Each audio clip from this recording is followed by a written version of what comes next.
Hello, cats and kittens. MamaCatGamer here with another episode in Gavtia's Adventures Through Eorzea. We are in the final quests in the Stormblood post-Stormblood patches as we take our trip from Stormblood into Shadowbringers. And I'm looking forward to that. We've got some big adventures coming up, some big solo duties coming up, and should be exciting. See where we're at. I did have a samurai quest I needed to do also. You can change your orchestrion roll. Just real quick side note, because I have Roses of May from Dawn Trail. That's the Alexandria trial. Great music. I think it's a version of the Final Fantasy IX theme, if I understand right. I think it's great. But yeah, you can change, if you go into the inn, you could change your orchestrion roll so you don't have to listen to the, you know, lullaby. Baby mobile kind of stuff. Alright, Trials of the Sekisugume.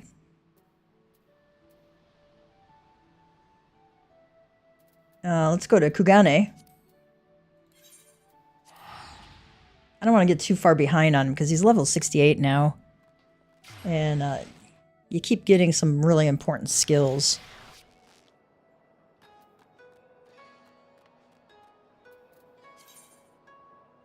Let's go to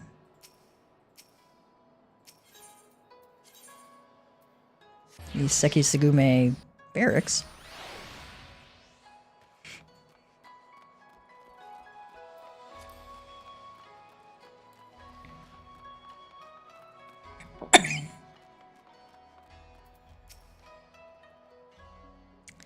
A samurai, yet yours is not a familiar face. Miqo'te's foreign guest, I take it. My apologies, but she is not on hand to receive you. She is presently leading a mission to Sakazuki, where insurgent leaders are meeting in secret. However, they are late to return, and I must confess that I grow worried. I would go and find them myself, but I cannot well abandon my post. Might I ask you to go in my stead? Sure. Alright, now, where do we gotta go?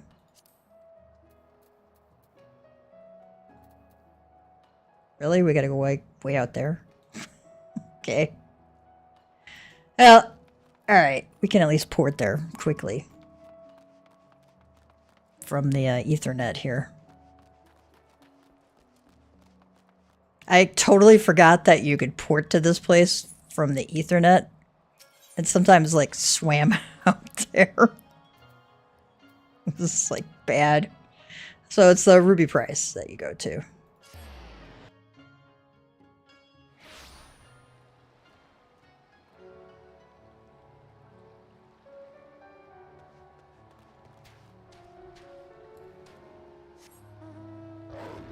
We could take the ferry over, too. We might do that. Let me double check, make sure I'm all mended up. Yeah, we're good.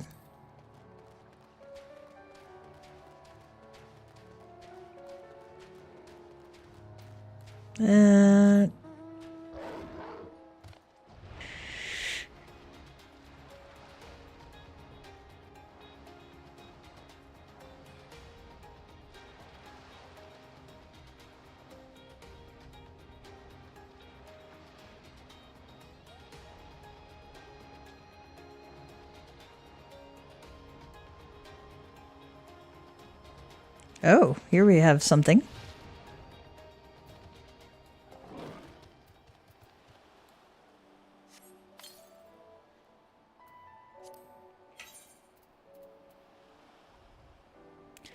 I apparently got a handbasket at some point. A large and lovely woven vessel. Be advised that if a Lalafell fits in it, she will sit in it.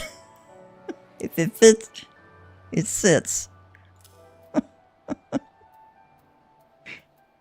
Just like a cat.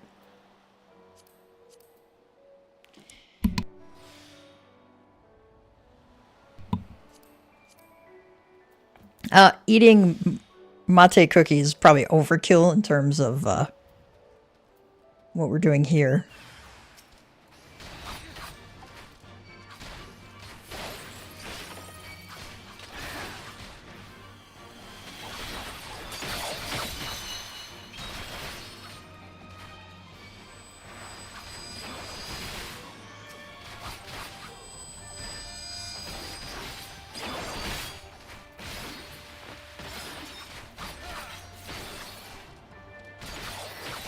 Oh, I hit the wrong button there. I don't know this rotation nearly as well as I know Reapers. Reapers I can do pretty much without having to think about a lot anymore. Because I play it a lot. And, you know, I like to... It's my style is I like to get really good at, you know, my favorite class or job. And get really good at it.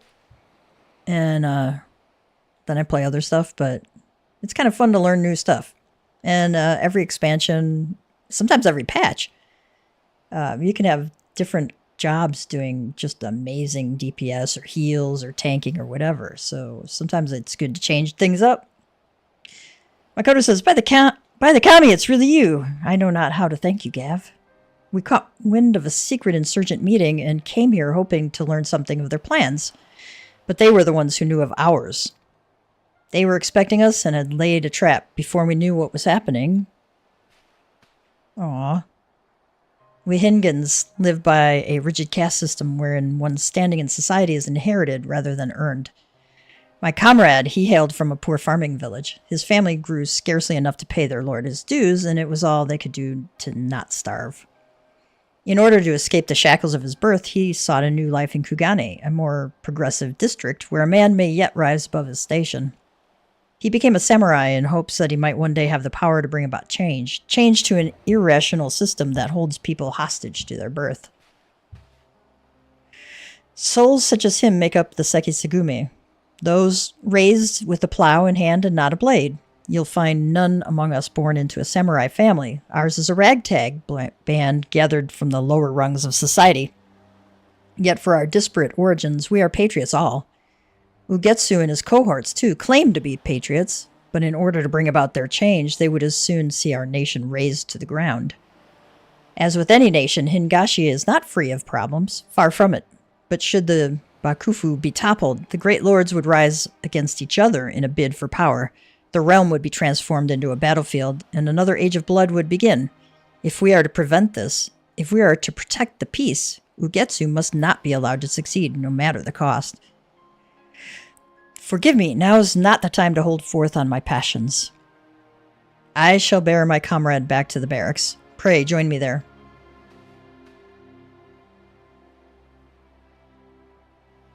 Aw.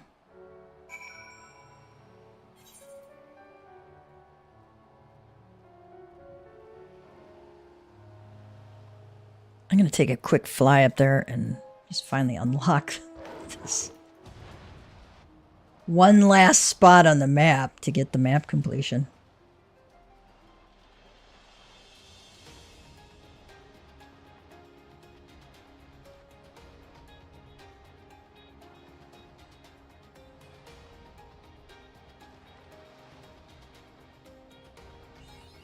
All right.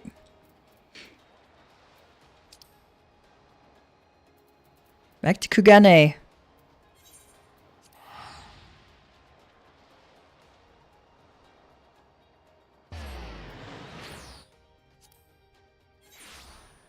I got 115,000, almost 116,000 XP for completing that mapping the realm thing. Not bad.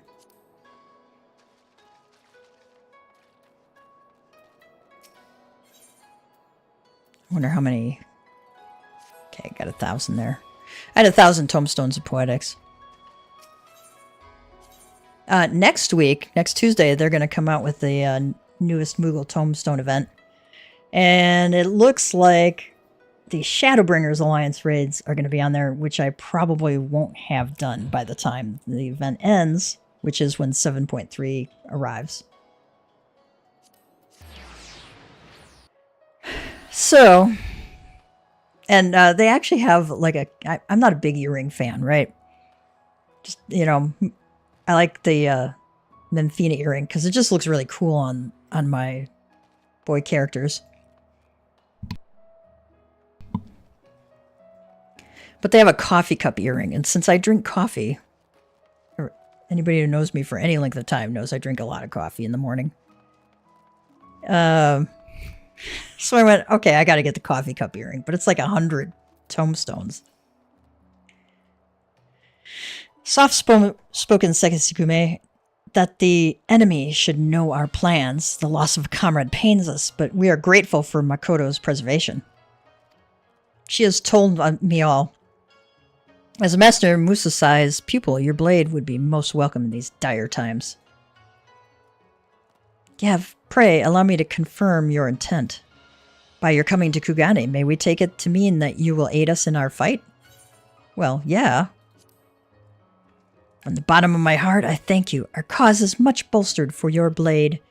Without further ado, I would introduce you to our captain. However, there is one thing I must ask of you. Pray, keep the fact that you are Master Musasai's pupil to yourself. It may make a little sense to you, but that you shared a master with a wanted criminal would mark you out for suspicion. That is simply the way of it in our culture. Lieutenant Shiden?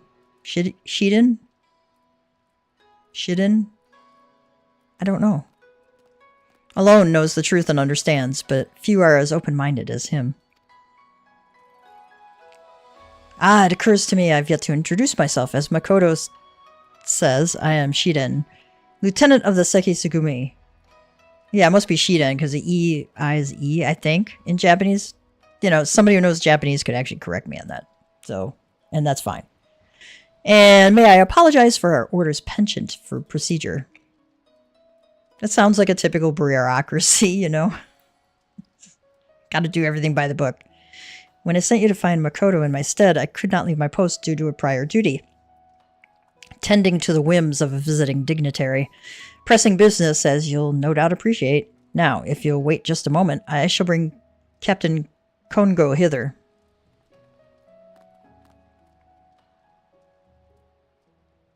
My daughter has taken some Japanese. I'll have to ask her.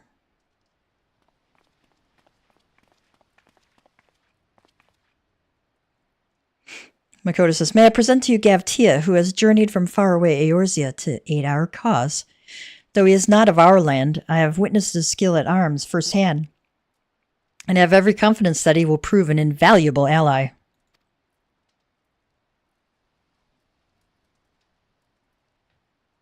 Oh, frowny face there, man. Wait, what? Just pulling a blade on us. Captain? You would have us trust our lives to an outsider? For all we know, he is one of Ugetsu's or even an Imperial spy. Captain, please, Gav is a good man and true. I personally vouch for his identity and shall assume all responsibility for his actions. Shiden says, should his origin give you cause to doubt, you would do well to doubt us all, the sons and daughters of nameless farmers and laborers in the Kamino what else? Kongo says, very well, but mark my words, outsider. A single misstep, and I will cut you down. Okay, thanks for the trust. Hey, Sweet Bunny, how are you? Shiden says, forgive the captain, my friend. He holds himself responsible for all our losses, and we fight a losing battle. In spite of our best efforts, we are no closer to ascertaining Ugetsu's whereabouts, nor do we know the full extent of his operations. Sorry, guys, I feel like it. Got a CPAP the other day. I've never worn one before, and it's been like a crazy week trying to get adapted. Something else. But, you know, I kind of like breathing at night, so I will continue to work to learn to use it. And in light of the recent ambush, I fear there is a breach in our security. Well, yeah, pretty much. If they know what you were going to do, there's a breach in your security. As if we had not problems enough, His Excellency the Tyro, one of our nation's most powerful men, has chosen this juncture to come to Kugane on an embassy visit. Ugetsu will surely look to wreak further chaos, and it falls to the Sekisukume to keep our honored guest hale and whole. We will be out in force providing security, and I pray that we can rely on your blade as well.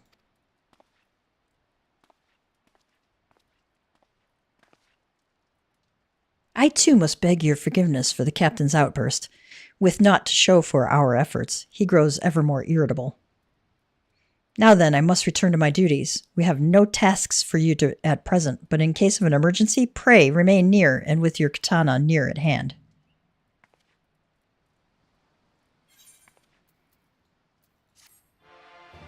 Okay.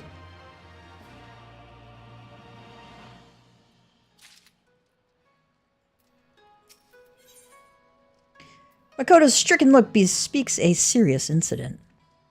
Kev, it's terrible. Captain Kongo, he has committed seppuku. Why? Why? He wished to atone for his failure to catch Ugetsu and all the casualties we've incurred, so he wrote in the letter that they found next to his body. With His Excellency the Tyro soon to arrive in Kugane, all is in chaos. We haven't even had the chance to hold funeral rites. It is all Shiden can do to keep our order functioning. Yet function we must, for the Tyro is likely to be targeted by Ugetsu and his cohorts. As part of the security detail, I am tasked with patrolling the short pier area. I should be grateful for your extra pair of eyes, Gav. I am in your debt. If aught strikes you as suspicious, I ask that you notify me at once. Okay.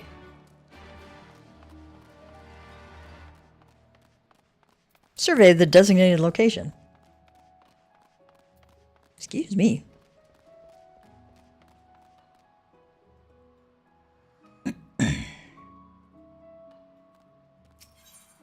Kogane Dori place is probably the closest. You know what? We gotta pick up a couple of things real quick too, task-wise. Wandering Minstrel. Ah, something heroic this way it comes. How fare you, Gav? As ever, I am seeking inspiration to draw upon for my work. If you have any new experiences to share, I should very much like to hear them. Talk about Tsukuyomi.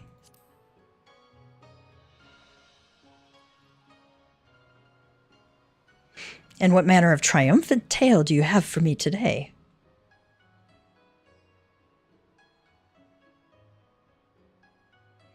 Tsukuyomi, Lady of the Moon, thus in the mortal form of Yotsuyu, vengeful daughter of the Nayuri, did this primal find a willing host. I had heard stories of the acting viceroy's merciless rule, yet none have mentioned the terrible childhood she endured. The outward face of history surrenders little of the turmoil which rages beneath its surface.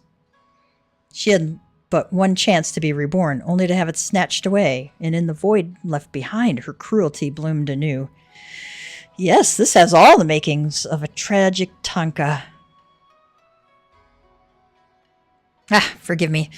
A form of classical Hingan poetry I was but recently taught by the actors here. It goes without saying I have yet to master it, so I will thank you for not laughing at my fumbling attempt.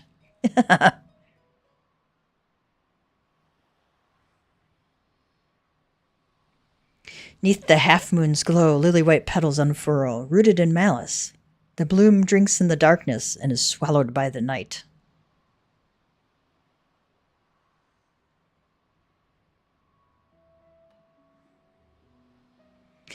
The flower Yotsu planted was doomed to last but a single evening before its petals were scattered. Mayhap she wished only for a pretty bloom to adorn her final resting place. I do not mean to excuse her atrocities, but very few of us are born villains. Circumstances conspired to break her spirit even as she made her misguided choices. I only hope that in death her soul has shed the maddening shackles of vengeance.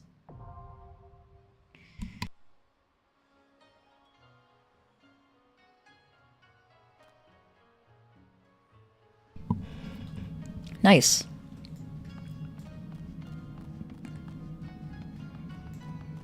There's one other thing. I think, this lets us pick up a quest, too.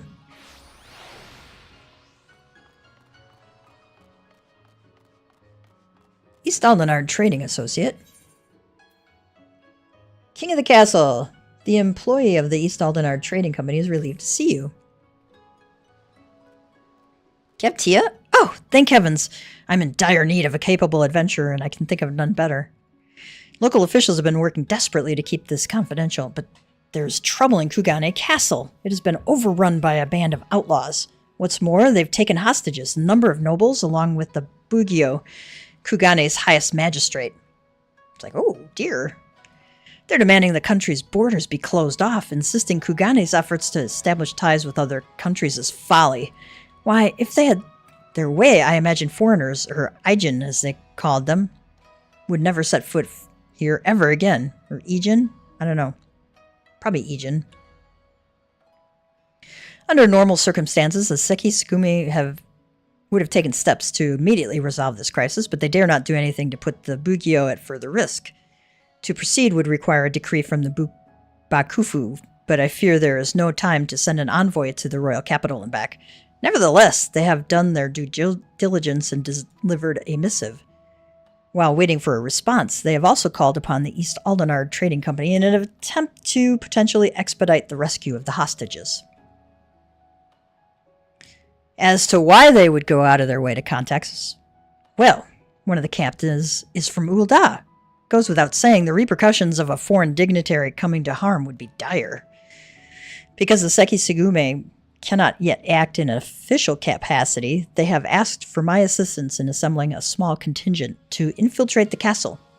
If you would join our cause, make for the aqueducts in the Rakuza district. There is a hidden passage leading into the castle kept under guard by the Seki Tsugumi. Tell them I sent you, and they will explain what you must do. Okay. I think there's one more up here. I don't know if that unlocks something else or not. We're going to unlock it. We might as well. We're going up that way anyway. Taking a little detour.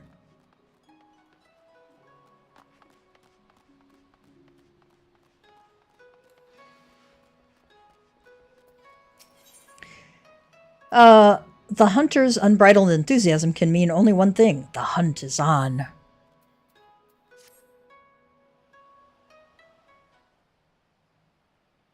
Well, if it isn't my old rival, Gavtia. Come at last to learn from a true hunter of elite marks, have you? Forgive me if I seem overly presumptuous. Being the renowned hunter that you are, I've always considered you to be a rival of sorts. A little healthy competition goes a long way in keeping one's skills sharp, you know. Aye, but a hunter ain't worth shite without a smithy to keep him armed and armored. You'll have to excuse him. He's never been one for social graces, but he's a damn fine hunter, and what he brings back to the forge keeps me in business. Who has time for grace when game is afoot? Which reminds me, I have news of a quarry that may pique your interest. I recently came across a rather peculiar bill on the clan hunt board. Here, have a look.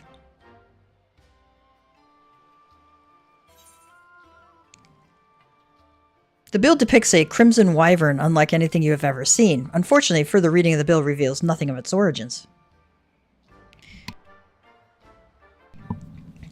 Strange, isn't it? Not only is the drawing unabashedly crude, the bill itself lacks the formality expected of anything approved by the Centurio clan. Still, a bounty is a bounty. Before setting out, though, I thought it wise to first confirm the details of the request, and herein lies the rub. The clansmen weren't even aware this bill had been posted. Likely the escapades of some mischievous youth, they said. But if this beast truly is out there somewhere, what manner of hunter would I be if I didn't go and find out? And from what I've been told, you've never been one to back down from a chance at adventure, so how about it? Will you take up the hunt? Yeah. Count me in.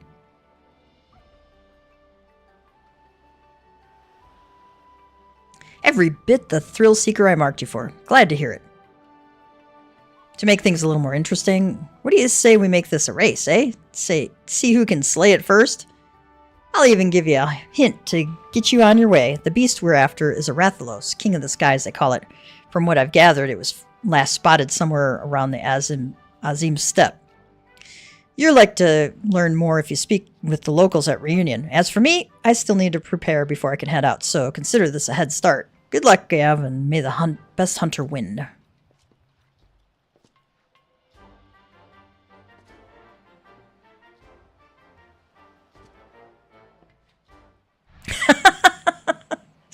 Back to exercising.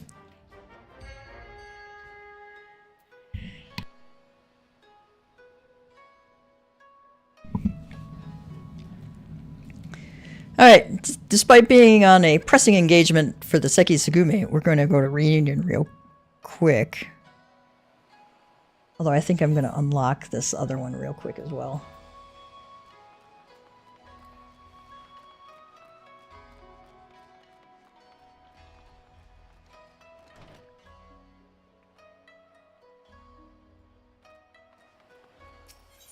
Trying to figure out which etherite would be faster. I think it'll be this one.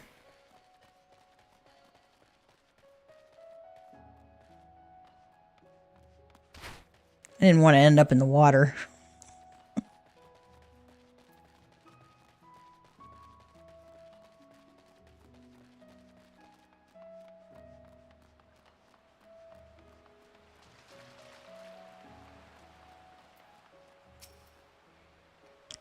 You were sent by the East Aldenar Trading Company? Well, then there's still a chance. Permit me to apprise you of the situation. The castle is presently held by a group of criminals under the leadership of a merchant named Kageyama.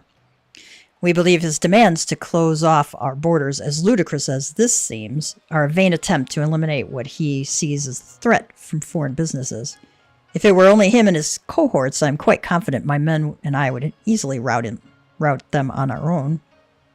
The problem, however, is his bodyguard. Our informants tell us he is a swordsman of great renown in the Hingan underworld. He demands exorbitant sums of money, defending his clients with seemingly inhuman displays of strength and skill commensurate with the price he is paid. Your task will be to contend with Kageyama and his hired blade in the heart of the castle. With all eyes focused on you, they will fail to notice my men's intrusion to rescue the hostages. It shames me to ask this of a civilian, but if we are to save these people, I can see no other way. Well, Gav isn't exactly a civilian. I wonder what's in here. Let's go see what's in here. I don't know if I've been in here before. Oh. You looking to lose your tongue, Ijin? You'd best be off on your merry way, then. The Sekitsugume won't dirty their sandals trudging down here to save you. Who are these people? Sazanami? Piss on those Sekitsugume clowns. They started out the same as the rest of us, grubbing in the dirt. And now look at them acting all high and mighty. Makes me want to puke. Okay.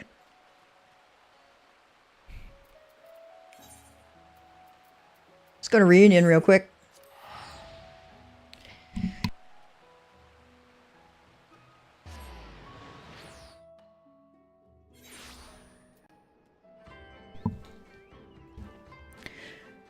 We have to talk to 3 people.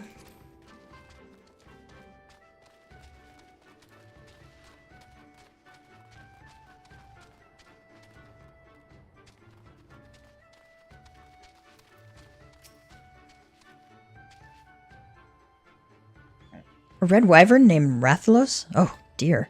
Perhaps the story I heard was true then, of a young man from the Ura clan leading a flock of Zos down from the mountains. He was making his way to Reunion when a fierce wind began to blow. A terrible howling gale which left him all but blinded. To his horror, he soon realized the deafening roar he heard was not of the wind's making. He claims it was that of a great wyvern, which descended from on high to claim several Zos from his flock, disappearing into the sky as quickly as it came. Needless to say, he ran to Reunion with all haste, telling everyone of what had happened. But the man is a known liar and a swindler. Who would believe such a tale coming from him?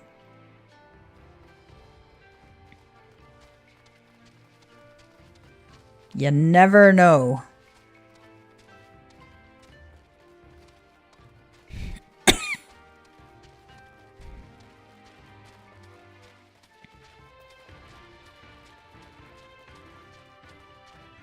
Ah, okay.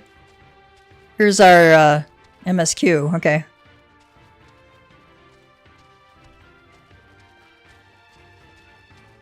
Good, we're in the right spot. I wonder if we can go in here. Nope.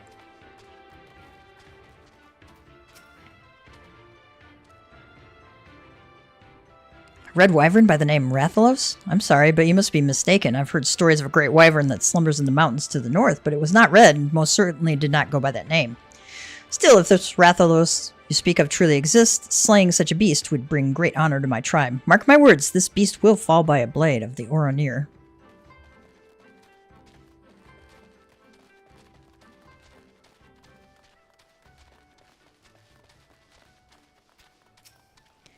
Wayfaring Ka Hunter. gargantuan red wyvern. I'm sorry, sir, but I'm not overly familiar with the comings and goings of this place. I only visit on occasion to do a small bit of business. Perhaps you should speak with the Kestir, though speak is perhaps not the right word, seeing as they do not. At any rate, you will find none more knowledgeable of the happenings in the Azim Steppe. Orn Kai has a quest for us if we're high enough Dragoon, which we are. So let's go chat with him. Oh, we get Nastron and Life of the Dragon. Those are really good skills. Orn Kai is in very low spirits.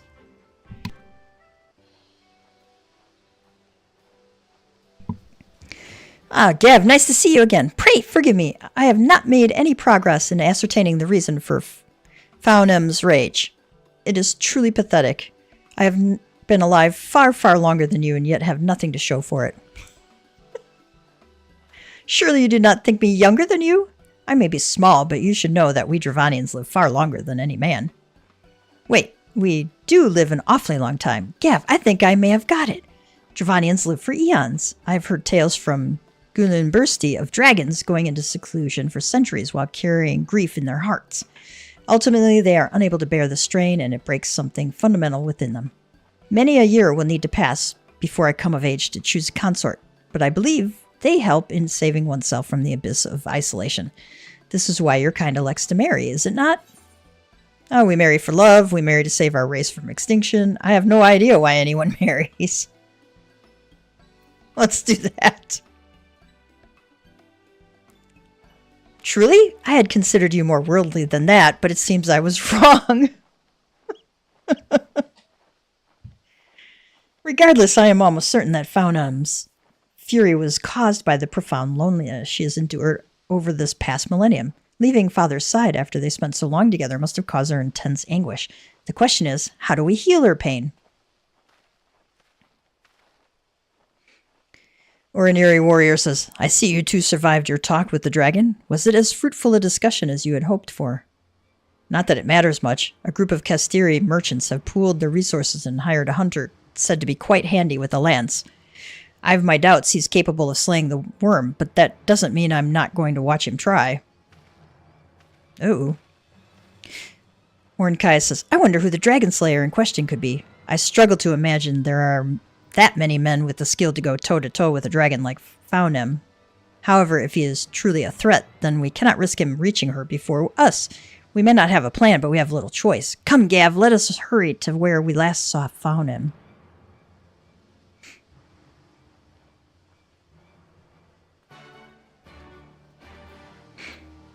Okay. I know we're getting like super detoured here.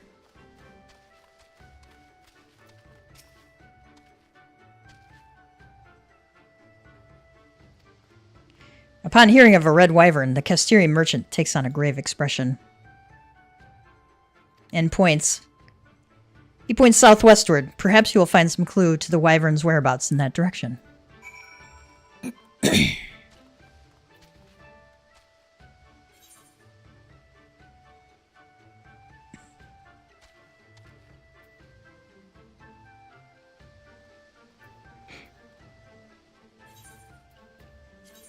Let's stand Dragoon.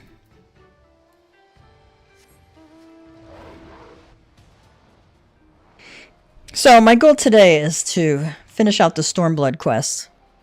And then I'll probably take a quick break. Very quick. And then restart with Shadowbringers. Wait. I missed it. Oh, there's the destination. It's kind of hard to see, like, greenish-yellow text in greenish-yellow grass. Alright, you arrive at the area the Kastiri merchant appears to be indicating. All you can do now is lie in wait for your prey.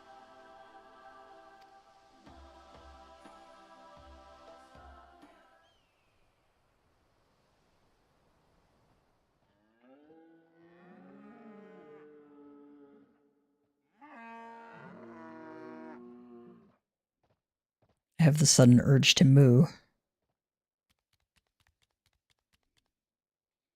What's this? Oh, a hunter, and a formidable looking one at that.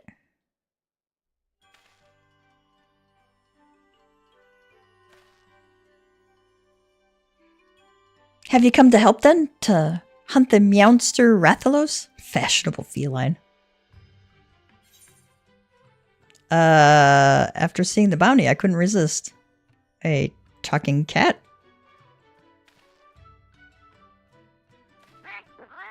Oh, that's rich coming from you. Or have you not looked at a mirror lately?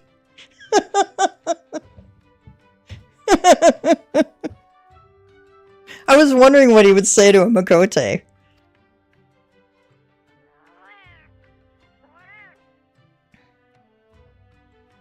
I'm an apprentice feline hunter, and I've come to this place in search of Meowsters, Rathalos to be precise. And even with 9 lives, I could never slay one on my own. That's why I posted that notice seeking help. There's a reason they've once referred to as the King of the Skies, after all. Some also call them fire wyverns on account of their ability to breathe fire. I feel pawful. Sweet bunny. Your hubby will love these puns. I feel pawful just thinking about all the hunters burned to cinders in their wake.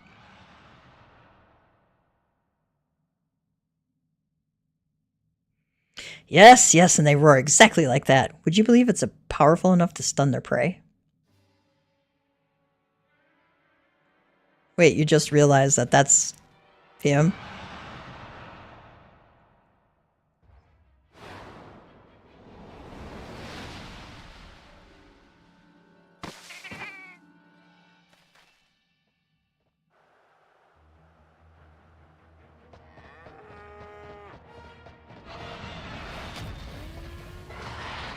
Aww.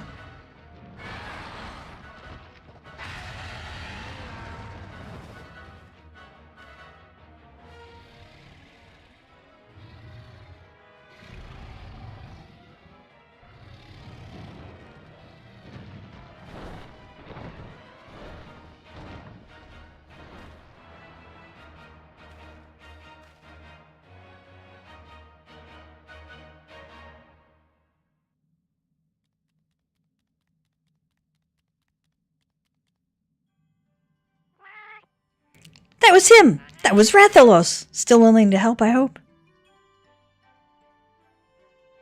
Of course.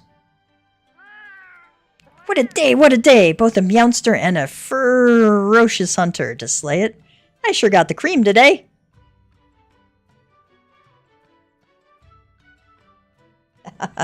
Well, you'll have to show him in a while. Let's hurry, seem to be heading northwest. Back into the mountains.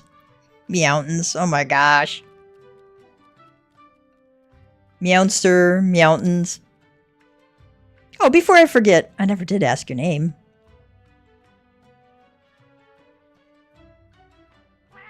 Nice to meet you, Gav. Now, let's be off.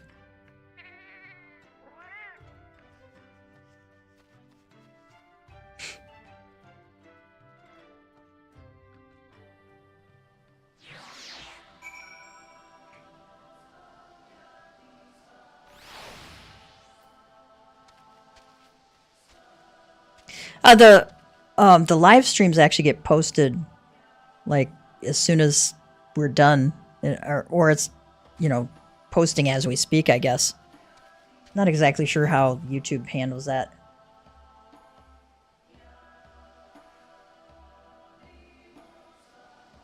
Goodness, we got several things here. Okay, let's go over to Towering Steel and just quick travel over that way instead of flying all the way. I'm kind of glad they did these together because they both end up in the same spot. Hang on.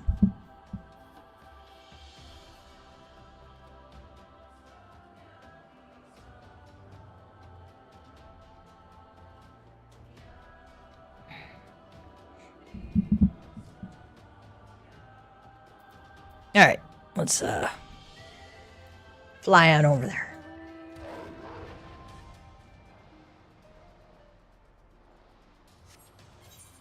Pretty sure I got all of the Azim step mapped. Yep, I do.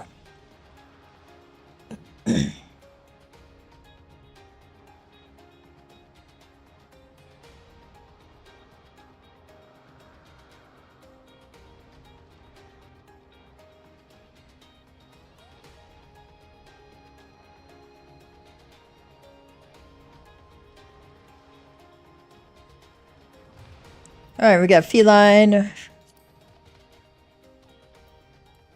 and Ornkai. Ornkai is an instance quest. The Rathalos is somewhere along that path, I just know it. But I'm afraid you'll have to go without me. As I am right meow, I fear I'd only slow you down. Before you go, however, I insist you take these with you. What are these things? When catastrophe strikes, a hunter should never be without mega potions. I don't know if you normally keep medicine on hand to treat your wounds. Yes, I do, actually. But I guarantee you've never had anything quite like that. When you and your friends are ready, head on in. You do have friends to help, right? Yeah. 8? I thought hunters usually fight in groups of 4. Well, I suppose you know best. The Great Hunt is now accessible. Right. During the battle, the Great Hunt, you will gain access to the duty action Mega Potion. Be advised that while it can be used to restore a large amount of HP, its usage is limited. I think you only get like 10 uses. Upon clearing the duty, you can claim a special reward by examining the remains of the Rathalos. Be certain to do so before leaving the instance. It's like the only instance where they do that.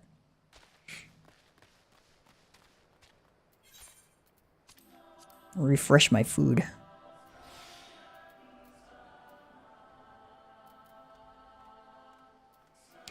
I do keep potions on my bar. Because sometimes, you know, an 1100 or 11,000 may not be, you know, tremendous in the, when you're looking at 161,000 hit points, right? But, yeah, that's been enough to keep me alive sometimes when I might have died otherwise. And that can mean the difference between a raid wipe or a trial or dungeon wipe versus not. So, I always have my second wind enabled on my melee characters. A hyper potion and then bloodbath on my melee guys. Level sync is in effect if you are above the maximum allowed level. It will be synced as follows. Level 70.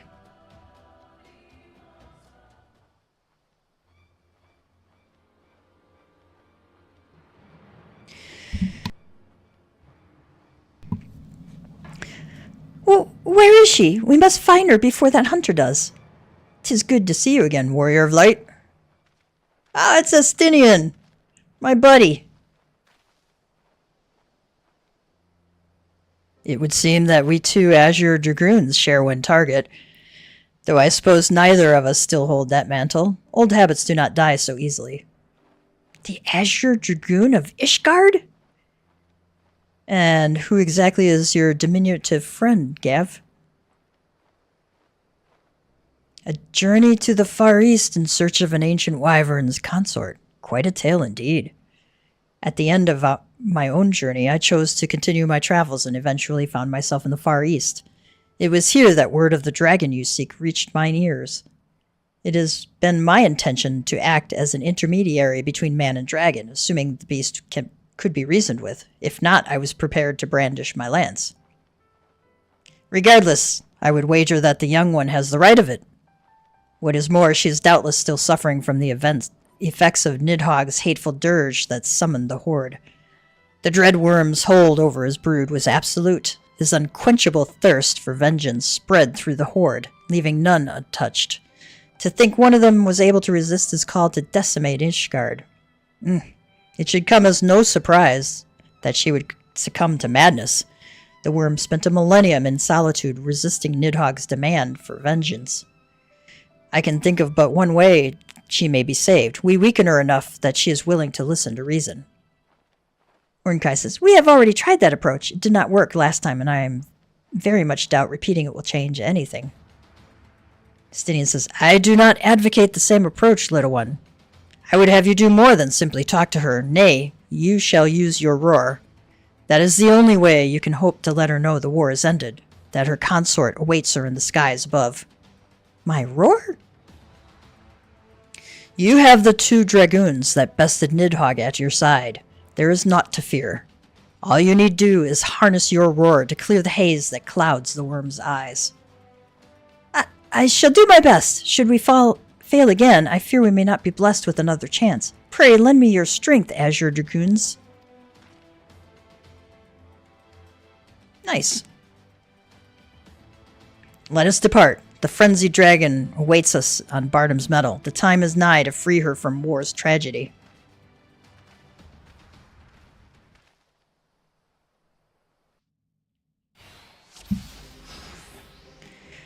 Alright, we can Faunheim. Okay. Let's go.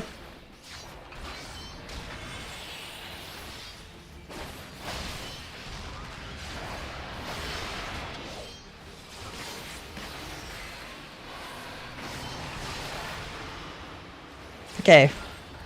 I haven't played this job in a little while, and it shows.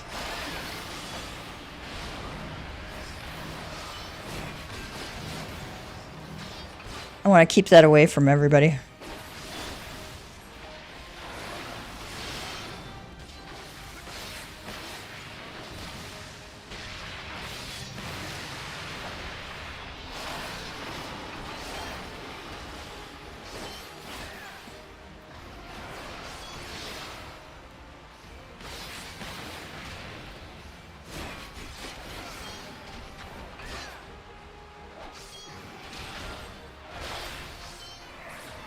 Powden, please, we mean no harm.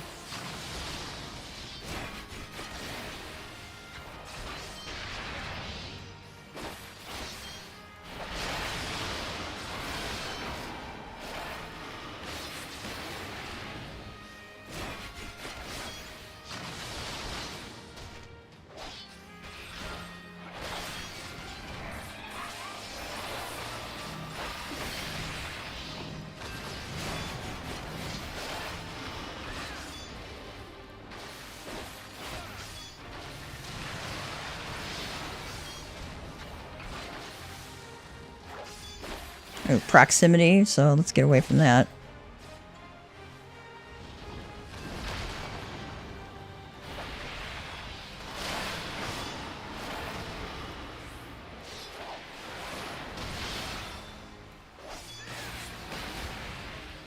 I'm almost ready to unleash my roar.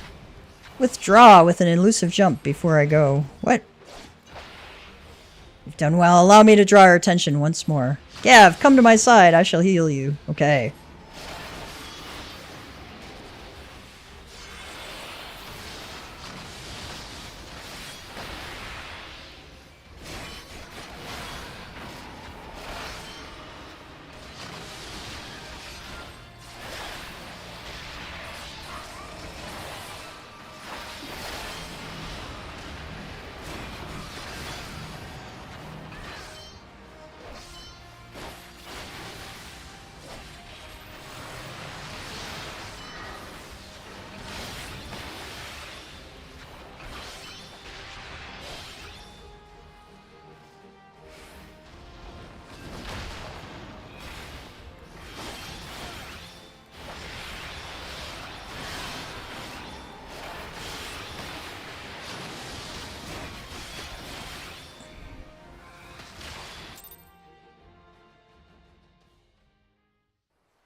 So, before you do that fight, I would highly recommend getting the rotation down on your Dragoon first.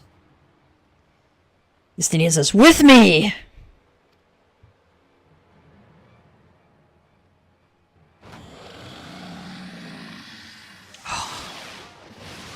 Cool.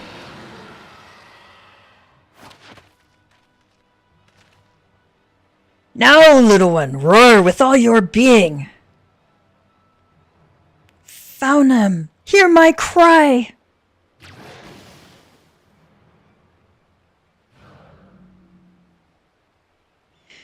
Why? Why must we go to war? I have no ill will, no desire to fight. I have only silence, a most deafening silence.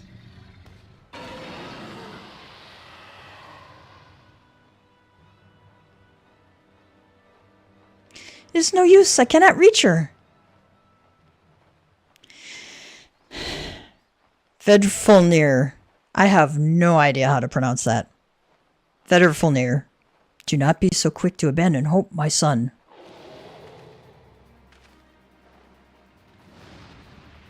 There he is! I am come for thee, dearest Faunem.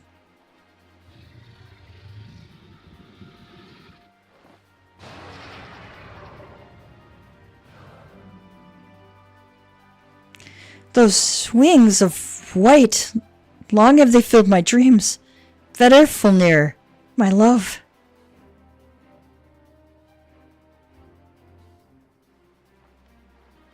Father!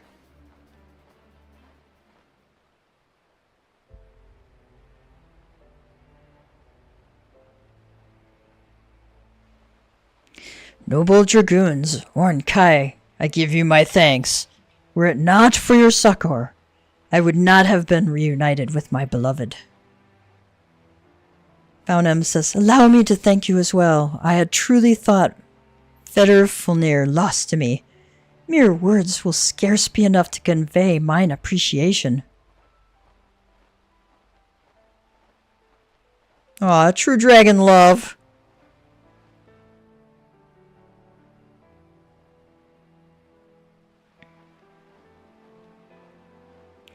When the conflict began 1,000 years past, Nidhogg demanded we exact vengeance upon man. However, I refused to allow his hatred to take root within me. I could not bring myself to forget the days when I soared the azure skies with Vedrfolnir, night on back. Vedrfolnir says, a dragon cannot simply shut her ears to her sire's call. To do so would cause her great torment. Thus I bid Faunem flee to the east, that she might live in peace until the final strains of the Dragon Song War did fade to an end. Duty-bound to protect Zenith, I remained behind in Dravania, but ever did I regret not following my heart and my beloved. 'Twas after she left for eastern lands that thou didst come into this world, my son. Orn-Kai says, now I finally see why I was given a name meaning one born of sadness. Alas, I fear I will never be your match, father. Faunem barely even noticed my roar.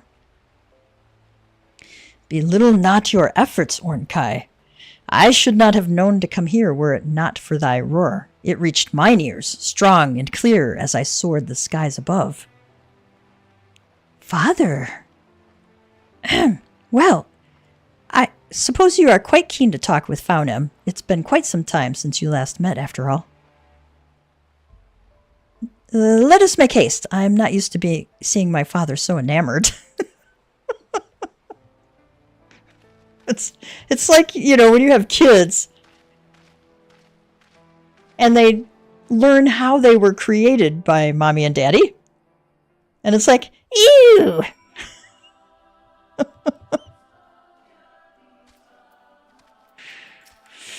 Justinian says, not quite what I expected when I took on this job, I must admit, but it has been quite something to see what the little dragon is capable of.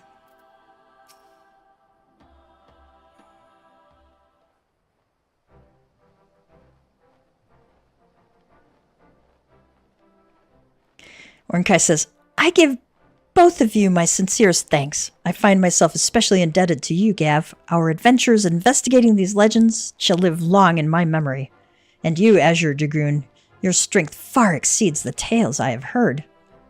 Justinian says, your words are appreciated, but the appellation is unnecessary.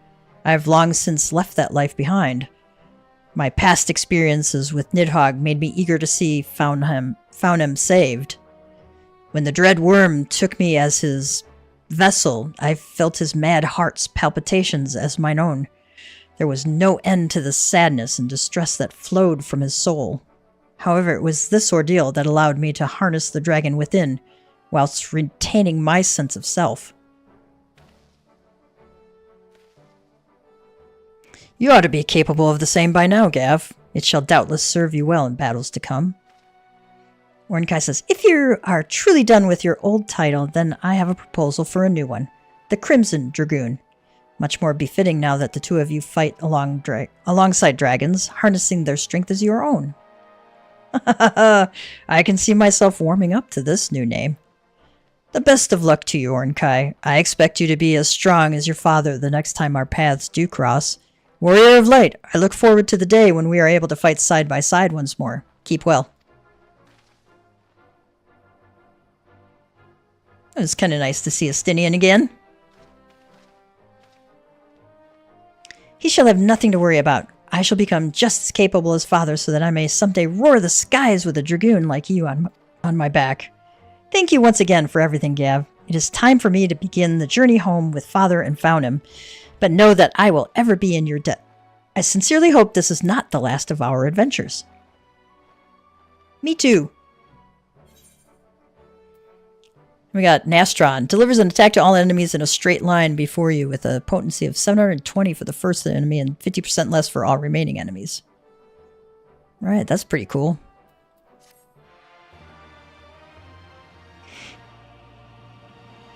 It's quite the powerful skill. Fighting alongside your friends stirs the blood of the dragon within. Alright. This concludes the Dragoon quest for Final Fantasy XIV Stormblood. In order to undertake the next series of quests, you must first meet the following requirements. Shadowbringers must be registered to your service account. You must have completed the main scenario quest, Shadowbringers. You must have completed the role quest, Courage Born of Fear. Once you have done so, the next Dragoon quest will be available from Alberic. Okay.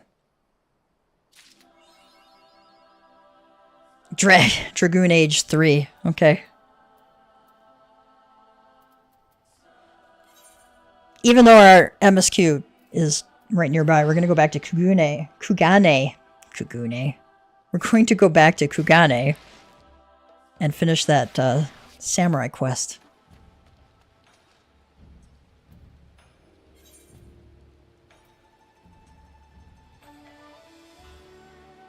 Let's go to Kogane Dori markets. But I've been wanting to pick up those blue quests for a little while because, you know, it's always nice to have more variety.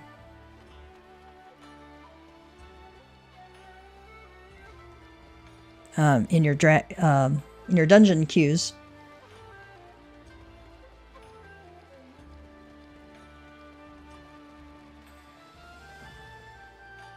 Ah, here's our destination. It's got my little rabbit umbrella here. You can... Oh, you can't continue. Okay, I gotta be on a samurai. Duh.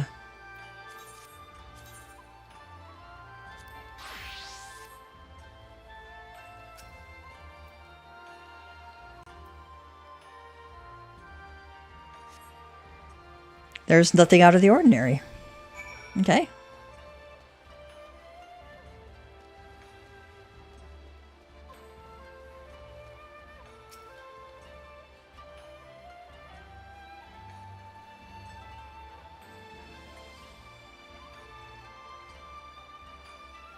Looking around, you catch sight of a quaint charm. Quaint charm. Let's see what it says.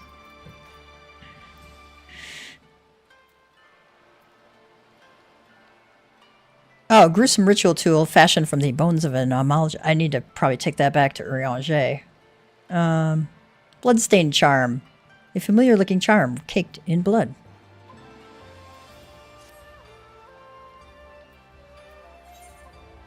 Okay, we gotta go back to Miqo'te.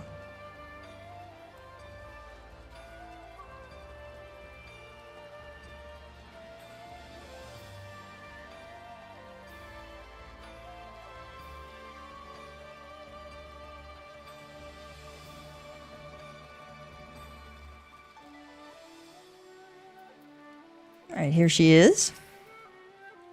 There you are. Did you observe aught suspicious?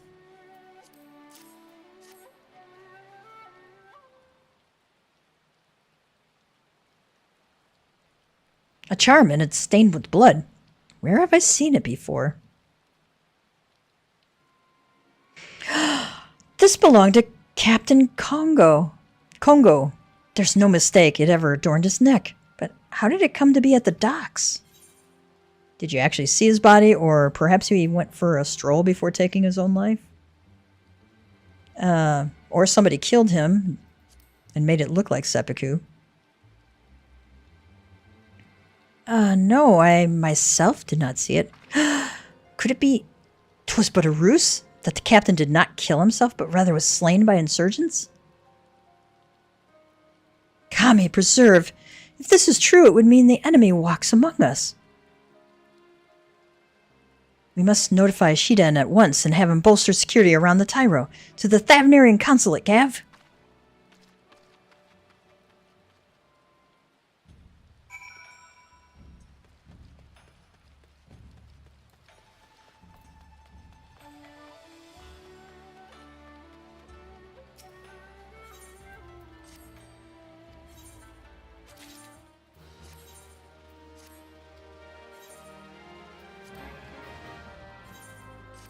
While we're here, I send my guys a cosmetics box.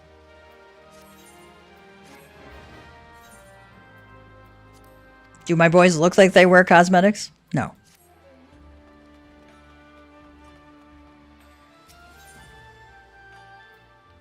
Alright, where is the Thavnarian consulate? Oh, it's over there. Okay.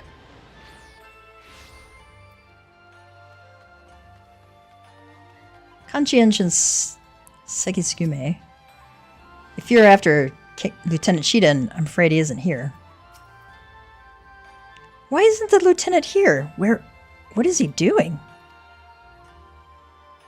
What's he doing? Come now, surely you know of His Excellency the Tyro's predilections. You mean the rumors are true? It is whispered that Tyros want to indulge his voracious appetite for pleasure houses under the guise of official duty. If this is the case, then he will be in Sanjo Hanamachi, and so too will Shiden. Let us hurry.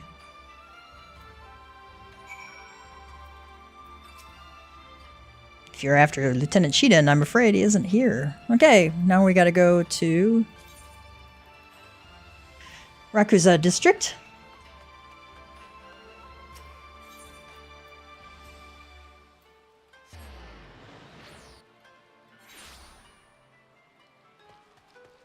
And we have what looks like an instant studio here again. Level sync is in effect. If you are above the maximum allowed level, it will be synced as follows. Level 67. Okay. Well, I'm 68, so we'll be in good shape there.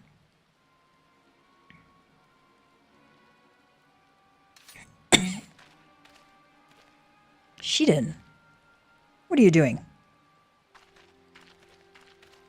But it's Captain. You two, why are you not at docks? I was given to understand that the Tyro has come not on official but personal business. Aye, that he is, but that is none of our concern. At any rate, I have the area well covered. You may return to your stations. Shiden, wait. There is no danger here. Why was your katana drawn? You are too clever by half. More's the pity we failed to finish you off on Sakazuki.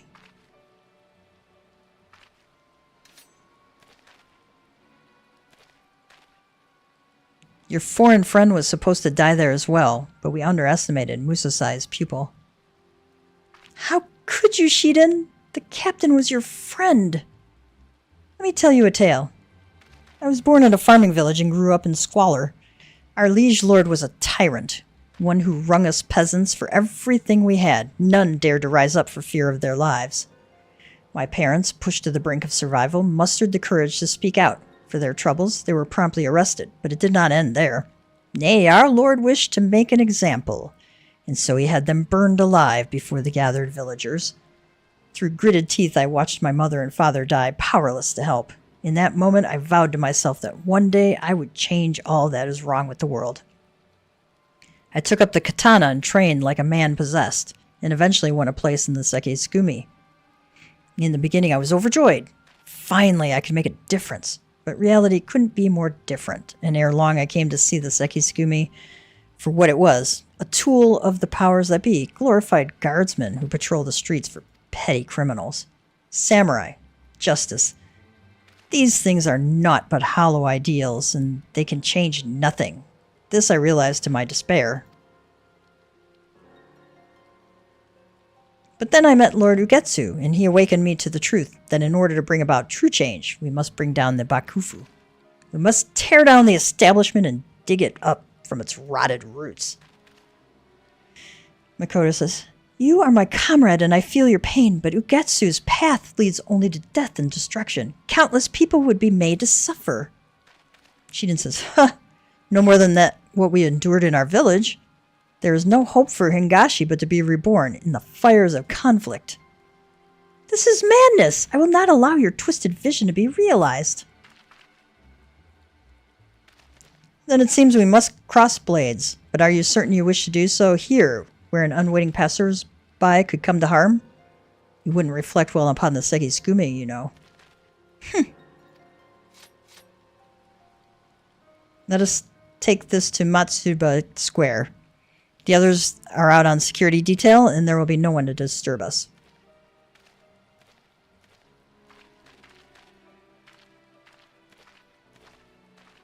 Okay.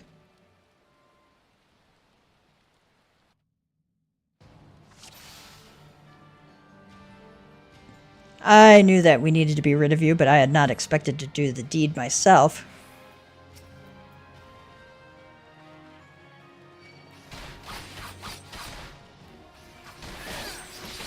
I'm going to turn him away so he's between.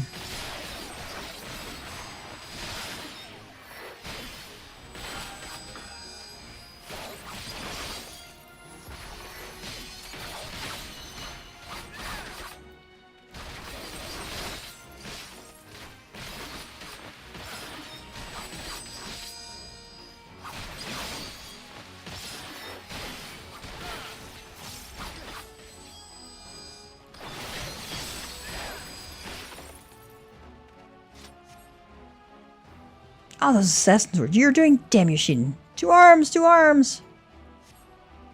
What's this? We're coming to aid you!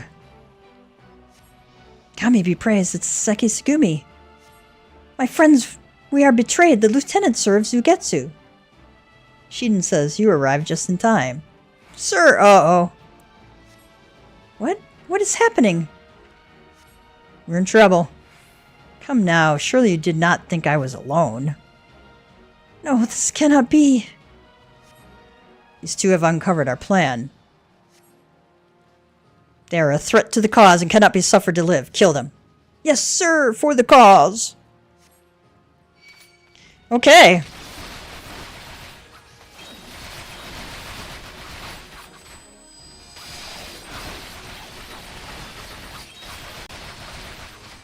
Okay, we want out of that.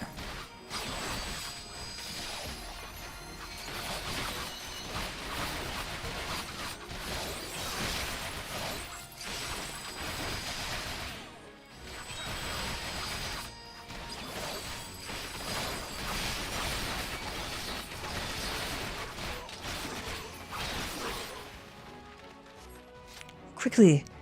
They're this way. Kongo the Unyielding. That voice, could it be?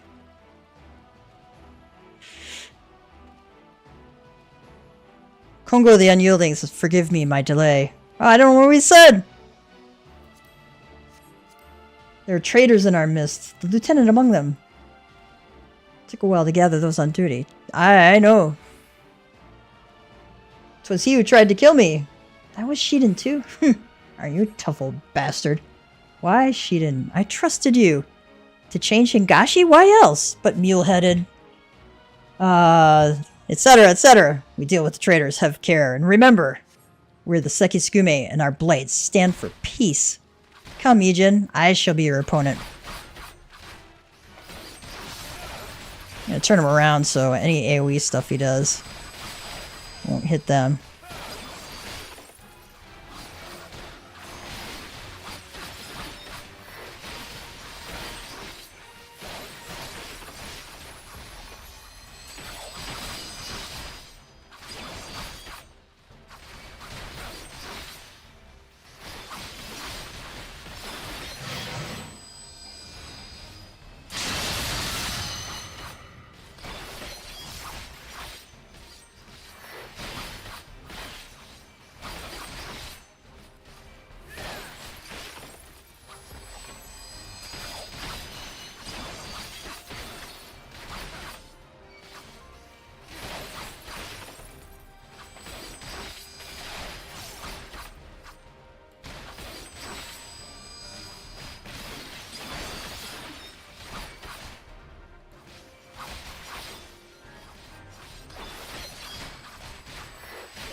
Yes, no, how could I lose?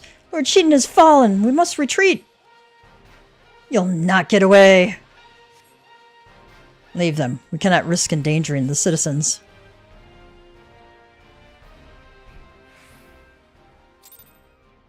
Alright, I turned him around there so that his AoE did not hit the other allies. Kongo says, "It's over, Shiden." Over? Nay, Kongo, this is only the beginning. Long live Lord Ugetsu.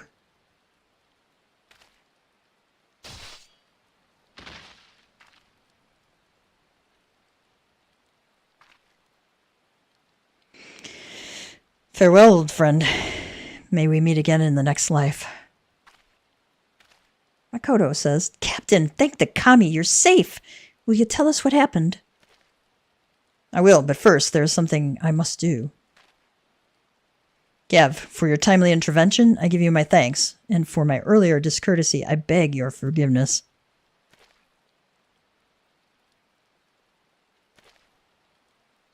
It's okay.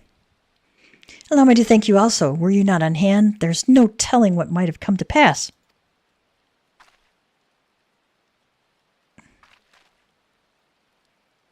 Kongo says, "With me gone, Shiden would have had free reign. He was the last any of us would have suspected."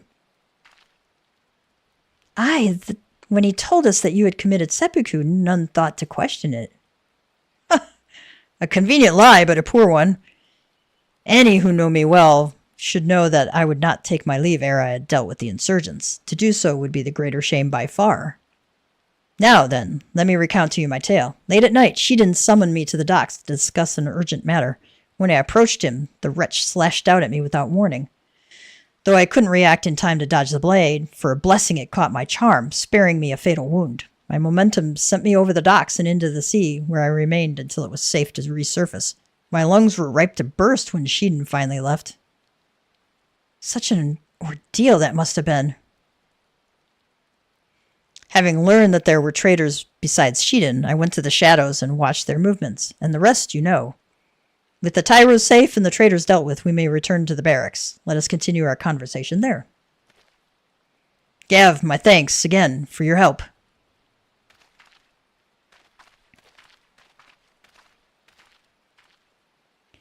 That sky scene there is really quite nice.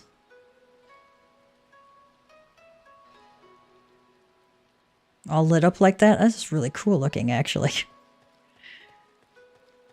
Alright, I think we're going back to the barracks. Yeah.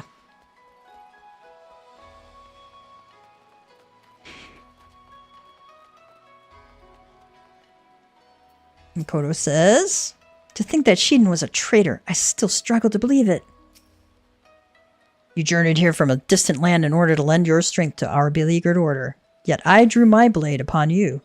As it turned out, 'twas those whom I thought I knew and trusted that betrayed me. Suffice it to say, I feel a right fool." Miqo'te says, "But now we have succeeded in rooting out all traitors in our ranks." That we have, and from those we caught, we were able to wring out some key details of their operation.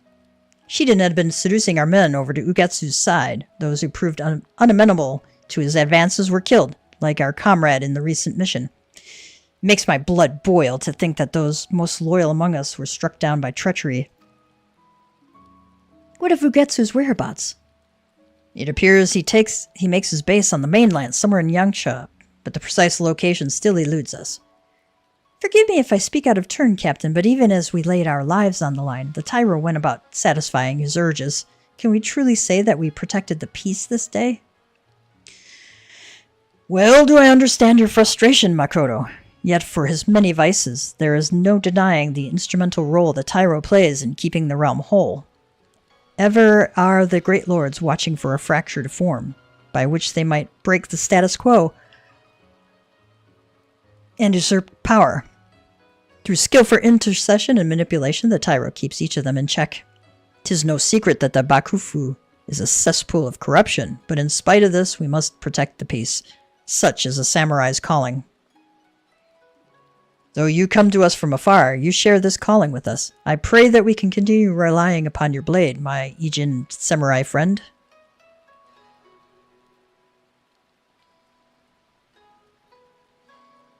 Allow me to add my voice to the captain's. You are a stalwart ally to our cause and a samurai true. Master Musosai was not mistaken in choosing you. Aw, that's nice for her to say. Miqo'te has tidings regarding Ugetsu's whereabouts. Great tidings, Gav. We've ascertained the location of Ugetsu's hideout. Captain Kongo has the details. A moment, if you would.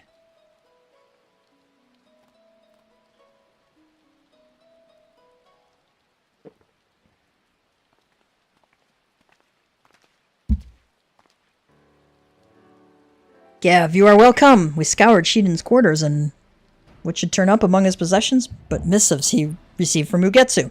They point to a certain ruin in Yangsha.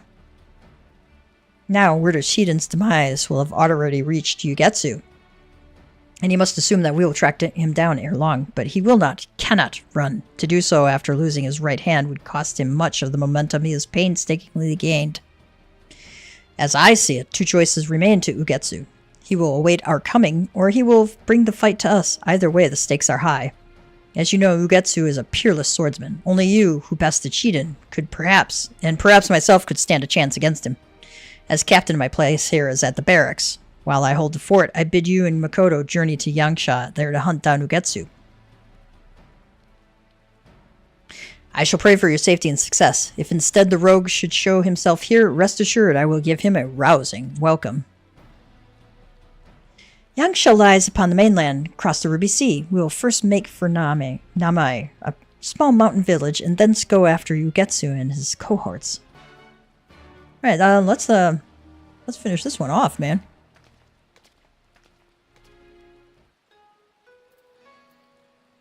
Join Miqo'te and Namai.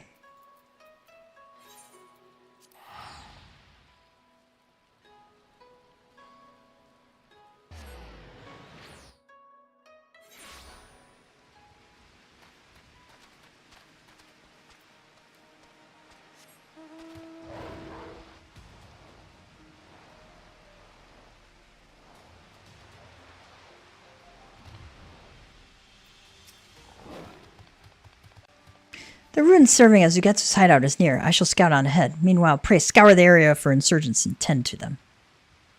Okay.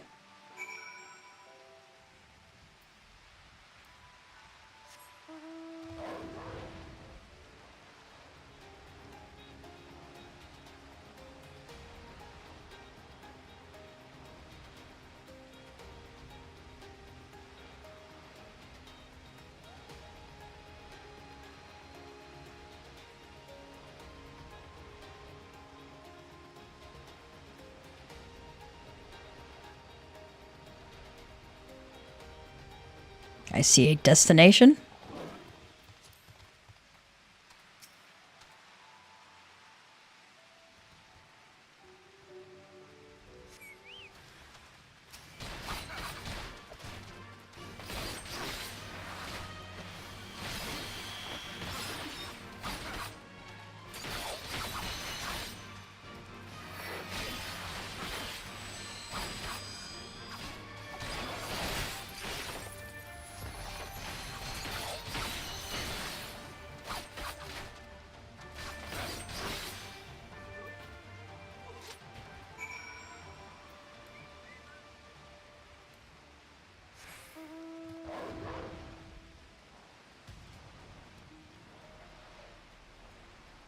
Had to be kind of careful here because I went,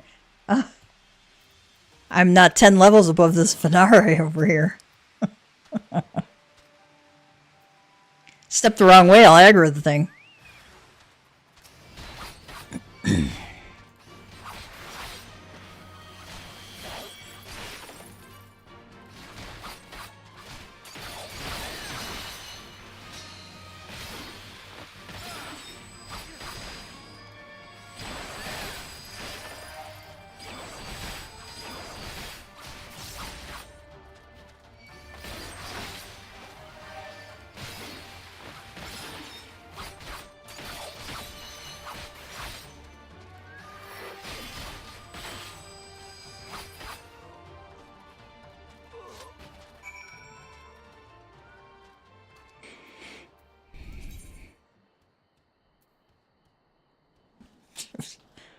scared me there for a moment.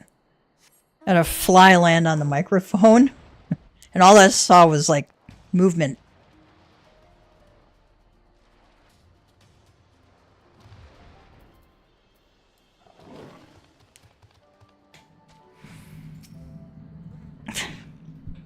Stupid fly.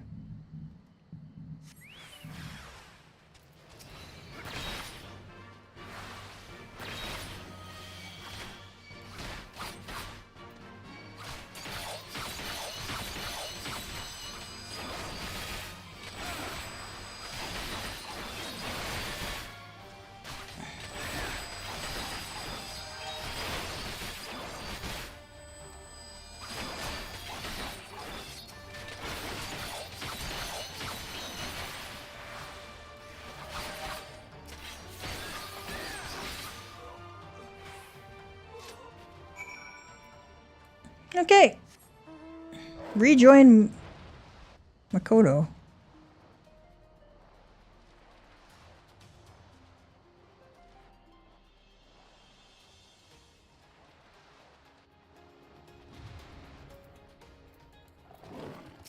Ugetsu's henchman. Ugh, Bakufu scum.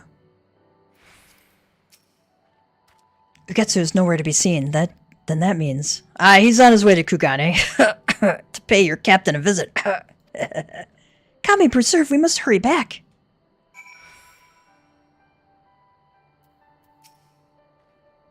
We've no time to waste, Gav. Let's hurry back to Kugane. Yeah, let's return.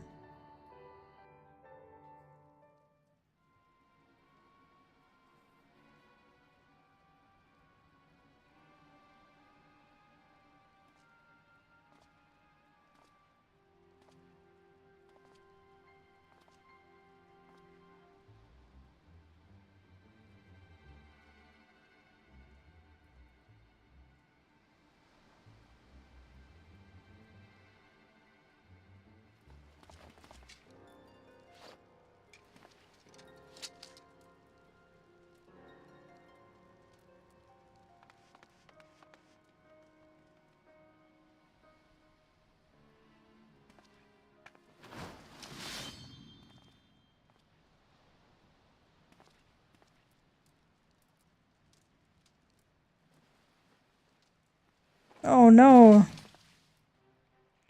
No.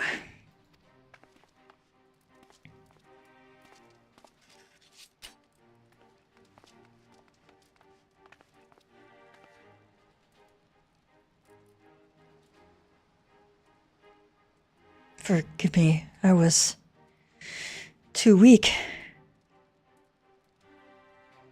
Kongo says, the Seki Tsugume, yours now.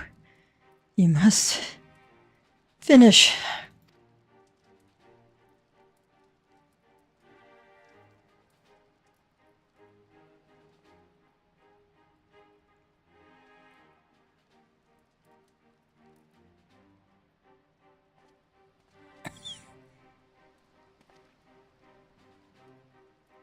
Well, well. For a moment I doubted my eyes, but it really is you, Kagetsu.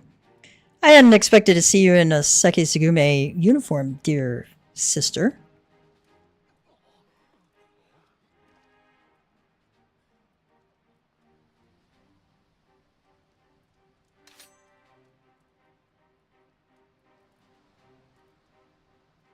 That stance. Yes, the very picture of Master himself. So, you are Musosai's final pupil and the samurai who felled Shiden.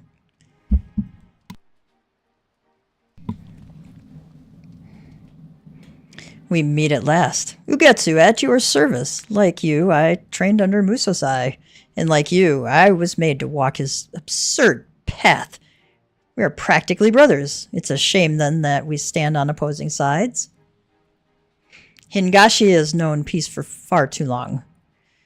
Her leaders have grown soft, and they spend their days in decadence. Their existence is a blight, one that must be burned out with the fires of revolution.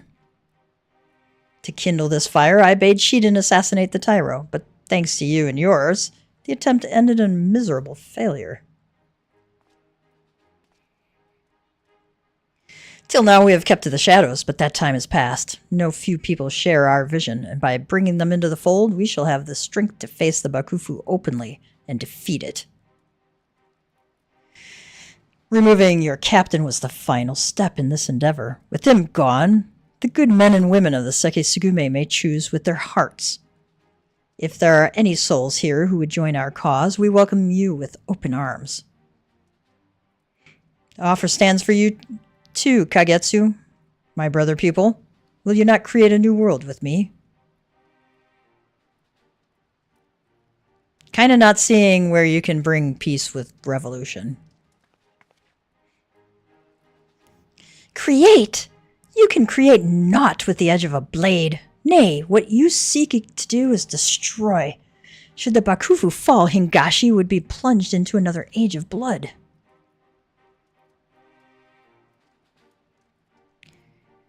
Blood will flow, aye, but it will serve to nourish and strengthen a new nation, one that is free of the corruption that tainted the old. What we have now is not peace, but stagnance. Hingashi has become a morass of decay, and we samurai must be the tsunami that washes it clean to make way for true peace. A samurai fights to ward off chaos, not create it. Have you forgotten Master Musasai's teachings? Clearly my breath is wasted on you, but what of the others? Will you remain mindless slaves to the Bakufu, or will you join me and bring about true change?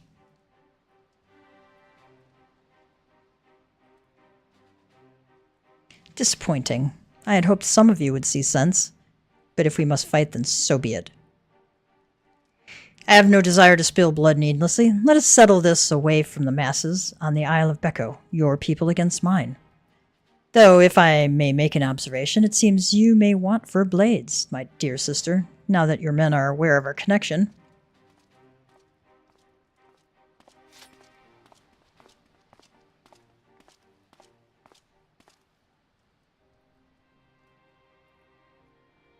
Hear me, my comrades. As leader of the first squad, I have been chosen to carry on Captain Kongo's legacy. The battle against Ugetsu promises to be bloody, but come what may, we must prevail. The future of Hingashi rests upon us.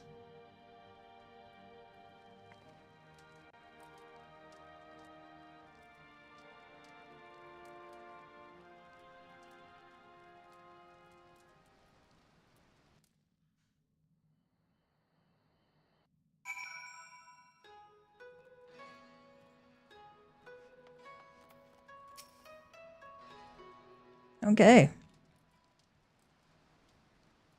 Forgive me, Gav, but it is all true. Ugetsu is my older brother, and Kagetsu is my birth name, though I have long cast it aside. We were born into a samurai family in the capital, Bukyo. From a tender age, Ugetsu showed tremendous talent as a swordsman, and everyone knew him as a child prodigy. But to me, he was always the kind and caring brother. I was proud of him, and I couldn't have been prouder when the legendary Musasai took him as a pupil. Then he took to the road for his training, and I never saw him again. 'Twas a different man who returned. Instead of easy smiles, he wore frowns. Instead of good-natured quipping, he engaged in heated tirades directed at the Bakufu and the great lords. There was so much anger, but more than that, there was despair. Despair for his country. Not long after, he parted ways with Musasai and began instructing me in the katana. As far as back then, I believed he harbored the dream of toppling the Bakufu. And so he instilled in me the skills to survive in a war-ravaged world. In time, I came into my own as a samurai. And then it happened. My brother assassinated high-ranking officers of the Bakufu, and our family was made to pay the price. Our line was ordered wiped from existence. My parents were summarily executed, and 'twas only by chance that I escaped their fate. Out on the streets and without a home, I journeyed to Kugane. I adopted the name Miqo'te, and knocked on the Sekisugume's doors, with but one purpose in my mind, punishing Ugetsu. We may share the same blood, but I can never forgive him, for our parents' blood is on his hands. But for all my determination, I am no match for my brother, and while his cause grows in strength, mine only weakens.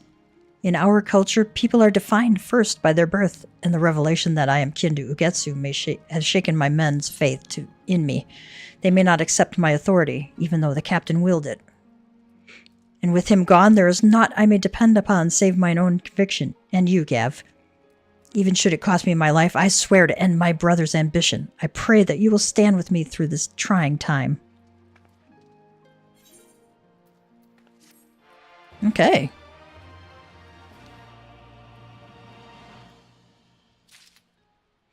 Alright,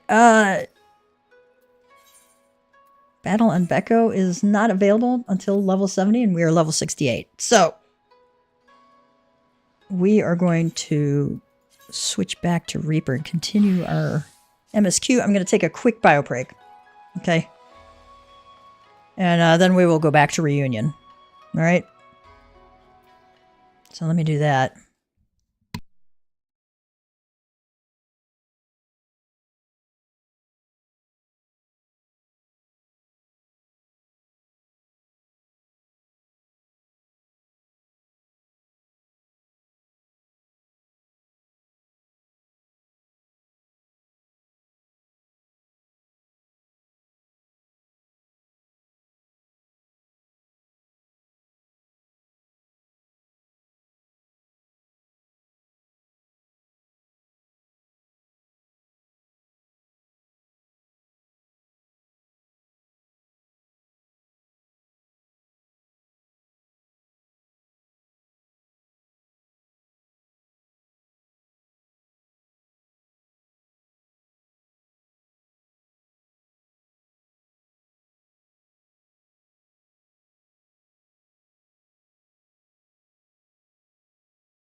And we are back, friends. Welcome back. Now that we've picked up everything and done everything we can, let's go back to Reunion. I think we're going to finish off the Stormblood post-expansion quests this afternoon. We got some pretty good fights ahead of us and some significant cutscenes, so it's going to be pretty cutscene heavy today.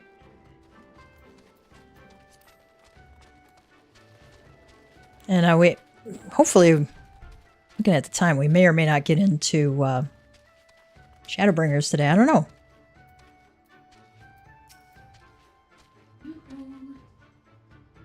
Thank you. It's a little bit shaken, so. I need it shaken, not stirred. My daughter brought me another drink. Hien says, "'Tis a fine feeling to be back. Were it not for our mission, I would like nothing more than to lie on the grass and watch the clouds float by." You know, sometimes there are days in your life where you go, I just want to sit here and stare at the sky, do nothing important whatsoever. Just relax. Y'shtola said, "So this is the Azim step. The tales do not do it justice." Hien says, "If you think the view is impressive here, wait until we reach higher ground." Actually, seeing as it's your first visit, permit me to show you my favorite spot.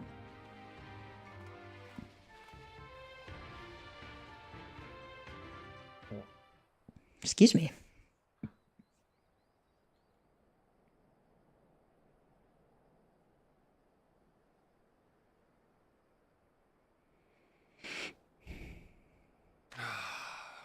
I will never tire of this vista. The endless fields, the boundless skies. 'Tis a sight to make a man forget his cares. But not his purpose, I trust. Might this be a fitting moment to tell us what we are doing here?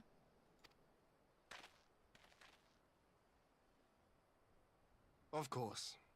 During my time with the mole, I learned some few myths of this land. One goes thus. In the distant past, when all seemed doomed, a wayfaring soul came unto the steppe. Venturing into the northern crag, he received of Nama a sliver of her essence, a shard of the shining moon, and with it clove the tainted land from the earth. The end thus averted, to these fields did the wayfaring soul return, and venturing once more into the northern crag, he buried the shard, and made unto the heavens an offering of blood.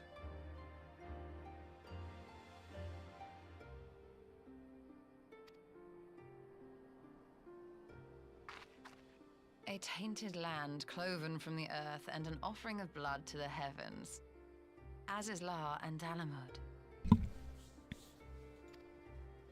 That was my thinking, yes. And you believe that yonder mountains hide an artifact possessed of sufficient power to raise Azizlar up to the heavens? I suppose that might suffice. Worth a closer look, would you say? I would. I love that smile that Hien gave her. Worth a closer look, you say? Not in a romantic way. Had a mischievous look in his eye there. An intriguing myth, though I wonder how Nama came to be woven into it. An Allagan hand, perhaps.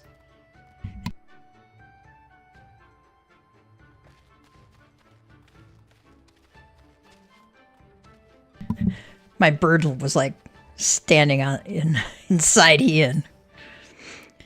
From here, we shall travel to Mol Ilo. There we may ask Sirena about the particulars of the myth and raise the matter of an alliance with the rulers of the steppe. Like, we're like the Han of the whole region. Why are we asking permission?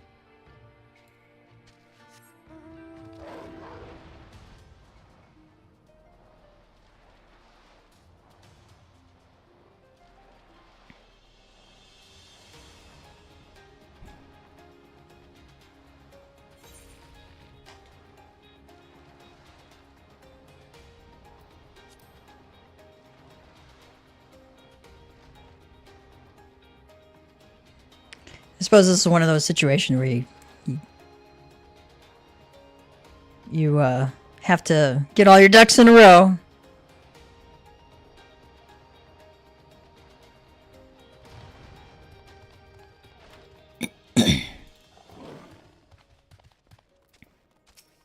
Ishtola says, so that is Sirena. These told me something of the woman, but I did not think that we would ever have occasion to meet. He says, tell me, do you notice anything different about the mole, how they carry themselves? That, my friend, is pride. I do believe their victory in the Nada meant more to them than I realized. Temulin, strange. Amidst the radiance of your being, I sense a shadow. I pray it is but my imagination. Oh. That's some foreshadowing. See, this is why you want to talk to these little NPCs and get their updated discussions. I think he's like a... We've already talked to him before. Let's mend our stuff real quick. Make sure everything's fine.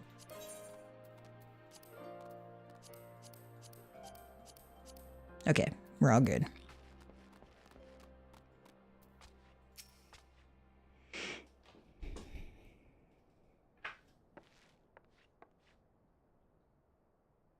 Hien, Gav, I'm glad of your visit and the opportunity to welcome a new friend. How may we serve you? Hien says, there is a matter I would discuss with the mole. It concerns not only the peoples of the steppe, but of every land in the Far East.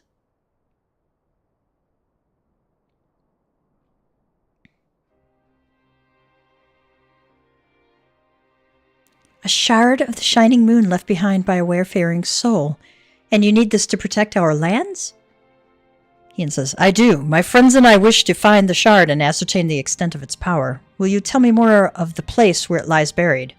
This northern crag.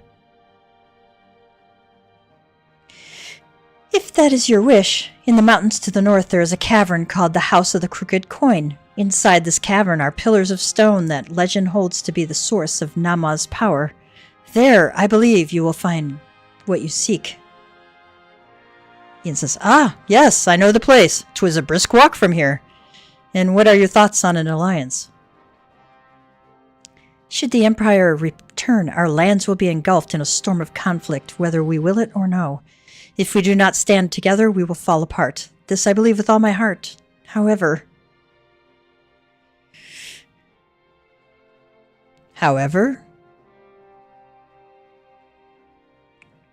Among the tribes of the steppe, there are those who revere Nama above all else. To them the pillars are sacred and not to be disturbed. Should you proceed as you propose, such tribes are like to spurn an alliance, prompting others to follow their example. This is my concern. But it is by no means certain that the pillars will provide the power you seek. Ere you risk the ire of the followers of Nama, might you not first visit the House of the Crooked Coin? If all is as you hope, we may then consider how best to earn their blessing. Hien says, I thank you for your counsel. We will do as you suggest. I have no desire to give offense to those with whom I would join hands. Sirena says, thank you for your understanding. Though the mole may reign over the steppe today, this decision will shape the days to come, and we would not force others into war against their will. Hien says, nor we. 100-fold stronger are they who choose to fight of their own accord.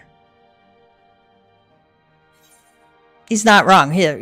People who want to fight, who have a reason to fight, are far more motivated than somebody who's, forced to fight.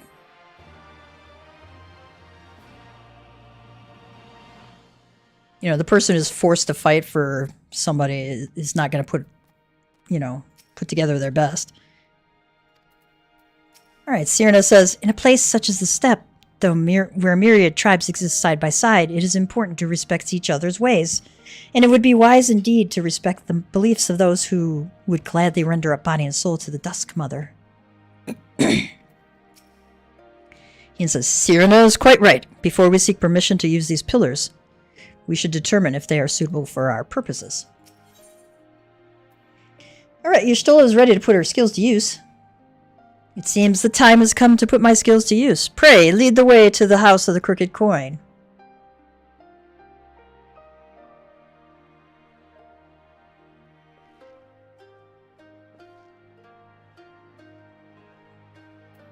Do they have anything else for us?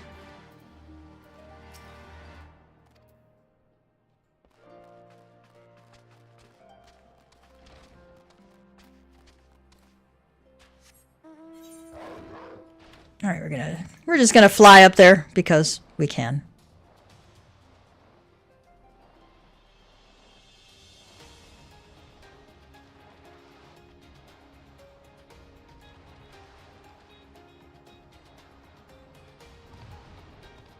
Oh, this looks very Allegan.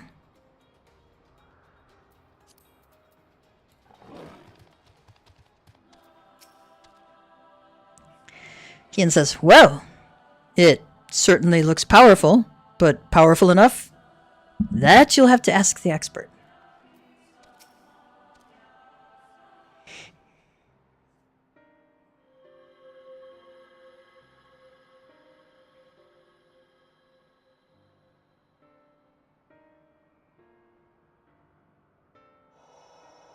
Such an abundance of ether.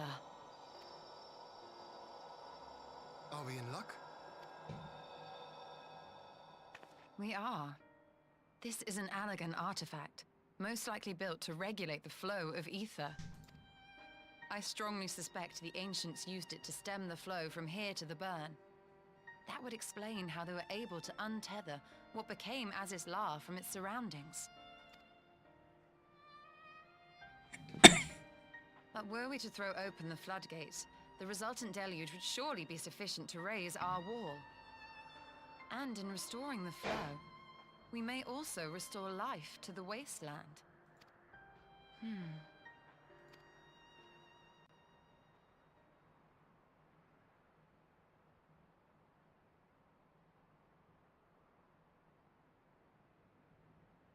What is it? While the device itself harbors a surfeit of ether, the opposite is true of the surrounding area.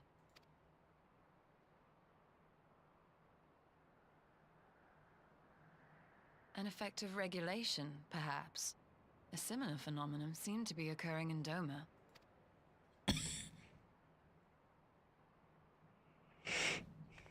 Whatever the explanation, the answer will not reveal itself here. We have seen what we needed to see. Let us return to Mol Ilo.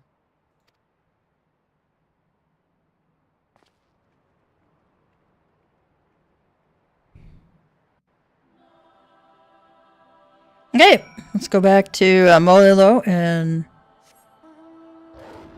speak with Sirena again.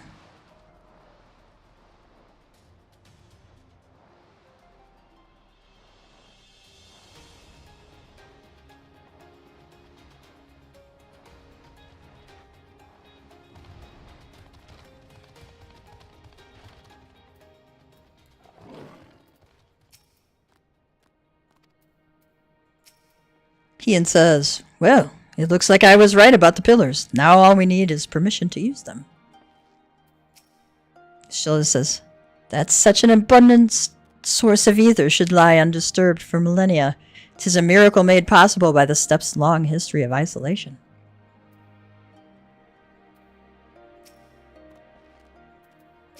Sirena says, you found that which you seek then.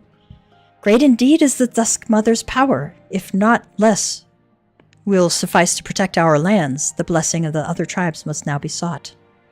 Ian says, of course, but to which tribe should we appeal? There are many who worship Nama, but none are so fervent in their faith as the Dotharl. Their consent shall be the key. Oh boy. Ishtola says, the Dotharl. Least spoke of them. A warlike tribe possessed of unique customs and beliefs. I sense their cooperation will not be easily won. Ian says, nay, but it will be well worth the effort. The Dotharl fear nothing, death least of all, and our alliance would be greatly strengthened by their presence. Let us go to Dotharl Ka and treat with their Hatun, Saru. Okay, Oh, Cyrna is so happy for us. While you meet with the Dotharal, I shall send messengers to the other tribes. If Sadu can be swayed, I am certain more will follow. Okay.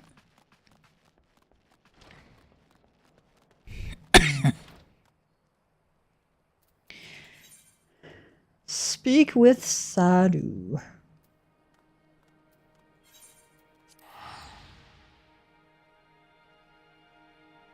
It's probably the closest etherite there.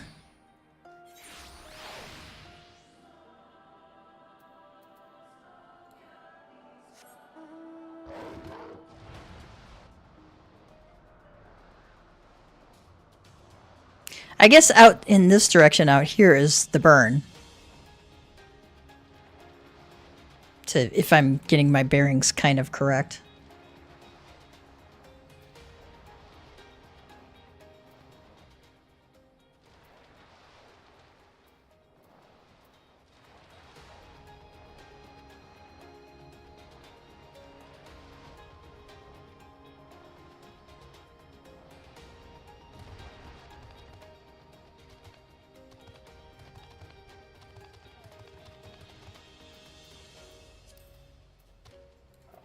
Oh, let's talk to Shar real quick. She was a sweetie. I wonder whose spirit will find its way into my child's body. I eagerly await the day when the Hatun is at last able to gaze into my baby's eyes. Aw. Ian says, despite her fondness for battle, Sadu is an astute leader. If we plead our case in earnest, I am certain she can be persuaded. Y'shtola says, great faith gives rise to great strength, for better or for worse. Whatever it is the Dotharal holds sacred, we would do well to accord it all respect. Alright, Sadu. She of the spicy mouth. You again. Other matters demand our time, Han. Unless it is battle you seek? Ian says, alas, not. Quite the opposite, in fact.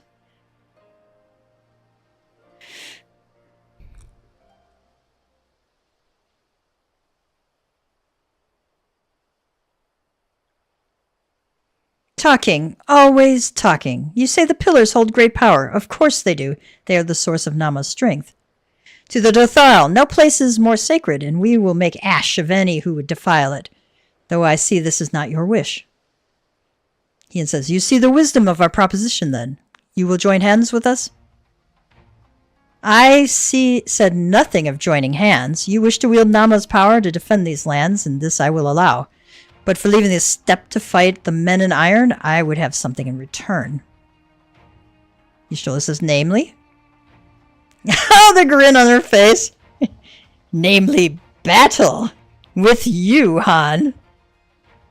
Poor Cap's going, oh no.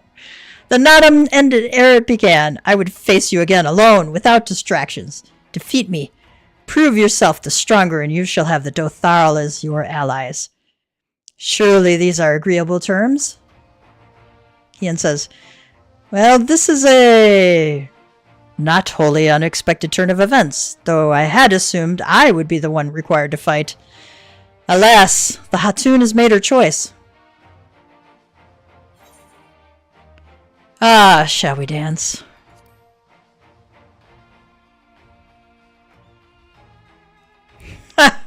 It shall be a battle the steppe shall not soon forget. Ah, already my soul burns brighter.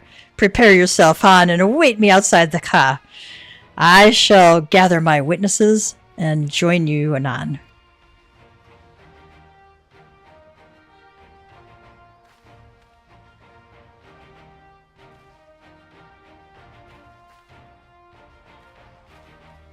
You knew it was going to come down to fighting. You knew it.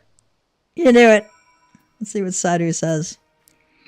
Why are you still here? Go, wait for me outside the Ka. I will join you soon enough. Does Shar have anything new? No. She does not. Okay.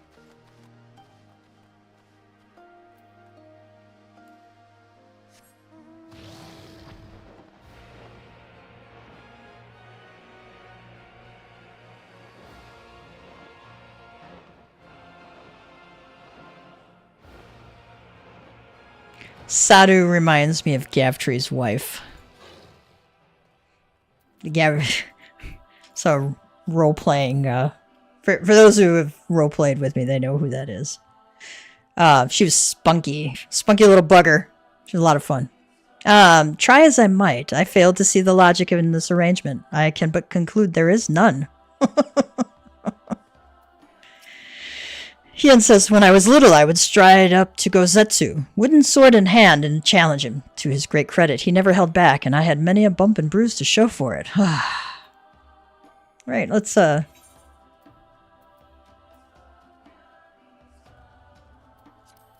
eat some food.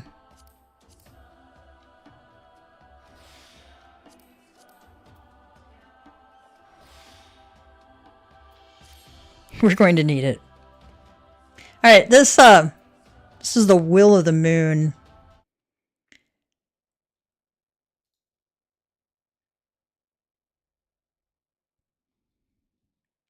We are going to be, unfortunately, and I hate this part, we are going to be playing as other characters, okay, which drives me nuts.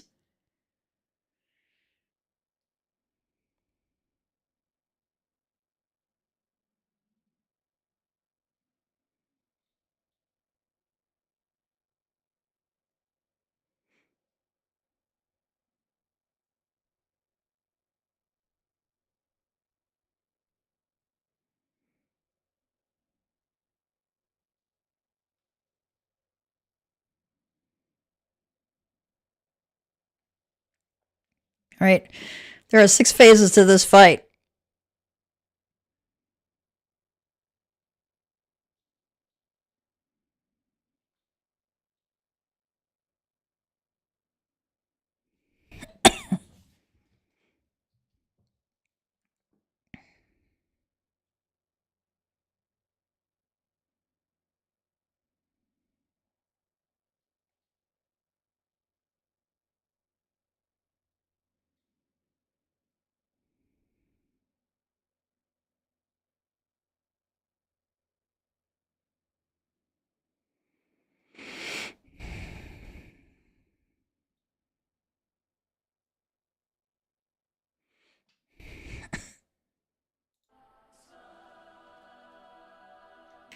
I'm going to do something with my UI. Right. I am moving my party list over here because I want to be able to see it. Usually I have it up over way off to the side on my screen, so it's not in my way. I can see more of the field, which is what I want. But in this case, we're going to have to be in a situation where we have to kind of keep an eye on Hien's health bar, and it's going to be much easier if I have it closer to center. So that's why I am moving my UI. Make sure I have all my buttons on my bar correctly, since I don't use that. And anyway, to change that is Control U. See if you have HUD layouts, you have, you know, different ones. So you can set, I usually mine's here in number 2, but I have my tank UI is set up to number 4. So anyways, you can set up different HUDs for different jobs, different situations, different needs. All right, here we go. Let me tell you, the first time I went through this, I failed it like 4 or 5 times and was so frustrated I like wanted to throw the game out. Unfortunately, a couple of people helped me through the rest. So bear with me as I try and get through this. If you fail any part of it, you have to start over completely from the beginning. Let's watch our cutscene.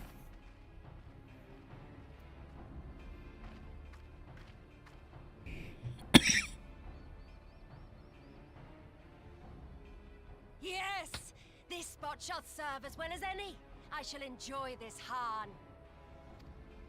Is this truly necessary? Have you no peaceable way of making decisions? I think the voice actress for Y'shtola and Sadhu are the same, if I remember right. Speak not of peace.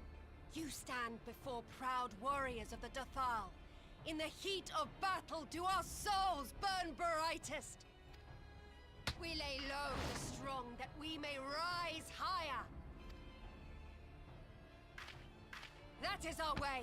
The way of might. There is no other. Oh, they do not want for conviction.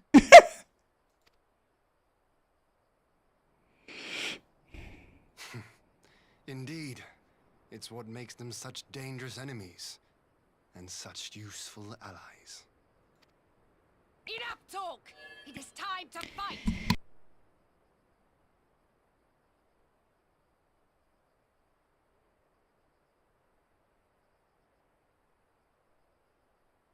Sadu has to wait for me to get a drink of Diet Pepsi. Alright, let's fight.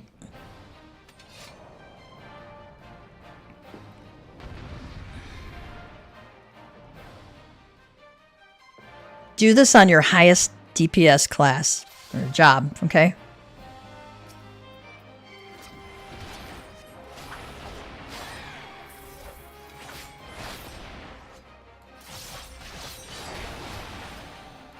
Stay out of that line attack.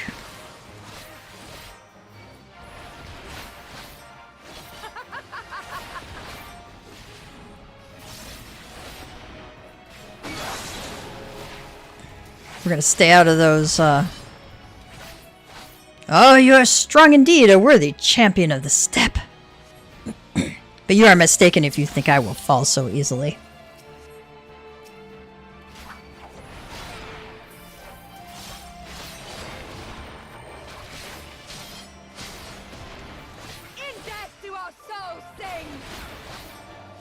We're gonna go to a space that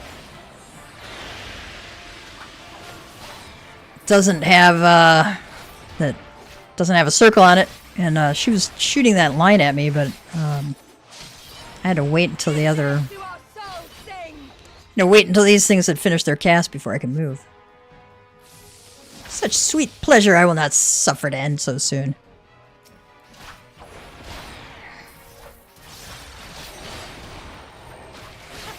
We're gonna ignore these other, these Hun Savers or whatever. We're gonna get out of their attacks.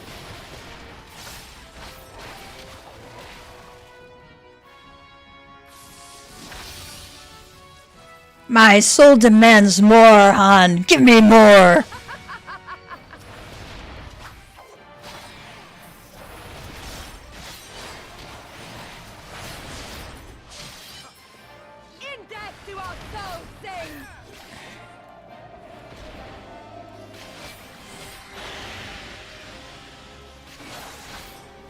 Oh, I think I gotta kill that other thing first.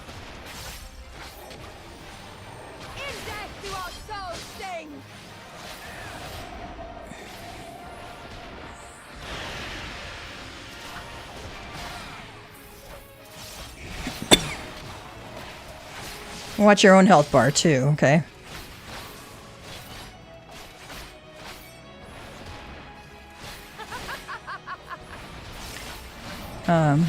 Get to a safe spot. Alright, we brought her down. I'm scrubby, but so long as my lifeblood flows, I will fight on. But wait, there's more.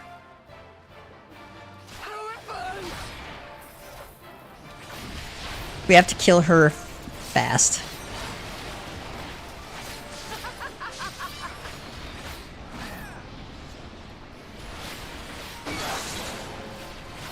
Just burn her. Ignore everything and burn her.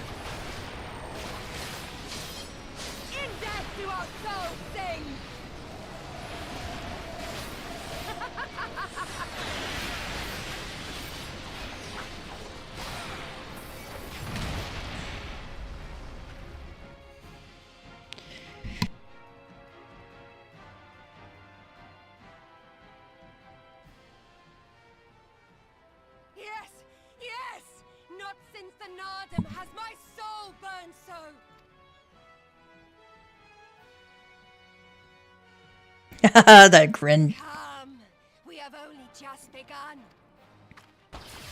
But wait, there's more. Enough! You were not granted leave to set the steppe ablaze.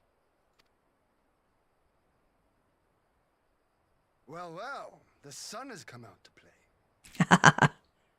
Be gone, Moonstruck Oranir! I am busy! Fool of a Dothal! Have you forgotten the face of your master already? The sun will never set! From his seat on high, he reigns over all, now and forever.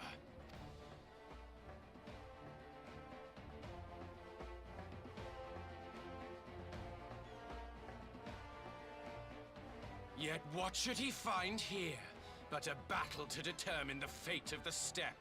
A battle waged without his blessing. This will not stand. Wait! He ends the Han of the entire steppe! It's like Magni doesn't even pay attention to that. Okay. You, Doman! You who come to petition the warriors of this land, forget that all Nama's children are wards of the Oranir. As first among my brothers, your petition is mine alone to judge. Oh, I think Sadu's gonna have something to say about that.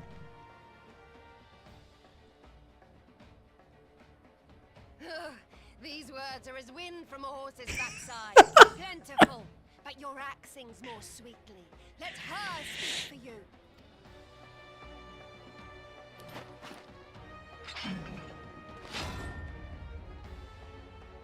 Insolent child. You will learn your place.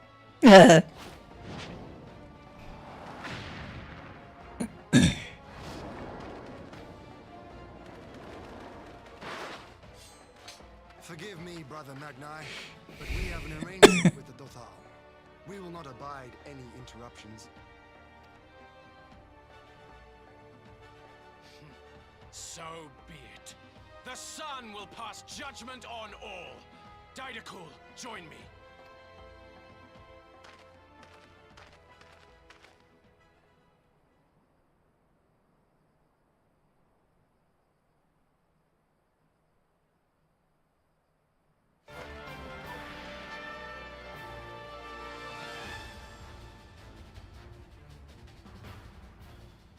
The sun is in good company. We may dance alone.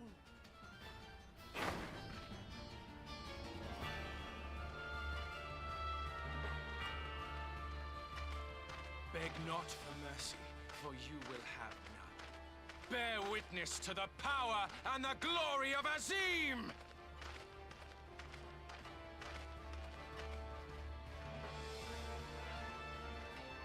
Constantly at each other's throats like rabid dogs. Gods, I'm turning into her. I have not the patience for this, but if we must fight, let us at least be brief. Alright, I don't know if we're gonna have time. I think we have time.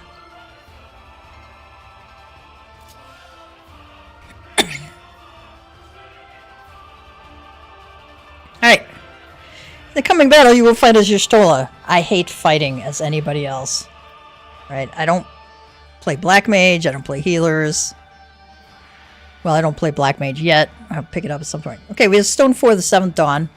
Deals earth damage. We have Arrow 2 of the 7th Dawn that deals wind damage with a potency of 50 and does wind damage over time. That is our dot. Okay, so we're going to dot these guys. We're going to take out the ad first. Cure 2, we need to watch Hien. In fact, I'm going to focus him.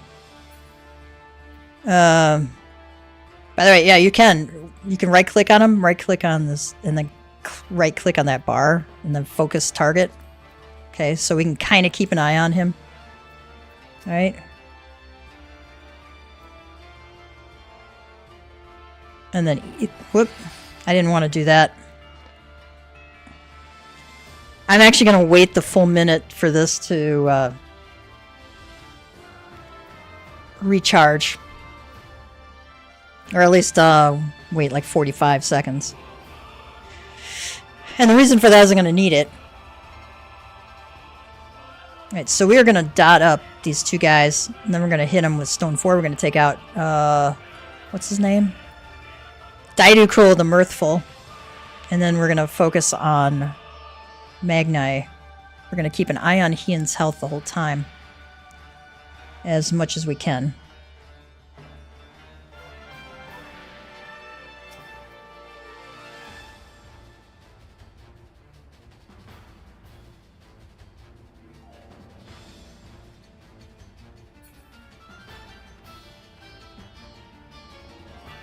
Okay. Let's go.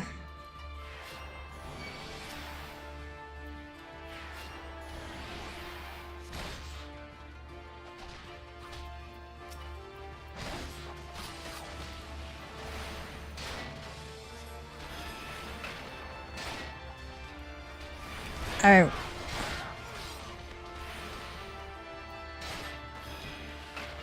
Focus on Magni. Leave Didactyl to me. No. We are actually going to ignore that.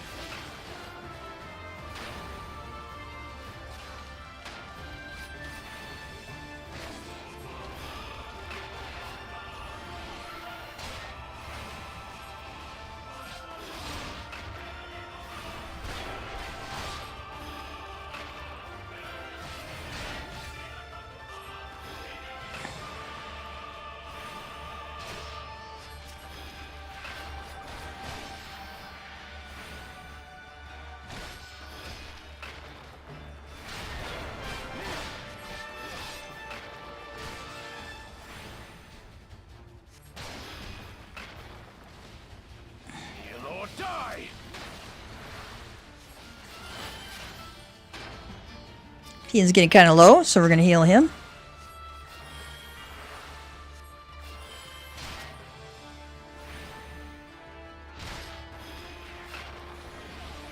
Dot him still.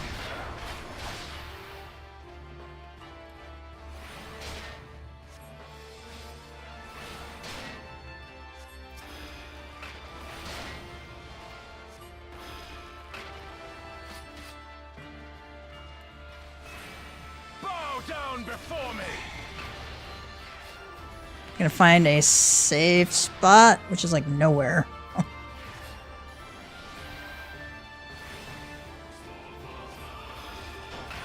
Oh yeah, I forgot we gotta take this out.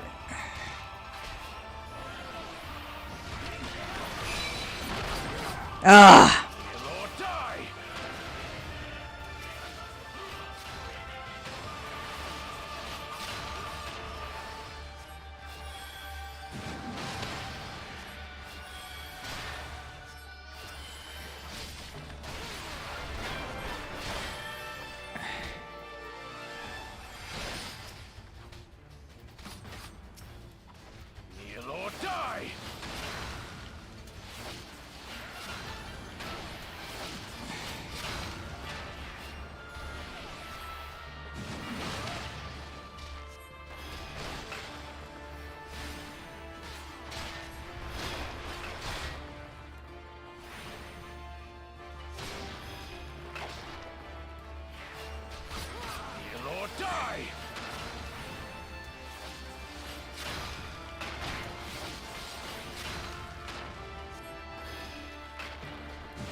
Down before me.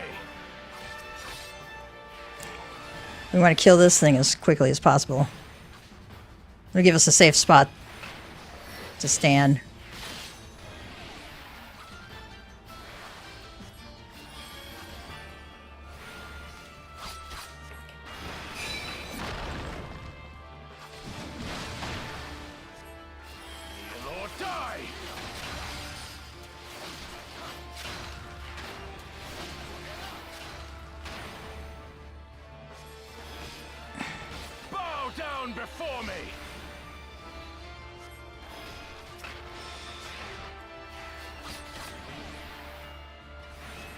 Tremble before the sun!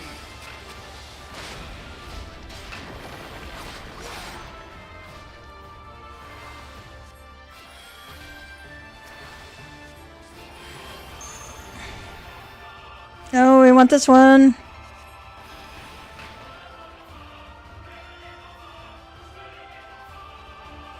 Let us be about it. Okay, good, good. Okay, this is a timed thing.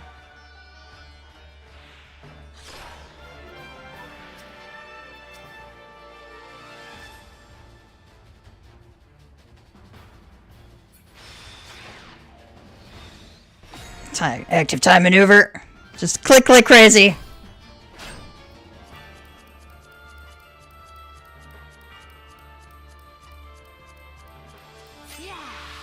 Ah, we did it. Ether, to me.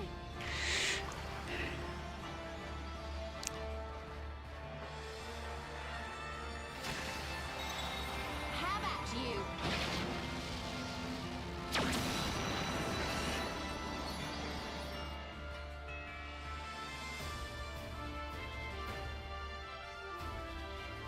All right, duty complete. We did it the first time, man. We did it the first time.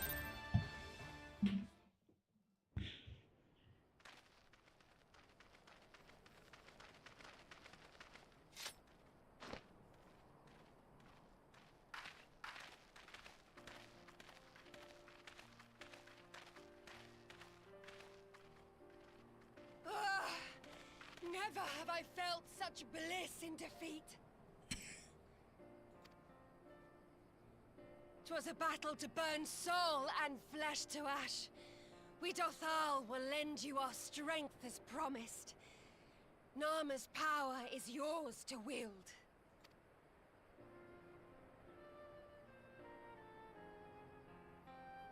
What does the sun say to that?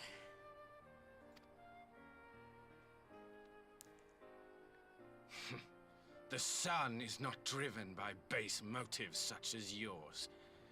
But they have been judged and found worthy.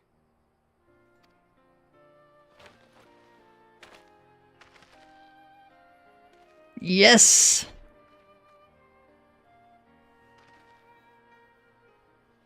It is the way of the Oranir to accord recognition and respect to the strong. You have made sufficient proof of your strength. The sun shall answer your call.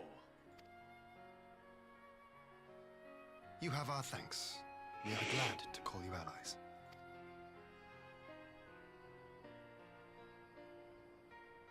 You? By what are you called?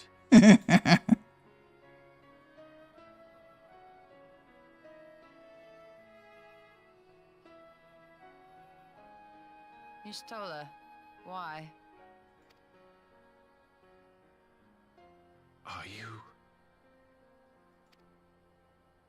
Are you my Nama?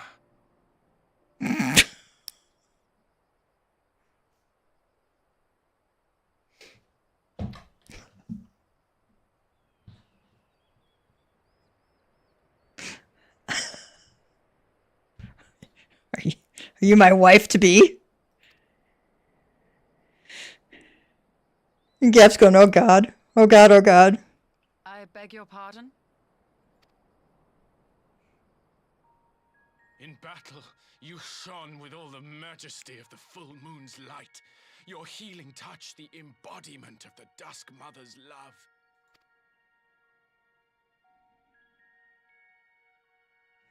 Long had I wondered if my Nama might not be a woman of the steppe. Beholding you, I am all but certain.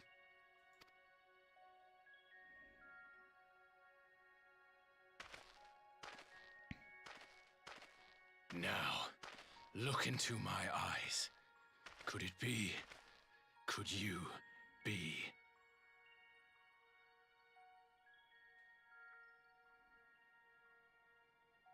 I am not interested, little son. Try again when you've become a man. Oh!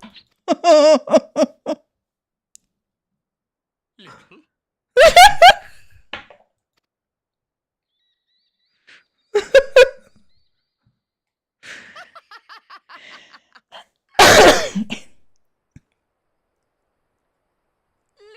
son! Little son!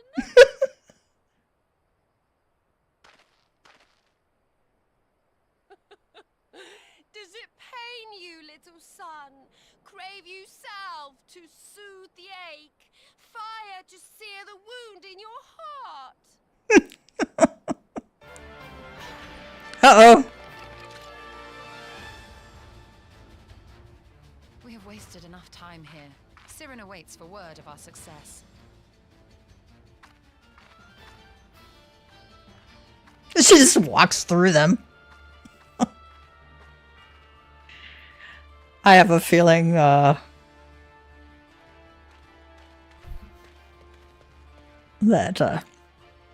Sadu and Magni are meant for each other.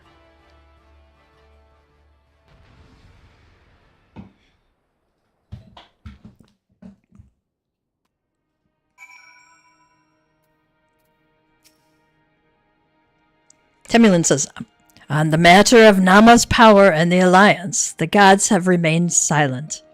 That is their way of telling us to choose with our hearts. So you still have to say, offended? Not in the least. I am no stranger to clumsy propositions, and that, believe it or not, was far from the worst I've heard. He says, Magni's unannounced appearance had me worried for a moment, but it was not his day to shine. Still, I cannot fault the man's bravery. Cyrano says, you had not only to contend with Sadu, but Magni too? Such a fierce battle that must have been. Yet here you stand triumphant. Having passed such a test, they could not well deny you their allegiance. The mole will make no such demands. Weak though we are, we will gladly stand with you. The steppe is our home, and we will defend it with all our being. Ian says, you have my heartfelt thanks. Of all the tribes of the steppe, there is none I would rather have at my side. Cyrano says, God's willing, many more will rally to our cause. I shall send you word when we have answers from all the tribes. Ian says, I cannot thank you enough, Cyrano. None of this would have been possible without you.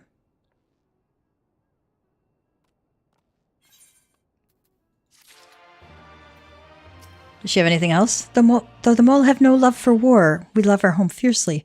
Should the steppe be threatened, we will rise up to protect it, as will full many other tribes, I believe. All right, does Temulin have anything else for us? Nope. Ian says, and so our alliance begins to take shape. Now, if we can just gather that ether flowing... Now, if we can just get that ether flowing again, it will have been a successful trip. All right. We get to the Endurer emote. Ishula would see the ether flow once more. We have the requisite consent. 'Tis time to put Nama's power to use. If the ether flows as planned, all that remains is to have the ironworks engineers do their work at the ruins. Come, let us return to the House of the Crooked Coin.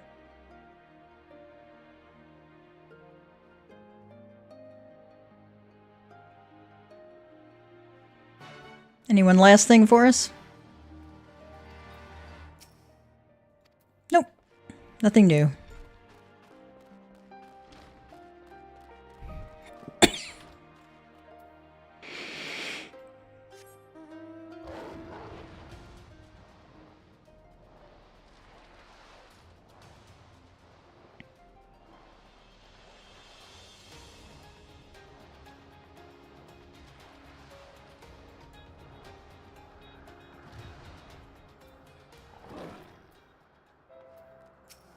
Ian says, I would not have the first idea how to awaken such a contraption, let alone control it. But then I'm not an Archon of Charlian.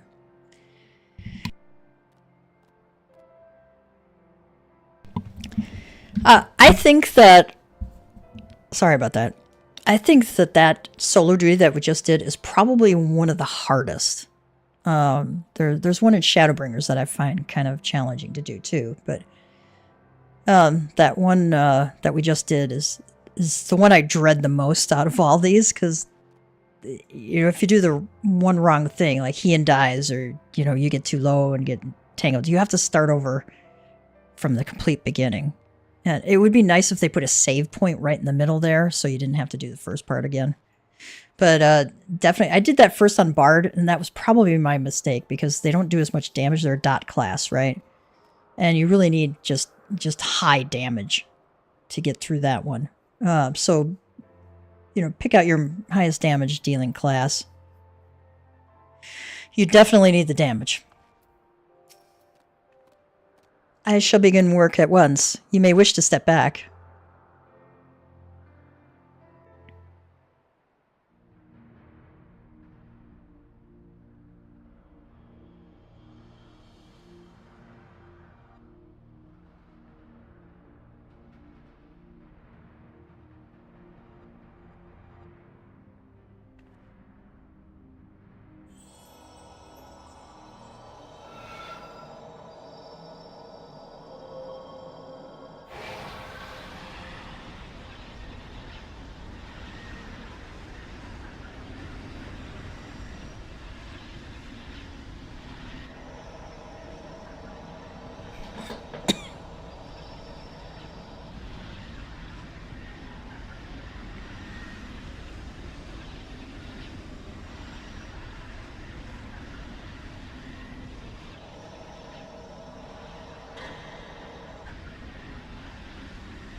Did it work?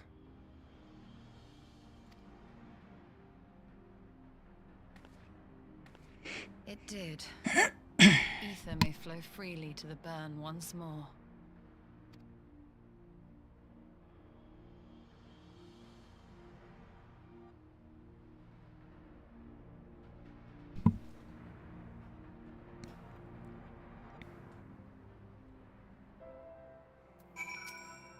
Stola says, to manipulate ether in such vast quantities is draining, to say the least. I shall take it slowly for a while.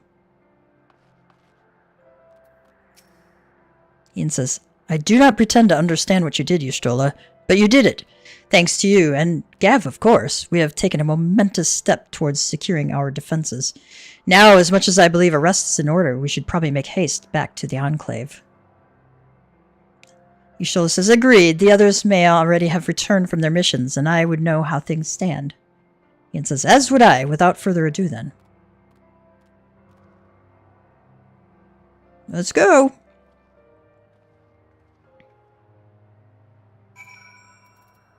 Speak with Alizea to Ken.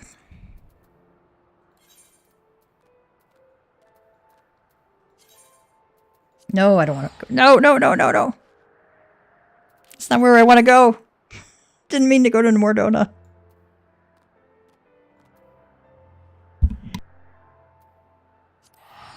Doman Enclave. That's where I wanted to go.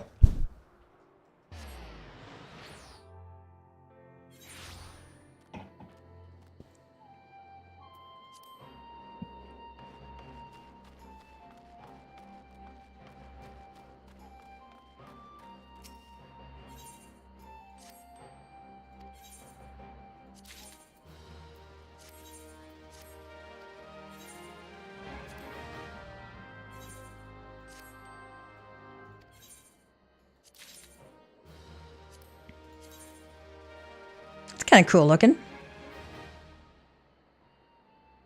That is a level 95 gear for Viper and Ninja.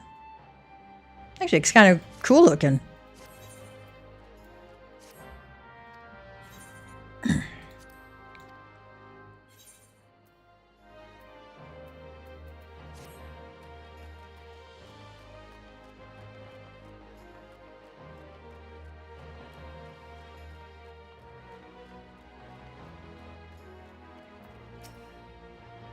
Lord Hien is expecting you. May I show you in? Yes, you may.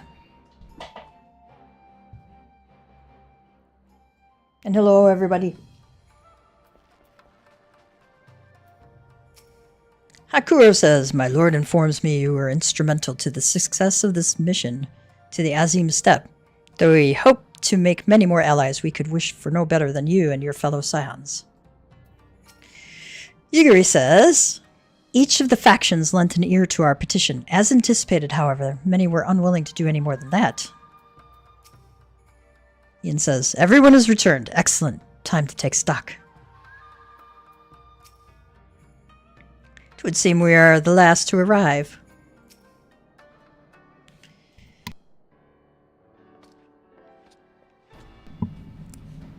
Alice says, judging by your triumphant expressions, I take it all went well on the Azim Steppe.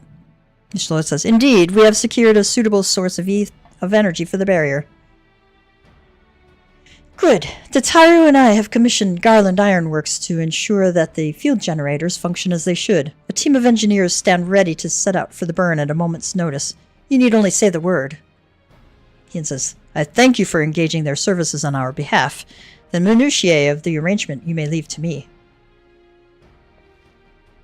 Which just leaves the small matter of our alliance. So, Yugiri and Hakuro, how fare you with your neighbors? My lord, all of the factions we approached are in agreement that the Empire poses a threat, and many responded positively to talk of an alliance. From Hingashi and Suinosato, however, we received outright rejections. The former will not break its treaty with the Empire, and the latter will not involve itself in conflict. Just as we expected, then. Well, there is naught to be done about it. We must focus on the rest. To each of the nations that were amenable to an alliance, I will personally send a missive. And once I have attended to that, I believe we will have done everything we can to fortify Doma's defenses, for the time being at least. All of which means I may leave for the meeting in Alamigo with a lighter heart. Yugiri, Hakuro, if you would be so kind as to hold the fort in my absence. My friends, we could not have achieved so much in so little time without your help. For that, I give you my heartfelt thanks. Till the meeting, then. Alice says, I took the liberty of asking Thancred to attend as well. He should have arrived in Alamigan Quarter by now. Ishola said, then let us not keep him waiting, shall we?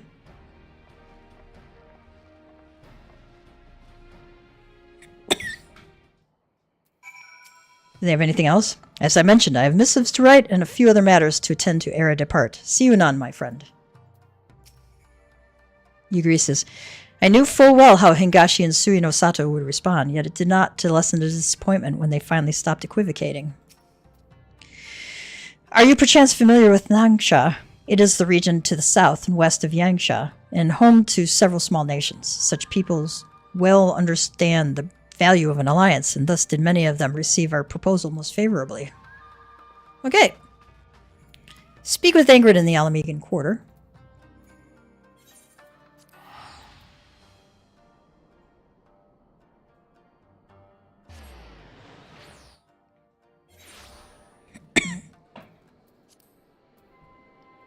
And because I'm too lazy to walk over there.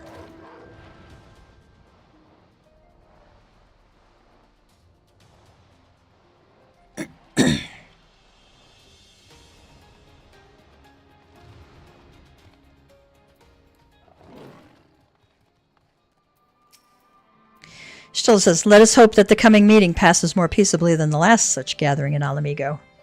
You know, there's never any peace where the Scions are involved, you know.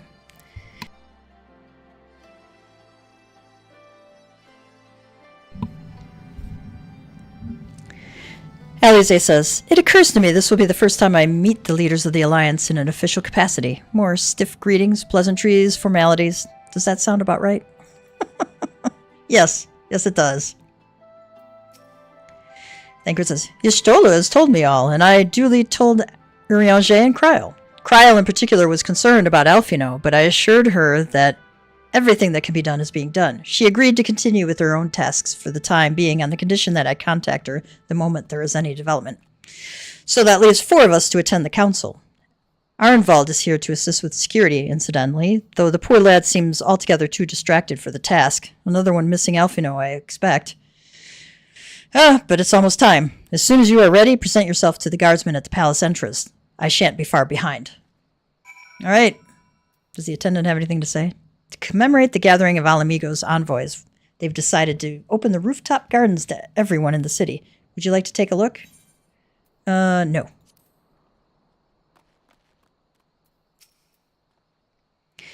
Ah, the Scions of the Seventh Dawn. Welcome to Alamigo. The Alliance leaders have already arrived. May I show you in the meeting chamber? Yep. Upon proceeding to the Royal Palace, several cutscenes will play in its sequence. It is recommended that you set aside sufficient time to view these scenes in their entirety. All right. I want to put on another... Make sure we have a full hour's worth of XP buff. Or, you know, food.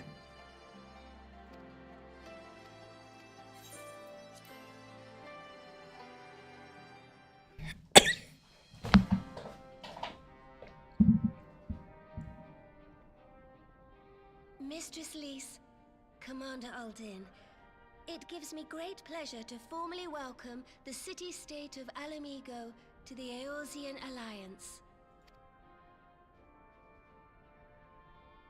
The pleasure is ours, Your Grace. I know I speak for all Alamegans when I say that we are glad of this chance to stand with our comrades of the Alliance. And we for our part are glad indeed to be able to welcome friends both old and new. Lord Hien of Doma, at your service. Pray, accept my heartfelt thanks for your generous invitation. Nay, 'tis we who must thank you for journeying so far. And 'twould be remiss of me not to acknowledge the part the Scions of the Seventh Dawn have played in bringing all of us together. In times of great unrest, you and yours have been our constant companions, without whom we would not be here. With apologies to Lord Hien and Mistress Alisaie, it occurs to me that we have not gathered in this way since that fateful day in Uldar. The day I lost my arm and my freedom. As I lay in my cell, never did I dream that I would one day be given the chance to represent my homeland at this council. I would not even be alive had you not plucked me from the jaws of death. You, Yugiri, and Alphino. Would that the lad could be with us.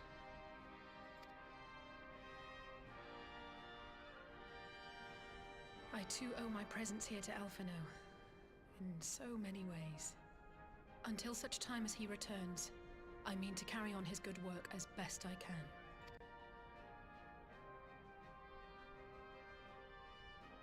Come, friends. Let us leave the past in the past and turn our eyes to the future.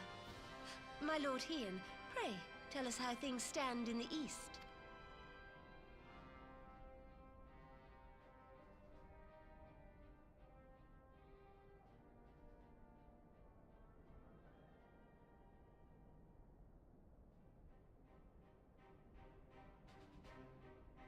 Having heard the rumors of dissent in Garlemald, I dared to dream of a peaceable solution.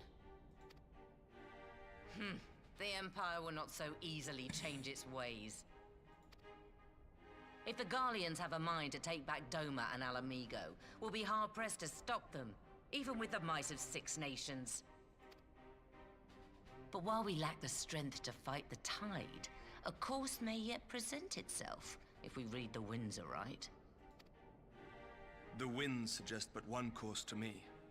One which leads from the sea unto the river and thence to the source of all our woes. The Ascians. Indeed. All here have felt their blighted touch. It was the bringers of chaos who nurtured the Archbishop's tyrannical ambitions. They who bestowed upon him the secrets of summoning, as they have so many others before and since. And while they remain, we shall know no peace. Our objective is clear. The question is how to achieve it. That our enemy parades about in Xenos' skin poses problems in itself, but ere we get to them, how are we to infiltrate the Empire and get close enough to strike?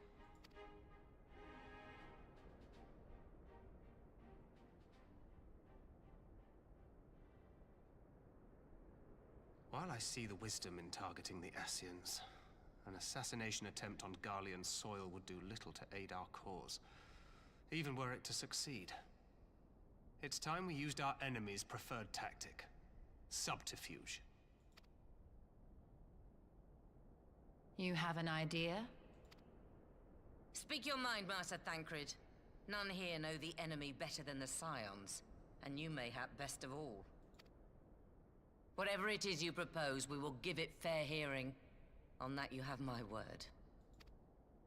Very well, Admiral. My proposal is thus. We dispatch the shinobi to Imperial territory. There, they sow the rumor that the Crown Prince perished in the battle for Alamigo, and that the man parading around is in fact a corpse inhabited by a servant of darkness.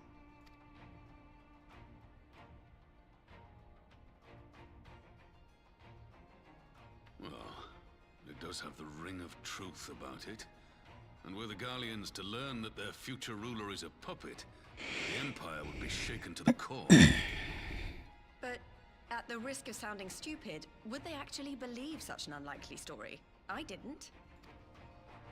Ordinarily not.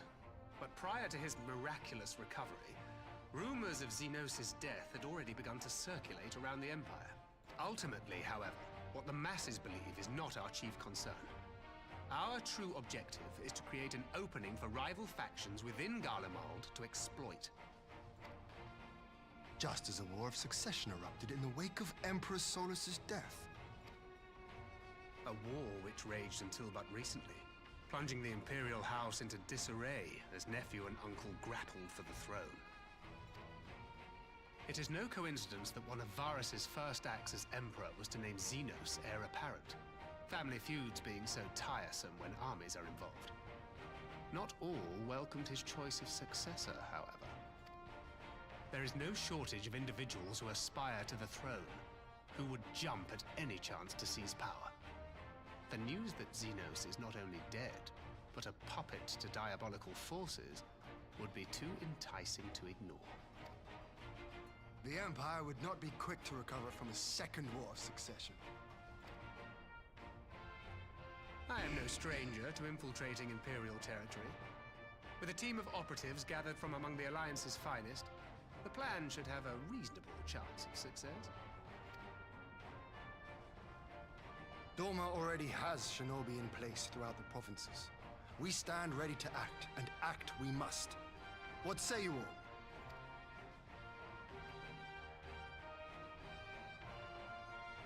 I'm for Master Thancred's proposal. We shine a light upon the Ascian and test the Empire's unity. 'Twas his plot that scuttled Doma's negotiations, was it not? Why then, if we can eliminate him, there may yet be a chance for peace. Let us wage this war of subterfuge, that we may one day lay down our arms. Gods know we never will while the Ascians remain.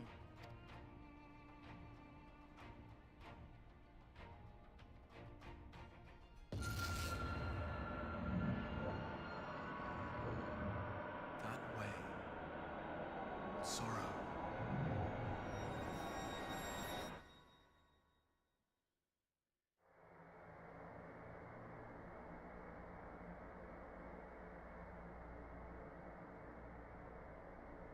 History must be changed.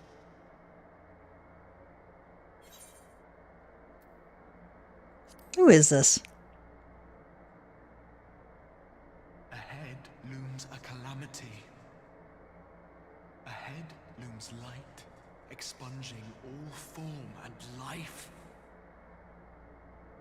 Twin dooms only you can forestall. Only you. What's the matter?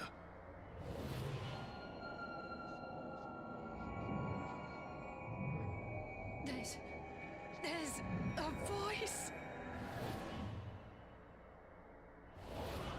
Spies in our midst. Nay, I sense no such presence. Let expanse contract. Eon become instant. Throw wide the gates that we may pass.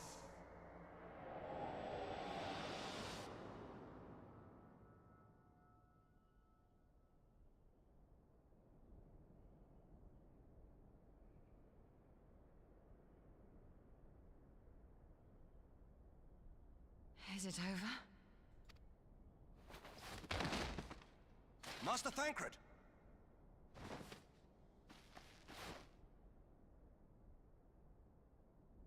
12 for Fend. Bear him to a private chamber. Have every healer make ready. Swiftly!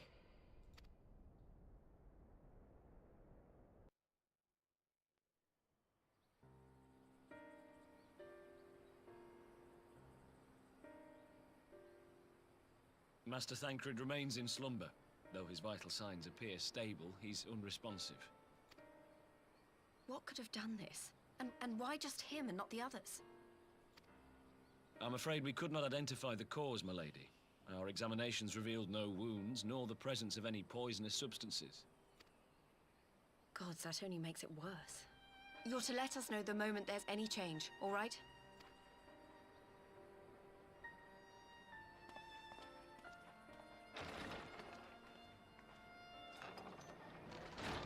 Thank you for coming. Knowing Thancred, he would apologize for being otherwise engaged at so crucial a juncture. In gifting us a course of action, Thancred sowed the seed of all that is to follow. We have but to nurture it as best we can. To him, I would say, rest easy, that he may wake to enjoy the fruits of our labors. Now, the matter of the mysterious voice must not be forgotten. Will you tell me exactly what happened? Alisaie and I heard a voice in the moments before Thancred collapsed. It was accompanied by a severe headache, as if something were clutching at our minds. Did you experience the same thing? Yeah. So, in between the voice and the pain, you felt as if you were somewhere else entirely.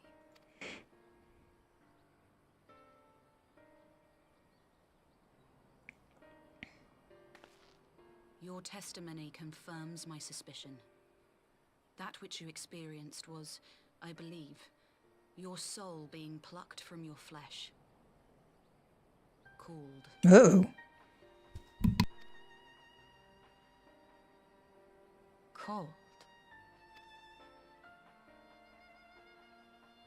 I myself examined Thancred. Reach out as I may, I could not sense in him the spark of life that is his soul.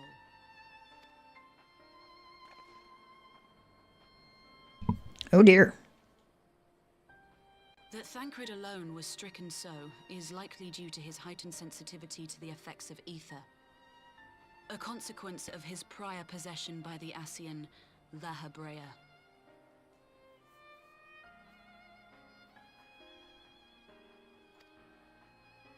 The owner of the voice, whoever it may be, reached out to you, called your souls, and in so doing, caused you and yours such pain.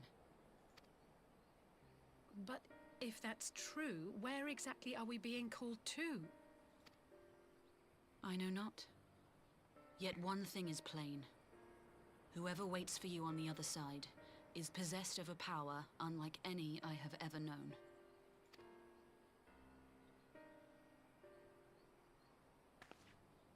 Forgive us, Lys, but may we leave Thancred in your care for a time? As if you had to ask. I may not be a scion anymore, but I'm no less a friend. Don't worry. I'll see to it that Thancred's well looked after.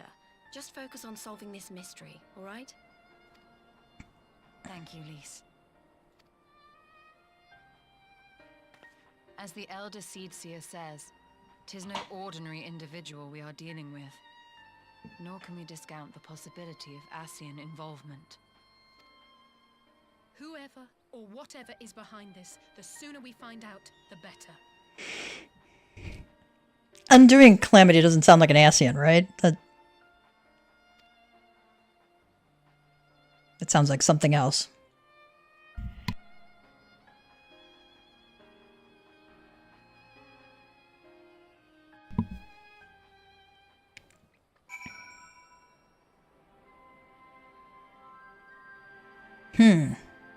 What does Kane Sana say? Never have I encountered such a phenomenon. If this is magic, it is beyond my ken. Ishtola says, if the Asians are indeed responsible, we must take steps to protect ourselves, though I know not how. Lee says, don't worry about Thancred. I'll send word as soon as there's any change. Okay.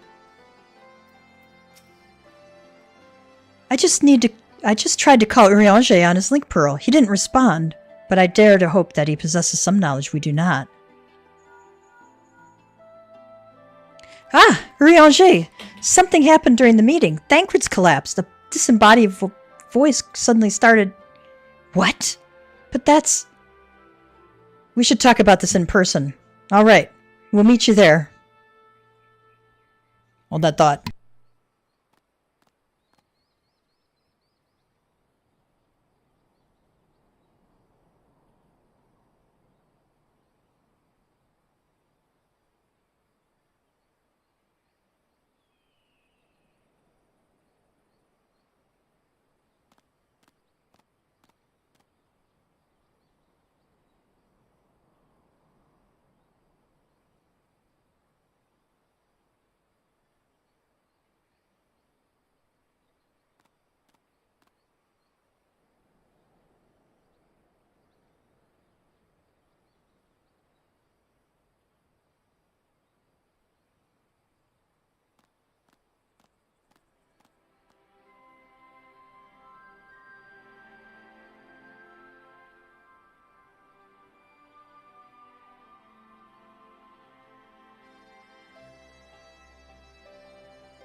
Alright, that was my son.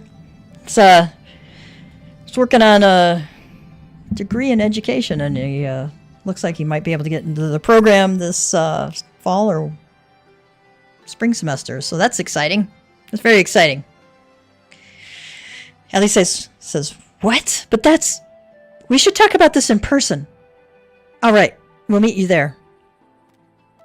Ellie says, that was Urianger. He heard the voice too. Ishtola says, in Thanalan. As we alone were afflicted at the meeting, I had my suspicions, but if the voice also spoke to Urianger, there can be little doubt. The Scions were targeted specifically. By whom and to what end is the question, one to which we must find an answer with all possible haste.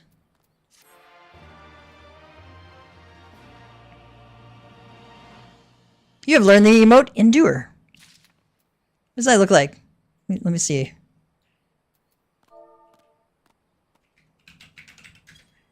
It's like, ugh.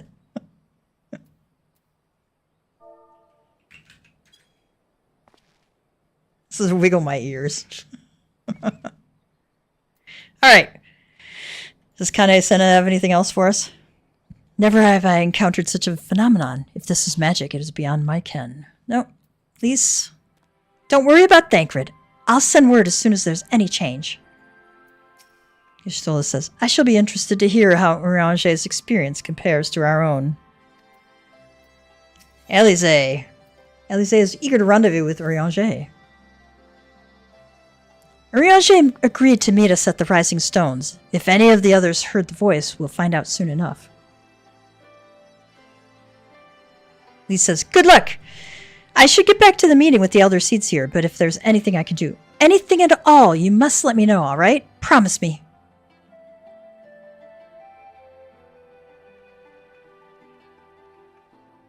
Right, let's be on our way.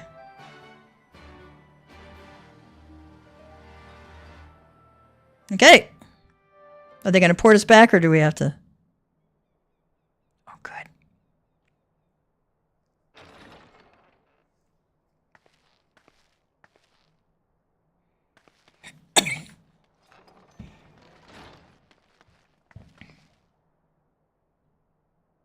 Urianger! Gods, it's good to see you. Would that our meeting were under happier circumstances. I judged the voice sufficient cause for concern even before you sent word of its effect on our comrade. So, to translate Urianger, said, I wish this were, happier circumstances we were meeting. I was very worried about this voice even before you sent word about its effects on Thancred. You heard it too, then? Aye. And all but certainly at the selfsame instant. Alas, pained as I was, I could make little sense of what few words did then reach mine ears.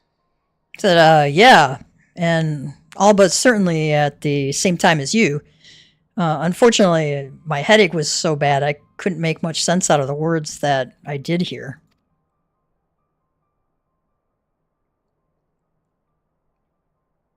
Who do you think is responsible? Could this be the Ascians doing? That I cannot say. Not when so little is known. Ere I indulge in speculation, I would examine Thancred with mine own eyes. Alright. Nope. But before I make a guess, I want to see Thancred myself. To Alamigo, then, without further delay. One other thing. During my visit to the Far East, I observed a strange phenomenon. Thou referrest, I presume, to the localized reduction in etheric density. You're referring to the decrease in ether there? Well, that spares me the trouble of an explanation. Yes, I noted precisely that at two apparently unconnected locations. I take it the phenomenon is not limited to the Far East.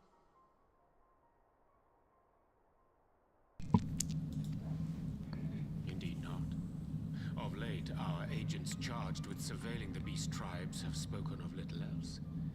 In every corner of the realm, they tell of places in which the ether hath grown thin. Oh. Naturally, my suspicions first turned to primal activity, but the areas thus affected betray no evidence of summoning. I must confess to being quite perplexed. Alright, at first I thought it was primals, but, there's no evidence of summoning at those locations, so I'm very confused. If the same phenomenon is being observed in multiple locations on opposite sides of the world, we may safely discount regional factors. Needless to say, this warrants further investigation. Indeed, I shall make it my task to... The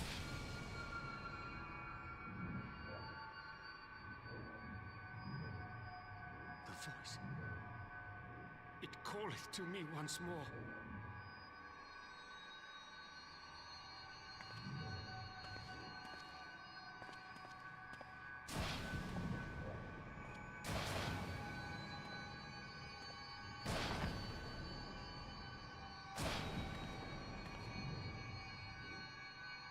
I hear it too.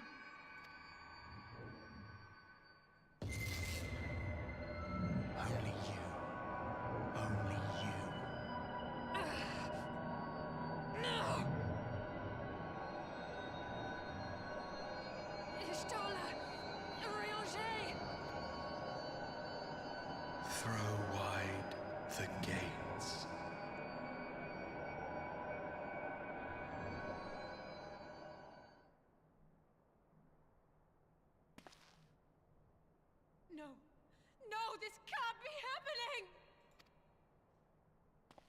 Uh-oh. 2 more down. Y'shtola, Urianger, open your eyes!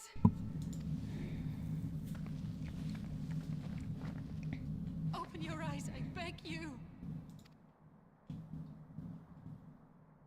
Say something. Anything. Not again. Please. Not again.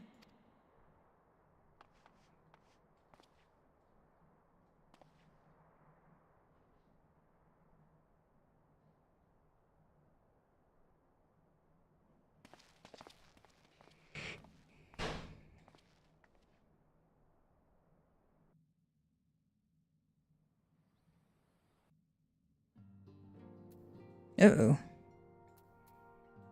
Ori Boulder says, this is an unprecedented predicament for the Scions, but we must remain strong, the least of us most of all.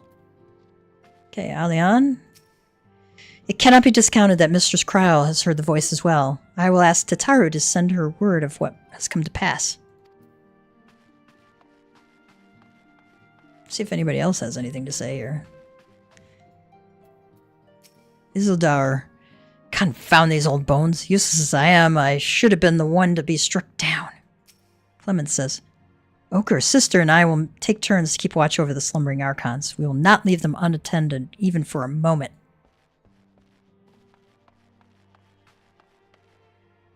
Rael, well, Ifemi says, we had spoken earnestly of doing more to ease the senior scion's burdens, but not under these circumstances, nor less so soon. I only hope I will be equal to the challenge. Rael? Didn't the selfsame thing happen to Thancred? Who's bloody next?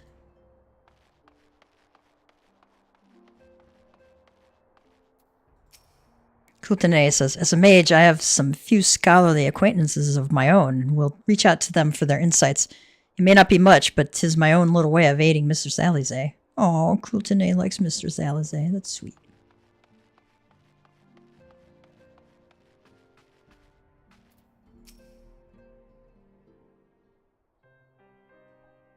Forgive me, that was an unseemly display. Or he said, it happened before your very eyes, my lady. None here would have behaved any differently. We've borne the 2 of them to the private chamber, but tell me, is it true that Master Thancred languishes in a like state in Alamigo? Alize says, I'm afraid so, though given the circumstances it would seem best to observe them together. I'll send word to Lys that he should be brought here. Or he says, take heart, my lady. The world is full of scholars and knowledgeable folk of every persuasion. Someone out there is bound to know what ails our comrades, and how it may be cured. Thus will we rouse them, no matter what. That we will, Hori. That we will. But first things first, our comrades will have questions. May I ask that you explain the situation to them? I must attend to a private matter.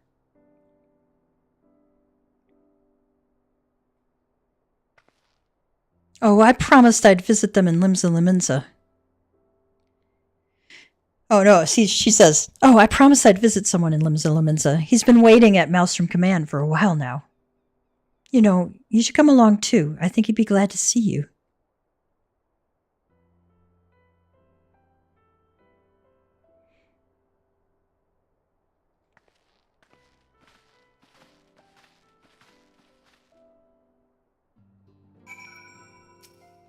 Or he says, worry not, Gav. Ochre and Aenor are keeping watch over Mistress Y'shtola and Master Urianger. Pray, keep Mistress Alize company.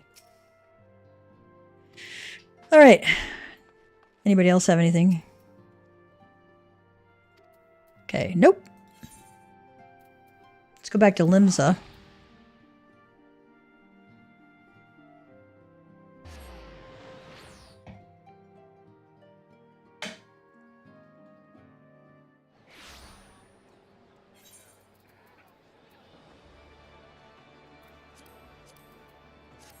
I can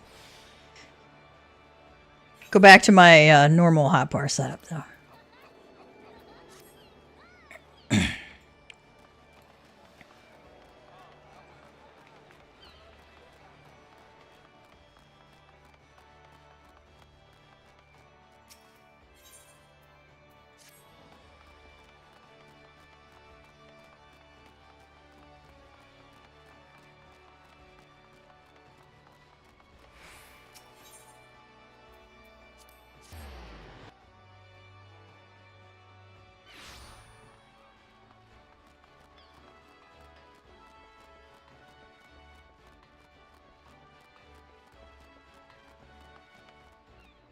The Storm Private says, with Mistress Alize, are you? She usually visits alone. Still, I'd make a welcome change. It'd make a welcome change for the little one.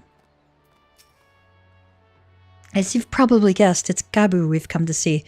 The private here will bring him out to us. Ever since the Maelstrom took him in, I've tried to visit him as often as I can, and after what befell our friends, I was taken by the urge to visit again. It's difficult to explain.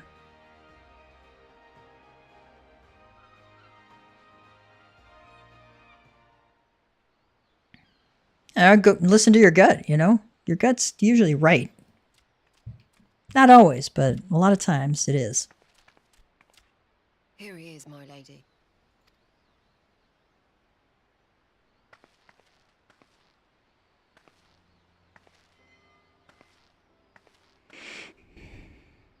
Gabu, it's been too long.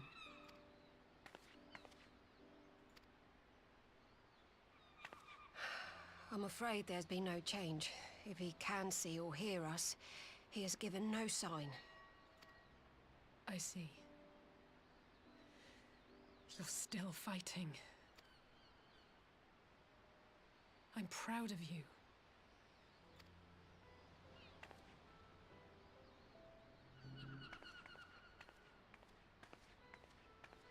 We promised that we would come and visit you together, didn't we?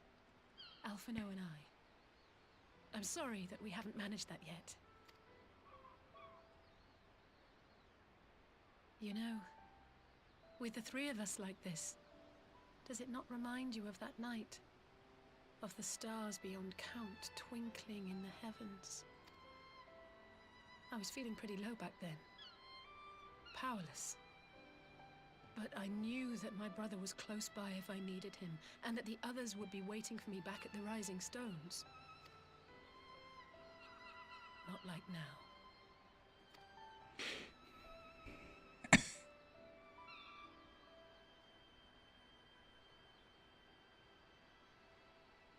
I've seen my share of trouble since coming to Eorzea. Been reminded again and again of my limitations, of how little I can change about this world. And I've come to know the sorrow of parting all too well.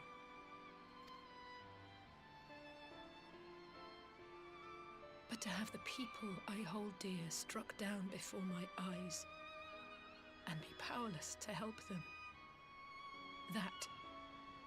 that I cannot bear. That is a very, very difficult position to be in. Very difficult. I had a family member who was a close family member who was diagnosed with cancer and stage 4, and that person is still with us. Thank God. The good Lord touched that person's life, but you can't fight that battle for them. It is heartbreaking and frustrating to not be able to do much of anything, you know? So I understand what Alize is going through here.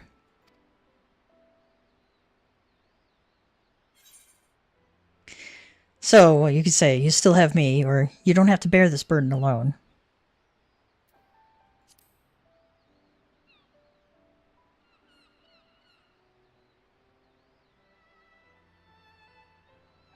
No, I don't. You're right. It's pure arrogance to imagine I can solve everything by myself. You'd think I'd have learned that by now. Thank you. I don't know what I'd do without you.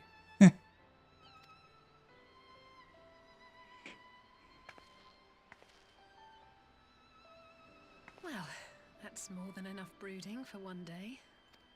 Come on. We have friends to save. Alize always able to pull herself up by her bootstraps and get back into it.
Let's return to the Rising Stones and take it from there.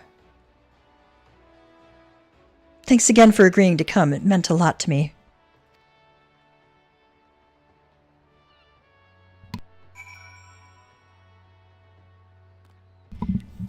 Hello again. Welcome back. Speak with Alize at the Rising Stones. Right. Go out to Revenant's Toll.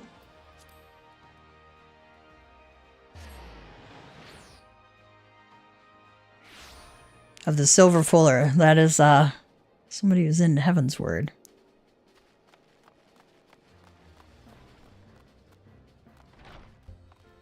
We have any blue quests? No.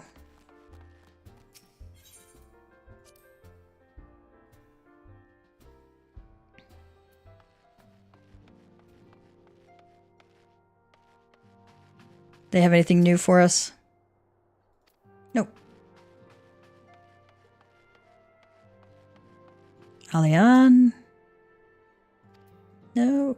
Ifemi?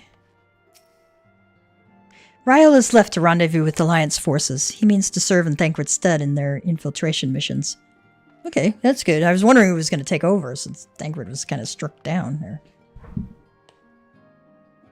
Sorry, I got an itch on my back. Oh my god. We scions who can still perform our duty must take up the burden of our comrades who cannot. We will continue our watch over the beast tribes and do whatever else may be required of us. Okay, cool. Wait, why do I have 2 green?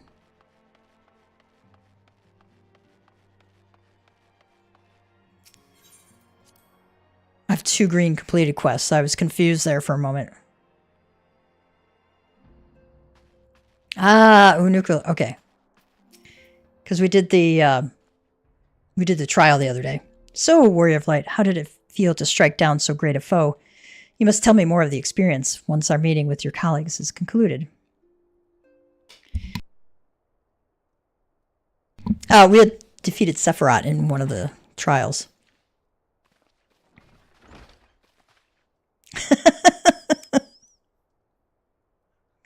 Pretend like these two haven't disappeared, okay?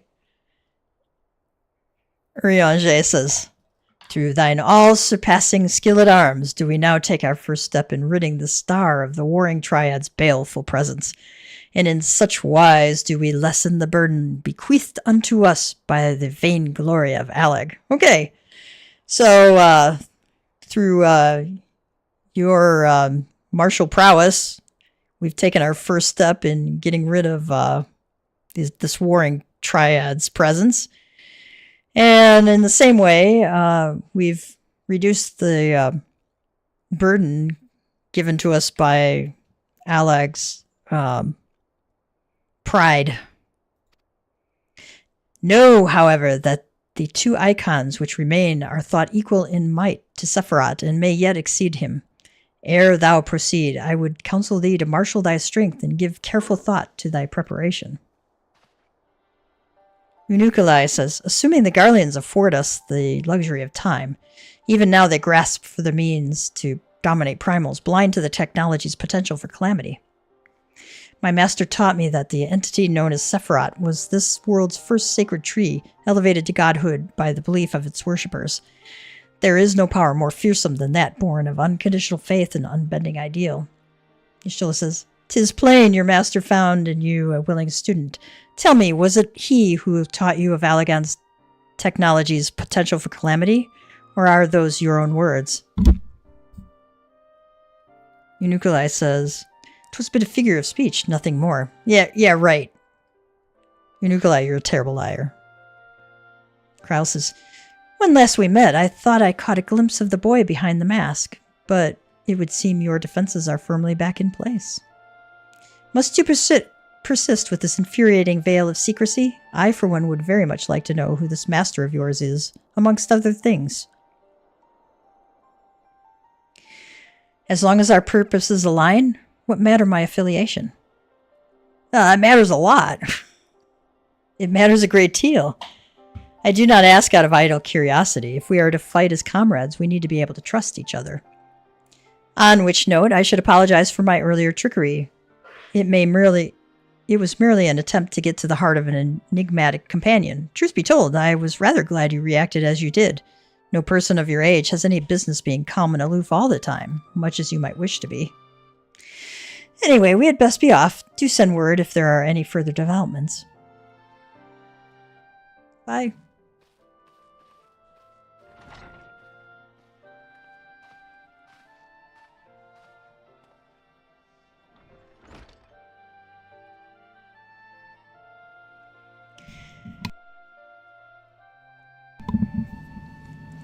A companion now, am I? Yeah.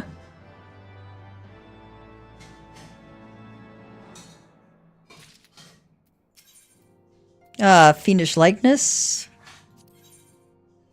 Miqo'te has a gift for you. I have something for you, Warrior of Light. During our expedition to banish Sephiroth, I came across a certain relic, and I believe that it would be best to put to best use in your hands.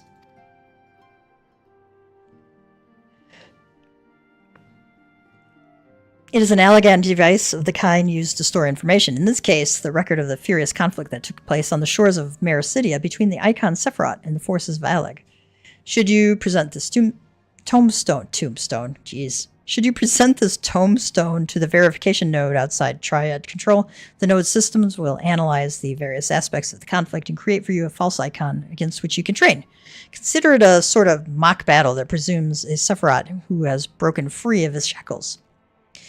If I understand its workings correctly, the node should also be capable of manifesting a far stronger incarnation of the icon. This would mimic the catastrophic consequences were Sephiroth ever to absorb an additional source of energy, say, by defeating another member of the Warring Triad. Compelling challenge for a warrior of your ability, yes? You need not possess Mistress Kryle's knowledge of Allagan technology to begin this particular battle. Simply present the tombstone to the node on the flagship and then follow the orb's instructions. I hope the experience brings you valuable insight, Warrior of Light. Alright, Miqo'te is preoccupied by the threat of the 6th Legion. I'm troubled, Warrior of Light. The 6th Legion will not soon surrender its pursuit of Allagan technology. While it is true that the 6th suffered heavy losses in attempting to breach Azislah's defenses, the Legion is still very much a force to be reckoned with. Left to his own devices, it will not be long before the Legatus moves to... Pray excuse the interruption, but a call to this link pro can only come from one of your fellow scions. Archon Y'shtola, what news? And you are quite certain they have broken through?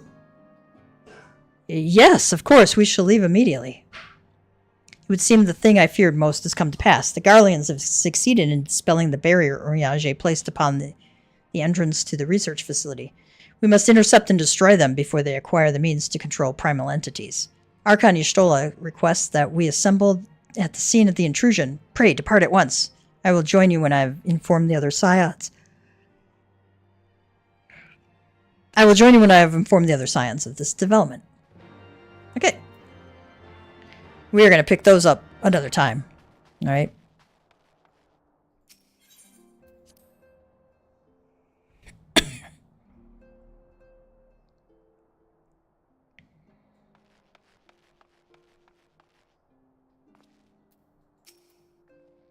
Alice says, I did some thinking on the way back, and I think Hori is right. We need to seek outside help. Ordinarily, we would turn to our own experts on such matters, but they're both among the stricken.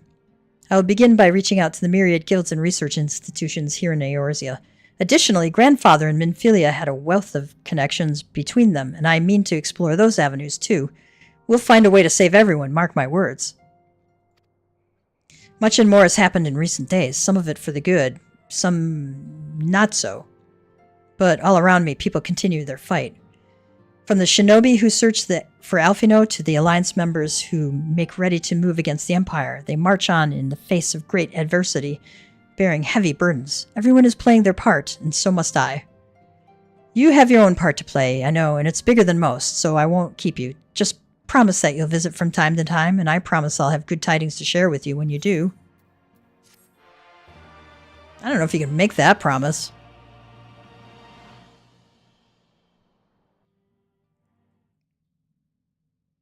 Meanwhile, in the Imperial Palace.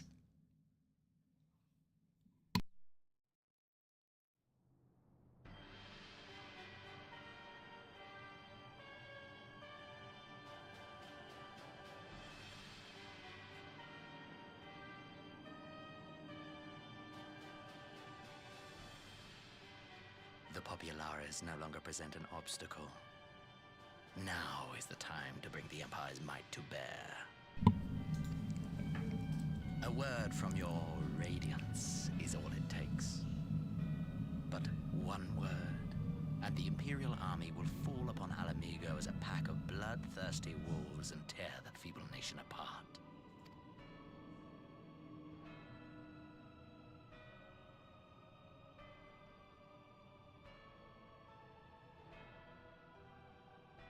Have you no words for me? Despite the lengths I go to, an emissary playing the part of a fool. When first I took this face, I swore to use all of my knowledge, all of my power, to further the cause of the Empire. My deeds stand testament to my commitment. And with this adamant flesh at my disposal, I could destroy the Icon Slayer as easily as one might swat a fly. Why do you hesitate?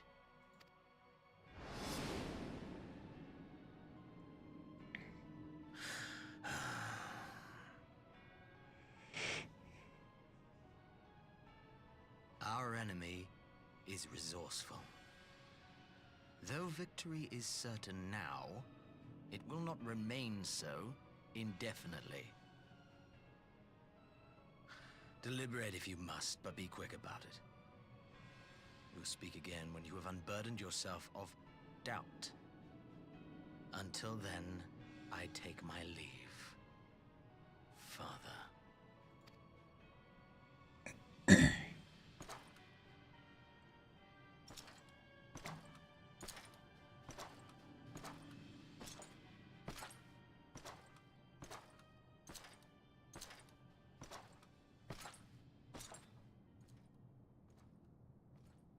I should be the one to sigh.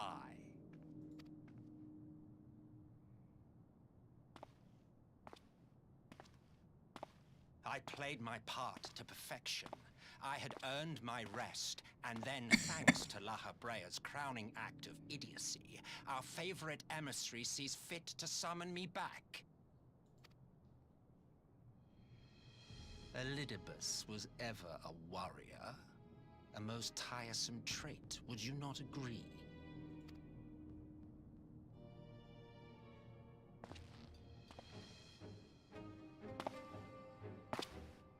What? Have you no words for me either? No matter. I've long grown weary of this mummery. Now, my dearest grandson, let me remind you of your place in the simplest of terms. Ew.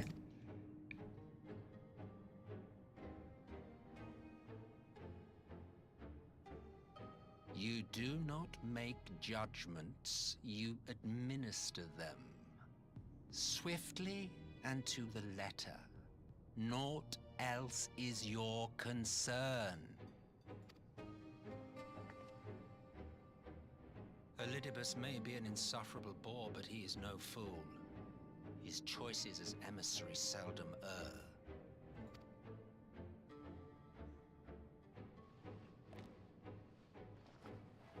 If aught threatens the balance twixt light and dark, it falls to you to remove it. Be it by your own hands or by your armies, you have ample means at your disposal.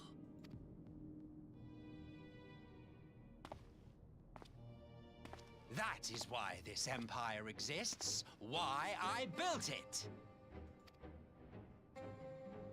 Oh my. Oh dear, have I touched a nerve? You always were an easy one to read.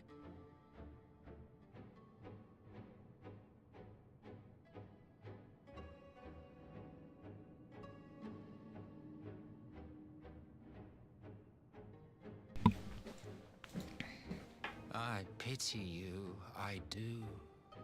As they say, ignorance is bliss.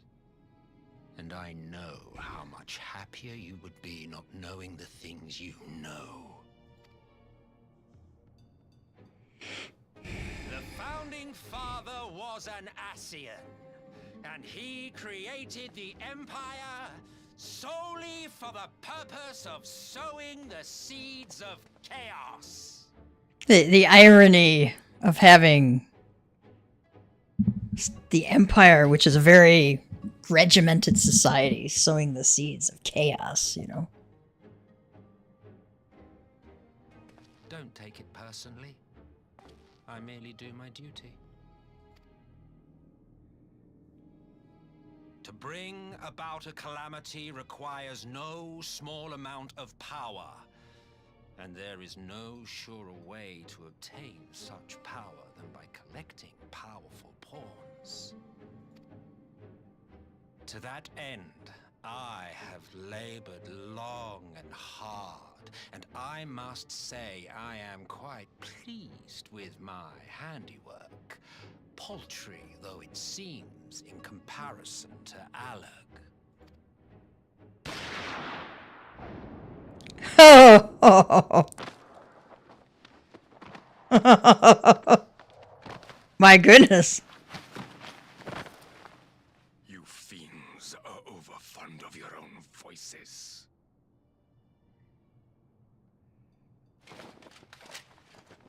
Mark me, Ascian. Man is the master of his own destiny.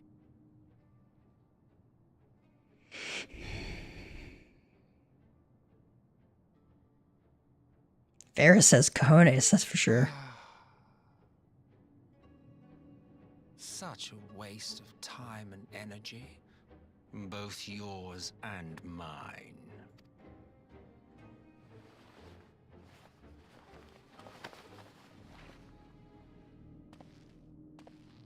Lest you forget, you are Emperor now. If you wish to spout drivel about man's destiny, save it for the masses. It will serve to give them a sense of purpose, and you, pliant pieces for the game.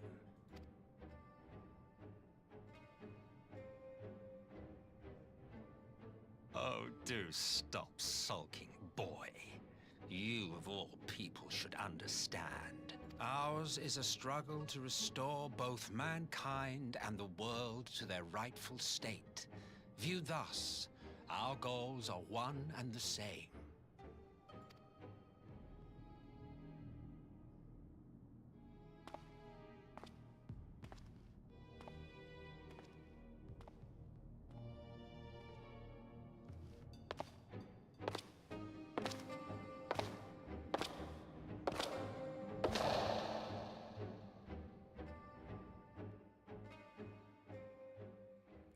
Who knew how the Empire had come to be? Meanwhile, at a resistance encampment somewhere in the Empire.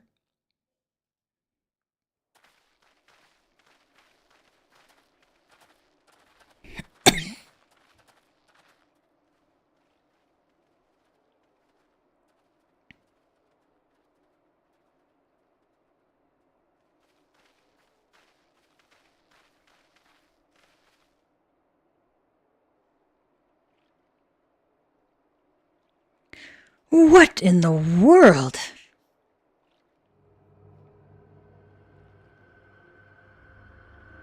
I see dead people.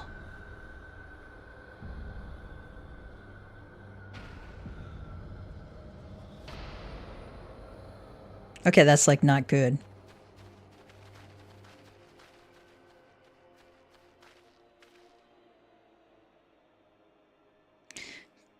Dead, all dead, yet I see no wounds, nor any evidence of battle.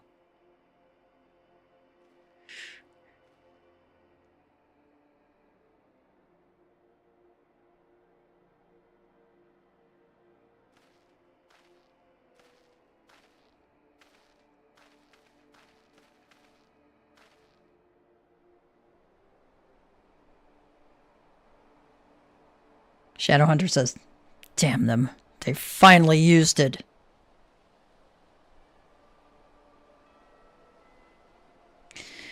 The Empire developed an alchemical weapon in Girabania, a gas. Black Rose, it was called, and to breathe it is to breathe your last. Alphino says, and that did this? I thought the project abandoned and its vile fruit destroyed, but naught else could have wrought such an atrocity.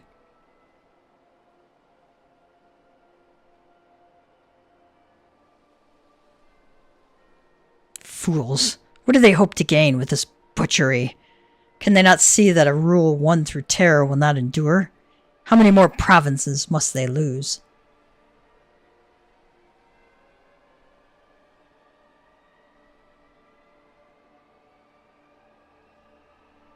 Nay, wait. This is not the work of men, but monsters. The Ascians. It cannot be a coincidence that their trail led us here. Their objective was never to rule, but to sow strife and discord.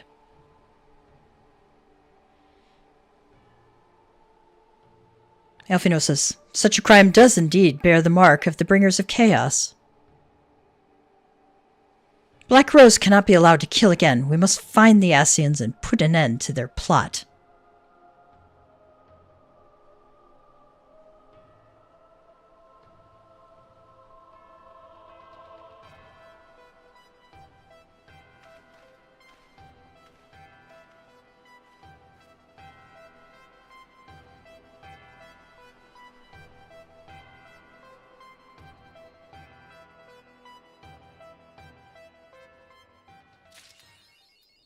Okay.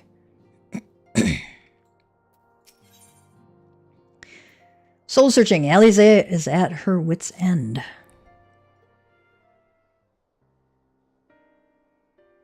I'm glad you've come, though I'm afraid there's little in the way of good news. After you left, we reached out to both the Alchemists Guild and Stillglade Fane and attempted all manner of treatments. But the results were always the same. Whatever the answer is, it's not alchemy or conjuring. Why did it have to be Y'shtola and Urianger and not me? Out of all of us, they are the ones who could feasibly have solved this puzzle. And Alphino's still missing. God, it's all going wrong. Where do we even start? A grave situation indeed. Might I be of some assistance? Yeah, it's Kryl.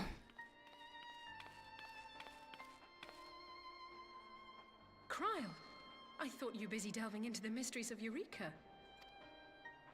When word reached me of the plight of our friends, I could not well stay away.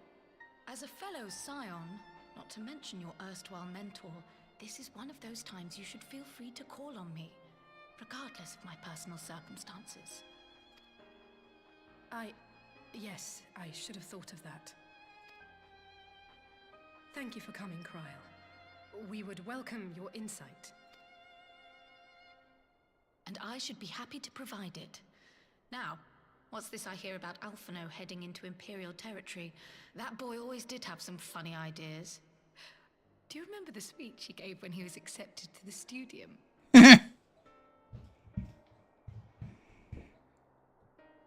My life's goal is naught less than the salvation of this star. That sounds Alphino.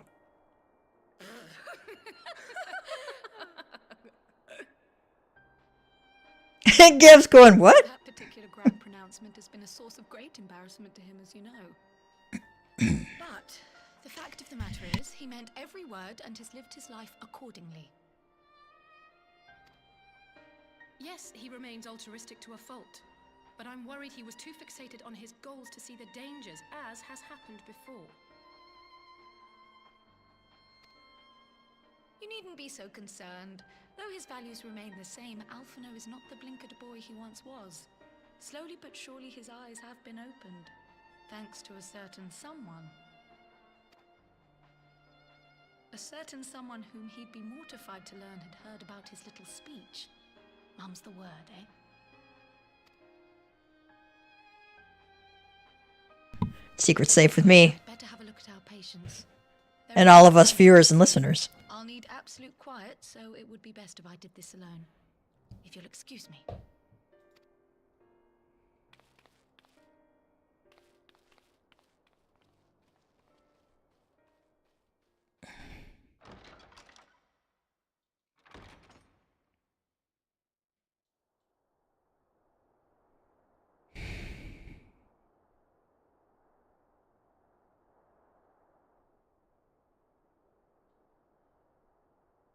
It's a nice effect there.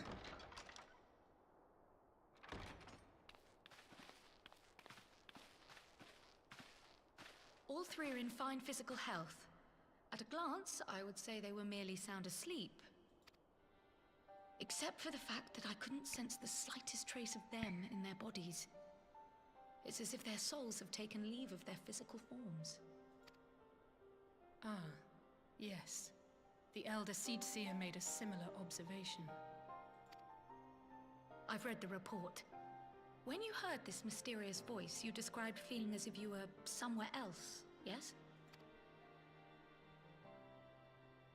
If we assume the ether which comprises your essence is being drawn to some other place, then it may be possible to follow the trail it leaves behind, just as we did in our search for Thancred. I wasn't around for that, but I can't imagine it was easy. Oh, it wasn't. But that's no reason not to try. I will have need of Master Miqo'te's crystal eye if I'm even to make the attempt.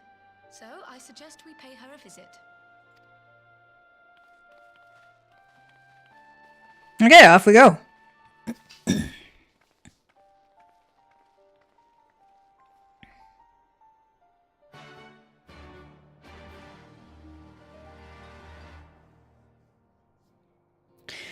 Speak with Alize in front of Miqo'te's cave.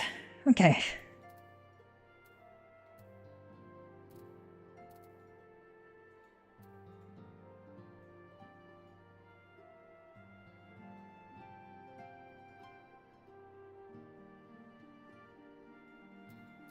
There's like no good way.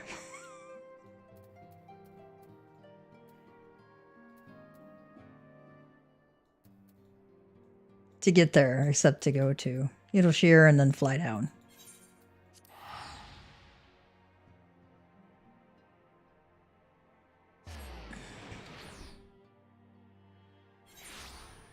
Square Enix does love making us fly all over BFE sometimes.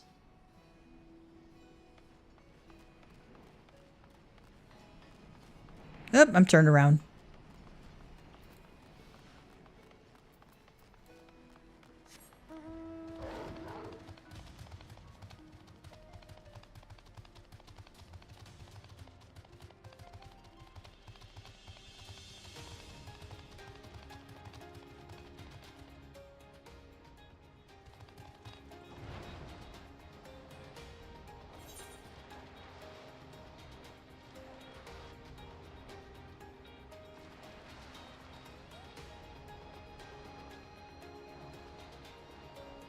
Oh, that's Secret of the Ooze. We don't want that.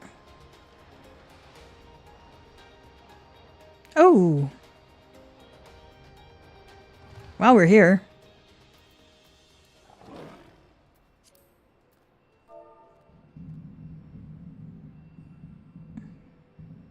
Kind of a cool view.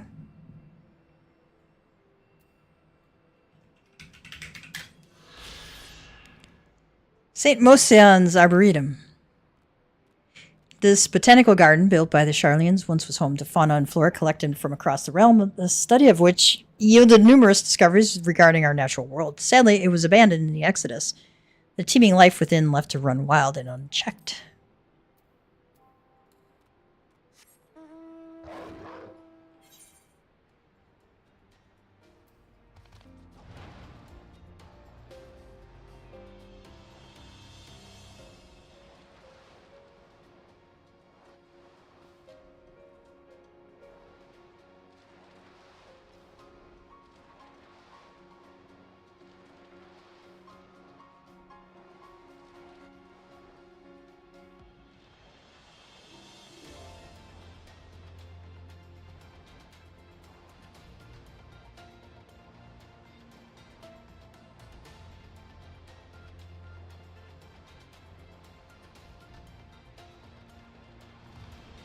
And here we are.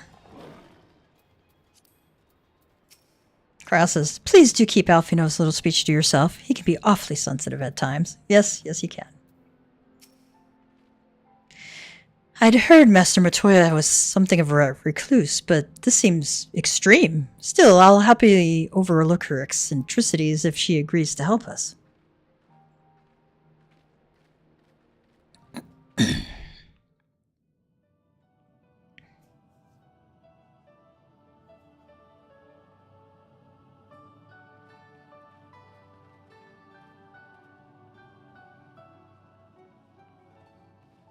come to disturb my peace again, have you? I hide myself away in a cave, and still you people insist on pestering me with your problems. I like Master Miqo'te. Oh, I mistook you for young what's-his-name, but I see now you're the sister. Weren't you supposed to be the lively one? I've seen happier faces at a rain-sodden burial. Well, I'm sorry to dash your expectations, but the situation isn't exactly conducive to gaiety. Ha! That's more like it. Stoller used to spit and hiss like a wildcat too. Better for a young thing like you to be filled with fire and leave the doom and gloom to your elders. Now, what exactly does this tragic situation of yours have to do with me? If I may, Master Miqo'te, we have need of your crystal eye once more.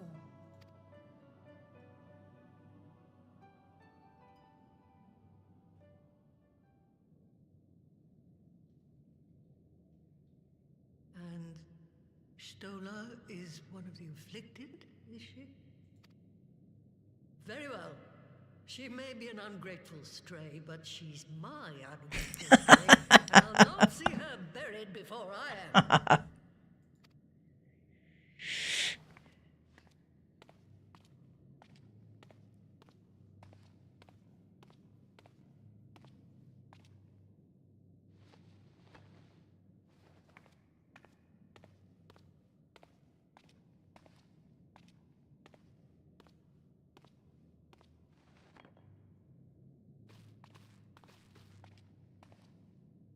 Right.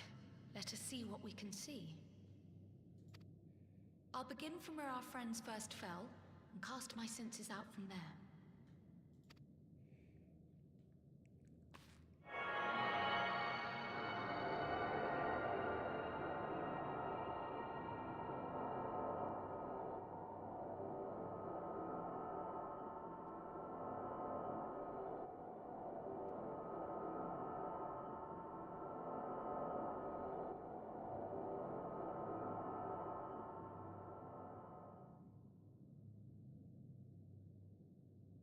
What is it? Did you find them?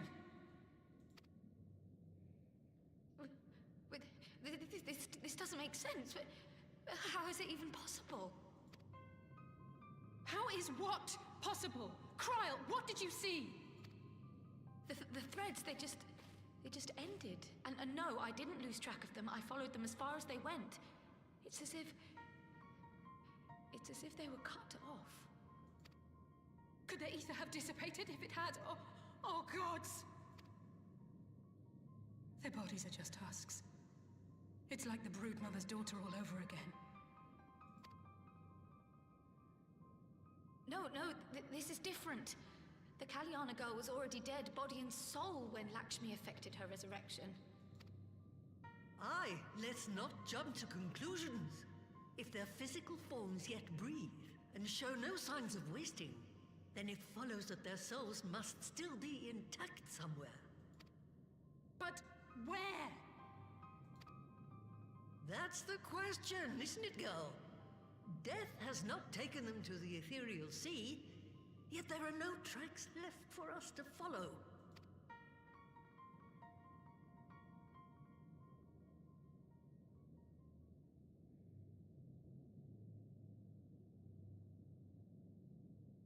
We're no closer to an answer than when we started. But knowing their souls are still out there is progress of a sort. We just have to keep looking. Pray, excuse me a moment. Yes? I remember, but... What, to Alamigo? We're on our way. That was Lise.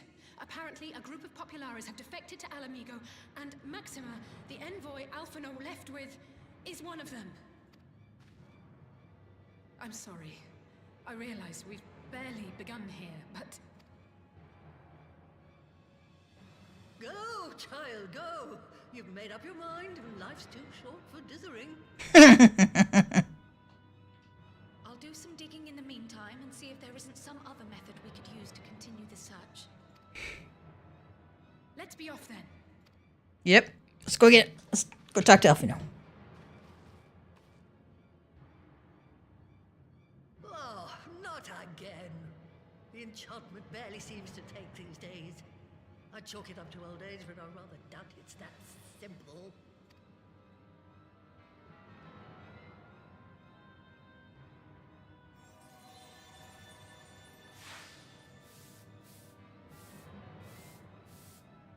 Before they took ill, Y'shtola and Urianger were sharing notes on a thinning of the ether. It seems to be happening all over. Does it now? And here I was, all set to blame my woes on that creaking mountain of refuse clogging up the Thaliac. I fear something has gone awry. Still, there's naught to be gained from starting in shadows. You can only do what can be done, and that but one thing at a time.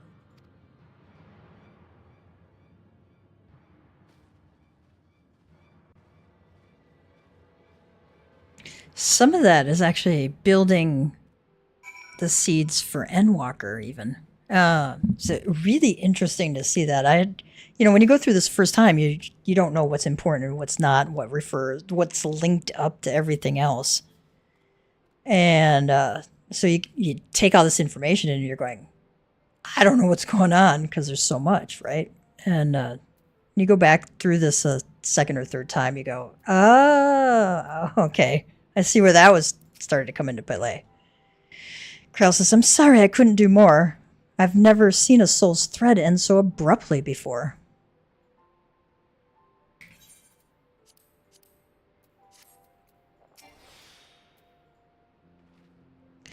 So that was the woman who tamed Y'shtola. I had the distinct feeling of being grabbed by the scruff of the neck and having the nonsense shaken out of me. Sometimes that is the work of older people. To take the young by the scruff of the neck and kind of shake them. Shake some sense into them.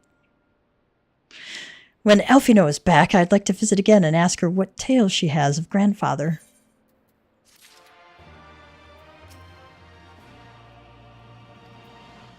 Okay. Defector's tidings. The news from El Amigo has left Alize in a state of nervous excitement. I almost can't bear to hear what Maxima has to tell us. But it can't be bad news, can it? Lys would have said, unless... there's no point speculating. Lys said she'd notify the guards of our coming, so we should head straight to the palace gate in the Alamigan Quarter. Krell says, I'll be praying for good news. Learn what you can about Elfino's plight, and leave the search for our friends' lost souls to me.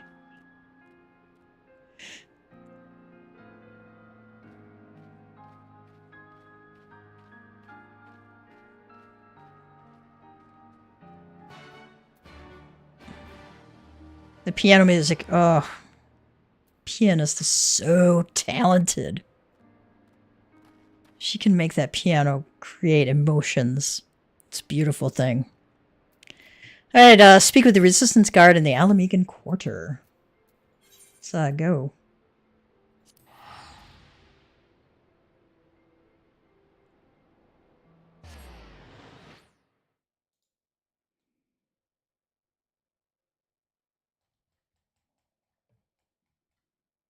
I want to see where we're at.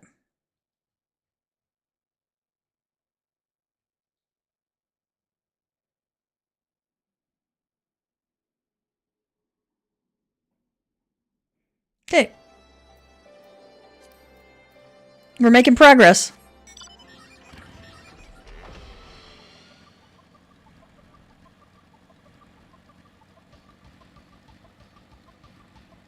I don't think we're going to get far into Shadowbringers tonight at all. I think we might just get up to it tonight. Just looking at where we are in the MSQ.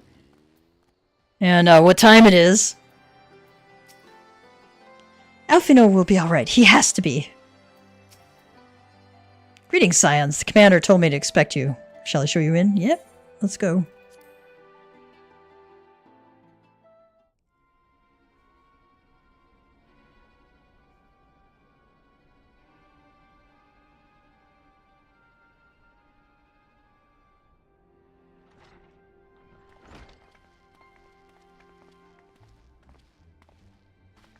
I'm sorry to drag you halfway across the realm, but when Maxima mentioned Alphino, I thought you'd want to hear the news in person.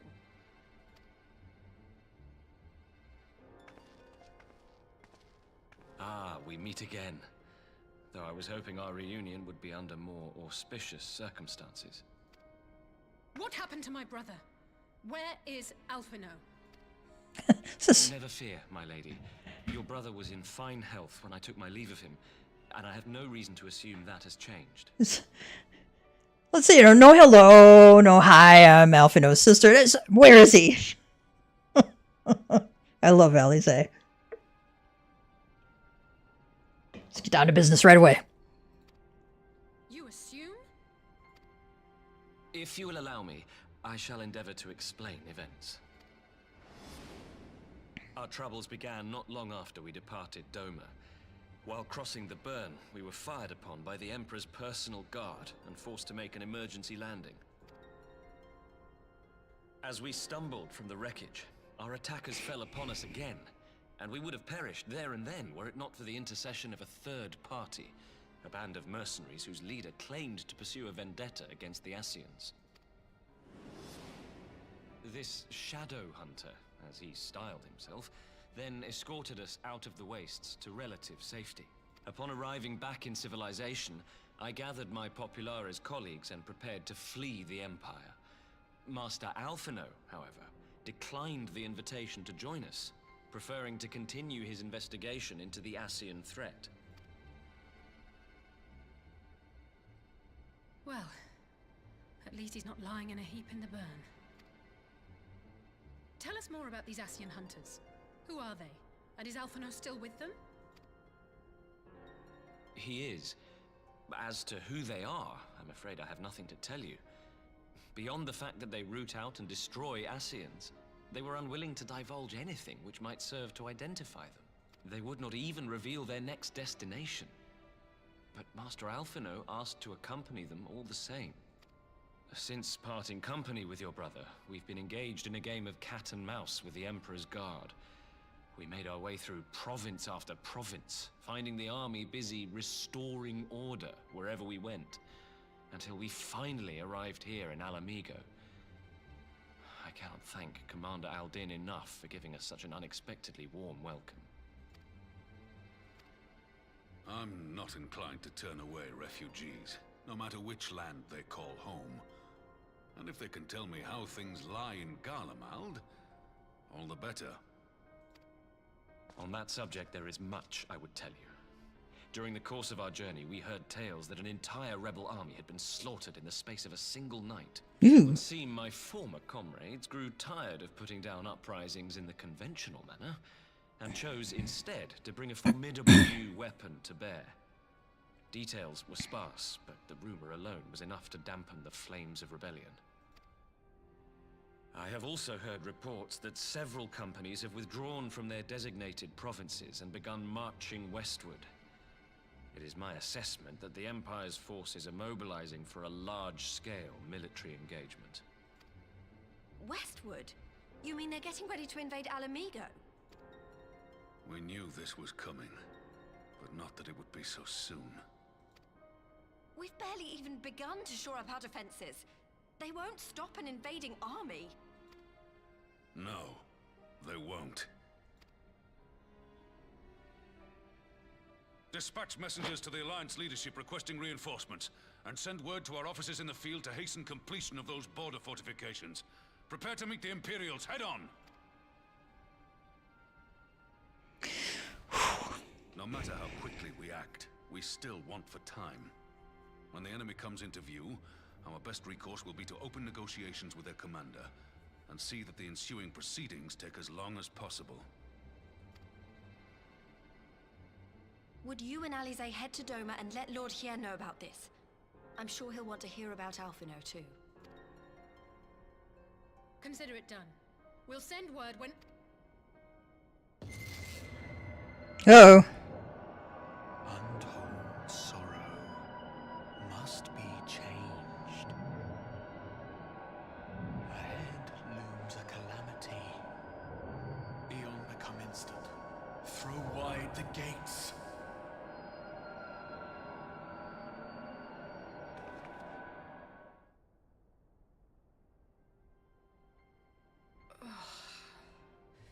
You heard it too. Well, at least we're both still standing. Oh, thank the gods. I thought we'd lost you for a moment there. Why does this keep happening? I wish I knew. Nothing we've tried has brought us any closer to an answer. We'll keep working on it. But first, we need to go and see Lord Hien.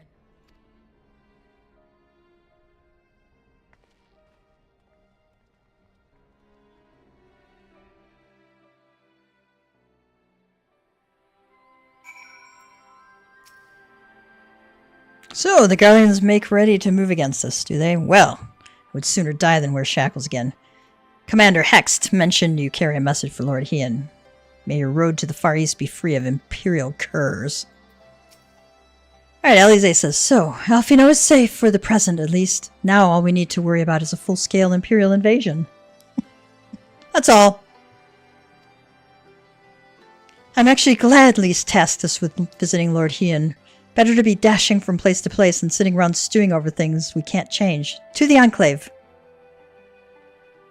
Okay, let's go to the Enclave. And go via Kugane.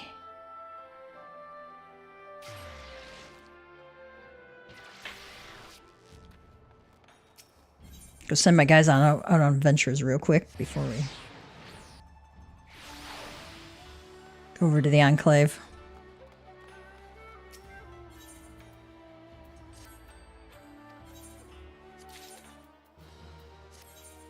Ooh, beach sugar, that'll sell well.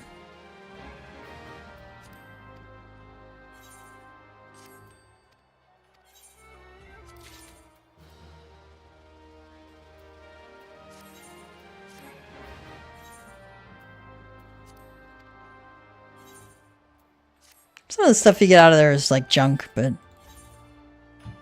some of it can be really good. I've gotten white dye one time. I've gotten black dye like 3 or 4 or 5 times, somewhere in around that range. Oh, and those sell really well on the market board.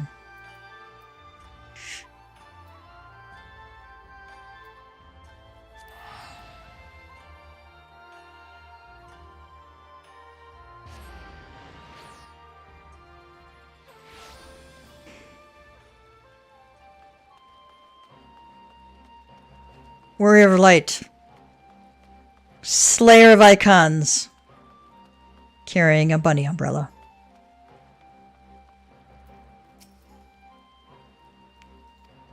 Alright, let's go in.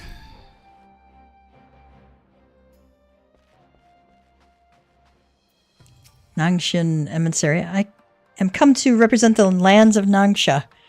Long have we struggled in defiance of the Empire, waiting for just such an opportunity as this alliance presents.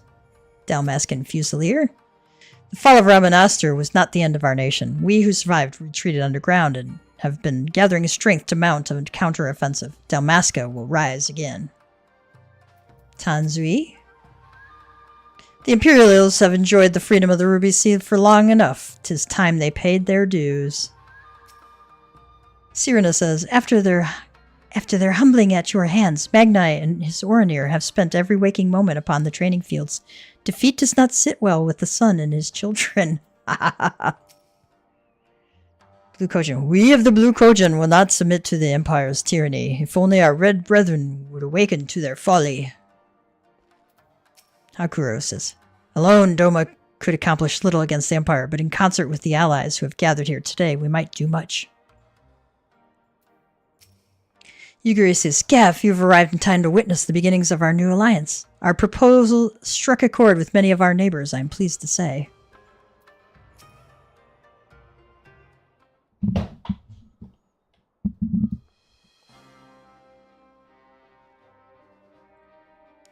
Greetings, my friend. I was just discussing future endeavors with the members of our newly formed alliance. The Kojin and the Confederacy you already know, and it was your own strength of arms that won us the cooperation of the steppe tribes. We have also been joined by our neighbors from Nangsha and the indomitable citizens of Dalmasca, though the scattered nature of the latter's resistance will somewhat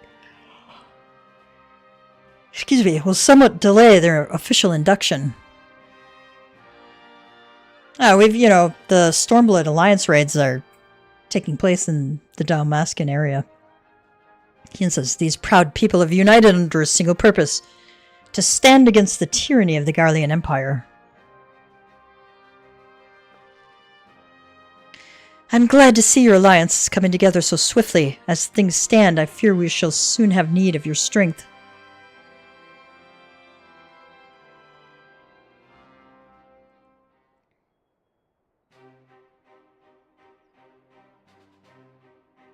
I thank you for bringing me news of Alfino. His fate is never far from my thoughts, and not only because he is our emissary. As for the sudden deployment of Imperial forces, I agree that Alamigo would be wise to shore up its borders with all haste. Yugiri says, every report we receive from our shinobi indicates a massing of troops in the western provinces. It seems all but certain that the Empire is poised to bring its fist down upon Neorzia. And I would help deflect that blow, but I cannot risk sending reinforcements just yet. We will remain vulnerable to airborne assault until our wall in the burn is in place. Elise says, the all-important Alagan energy barrier. The energy barrier, yes. I thought to call it something more auspicious. A name drawn from the Four Lords of Legend, perhaps. Seiryu's Aegis or some such. Well, just a thought. Yugiri says, the Ironworks engineers report that they have finished calibrating the generators and are ready to proceed to the testing stage. Have you time to attend the first test? You've seen the field which protected Azizla firsthand, and I would be interested to hear how you think ours compares.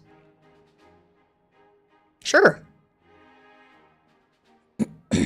I will come too if you don't mind, though I'm no Y'shtola, I may be able to offer some insight.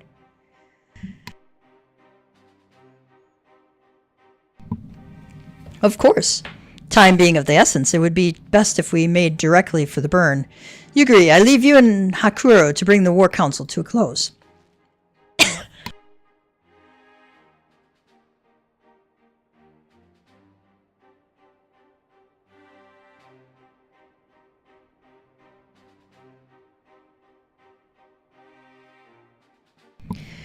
I hate it when you get those little tiny tickles in your throat and it makes you cough. Like, there's nothing you could do except stop and take a drink. Yugiri says, understood. Your mounts are saddled and ready, my lord. Wear the storms. I don't need any of this stuff, so I'm going to take the Elegant Silver pieces. Pleases.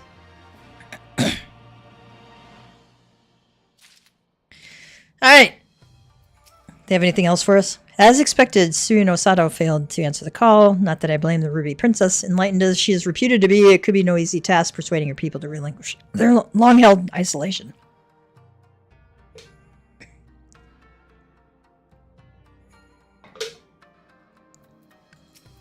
Hakuro, if we can but block the Garlean's airships, the speed with which they deploy their forces will be greatly diminished. You obviously have some idea of what to expect, having seen the barrier at Azizla. But having not had the pleasure myself, I'm exceedingly curious to see a wall capable of keeping out one of those massive Imperial airships.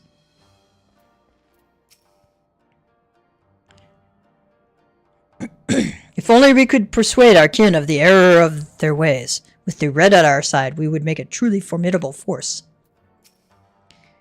Cyrena says, one after another, tribes from across the steppe have come forth to pledge their warriors to the Alliance.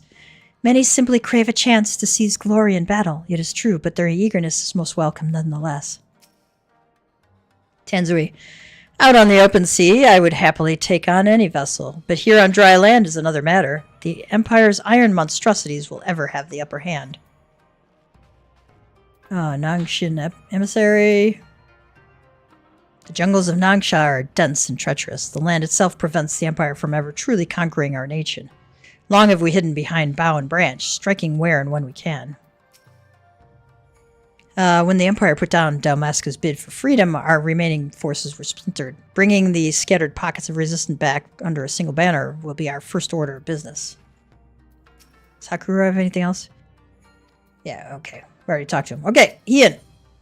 Ian is eager to see the energy barrier in action. We will cross the burn by Yawl and Falcon as before. Join me at the overlook near the House of the Fierce.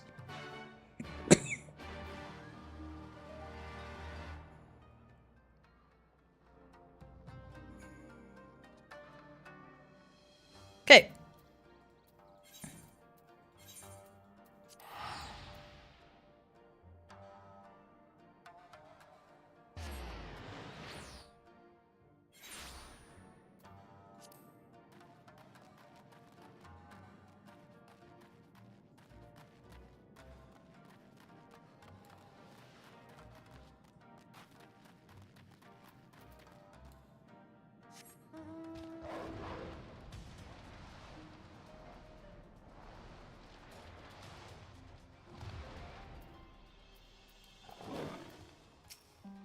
Alize says, let us pray there are no sandstorms brewing out there.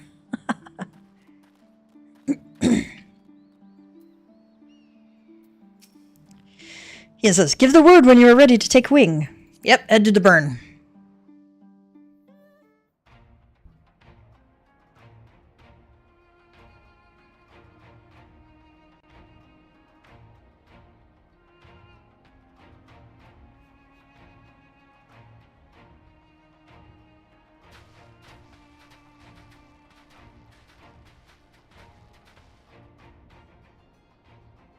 It seems the engineers have matters well in hand. Should the barrier work as we intend, Doma will be free to reinforce her allies in Alamigo without fear of weakening her own borders. Honored friends, the time has come to put your hard work to the test. Start the generator.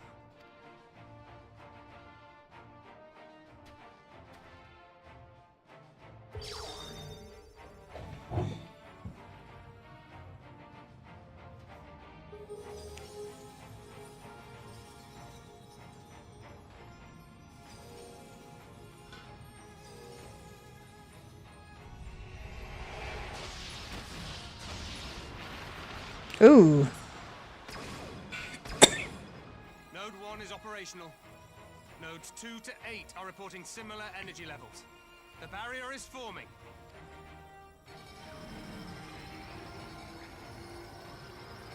$1,000 yards, 2,000, 3,000. Wow. Expansion remains smooth. No fluctuations detected. Barrier's huge.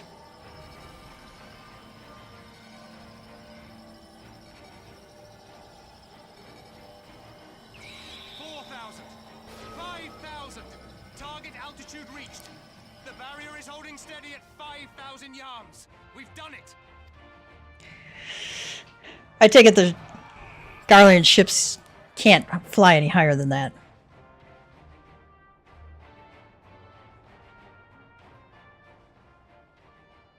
Is that an Imperial airship? Of all the rotten timing.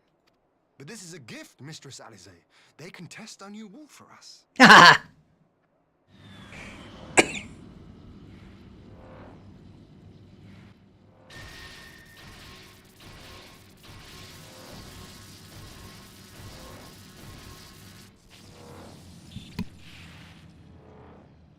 Seems solid enough, though I was hoping for a fireball. Just hoping for a fireball.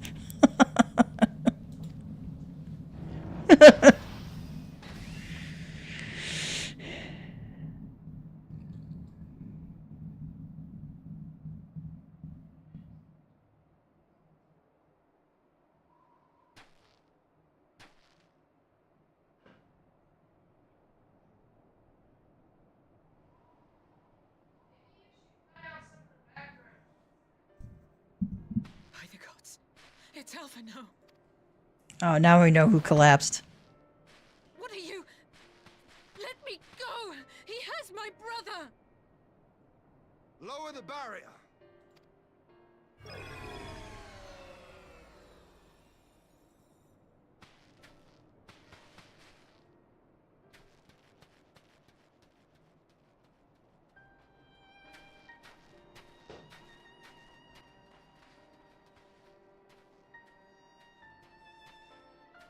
Be at ease, girl. The lad is not dead, merely locked in slumber. No, not him too.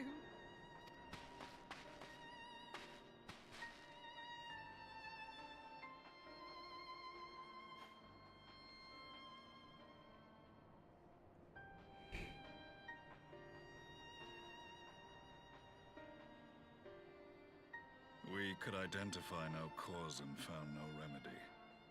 Thus I sought to return him to Doma, and into the arms of Lord Hien himself, it would seem. It is a day for fated reunions. Would you not agree, adventurer? Or should I address you as the Warrior of Light?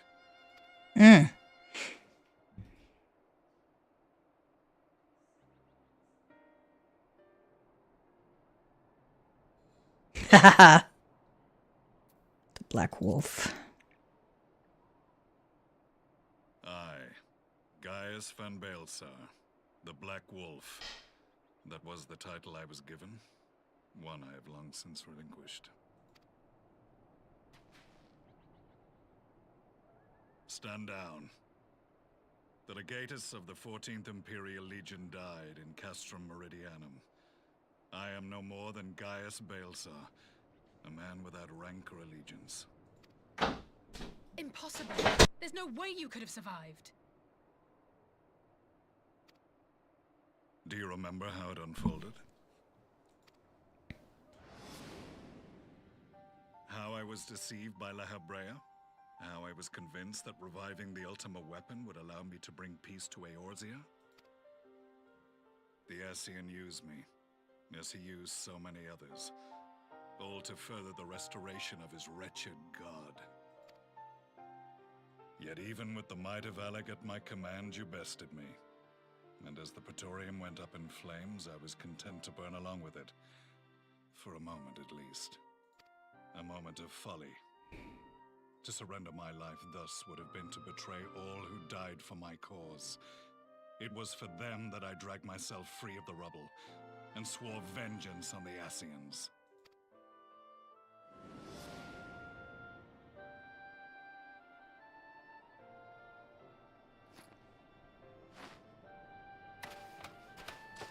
The Black Wolf has shed his pelt, never to return to Garlemald or her legions. I live now only to exact revenge.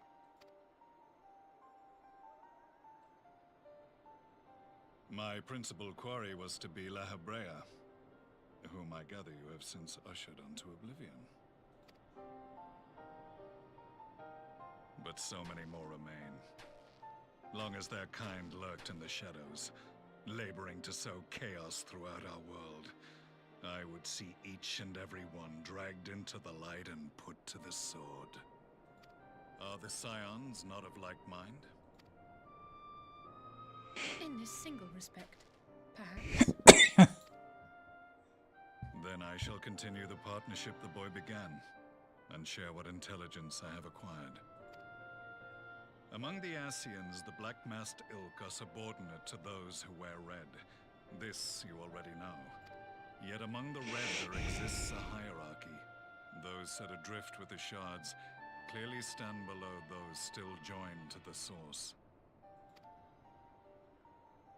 Nabriales, who once dared to intrude upon the Rising Stones, belonged to the former group, and while he was indeed a dangerous foe, his powers were inconsequential next to the paragons of the source.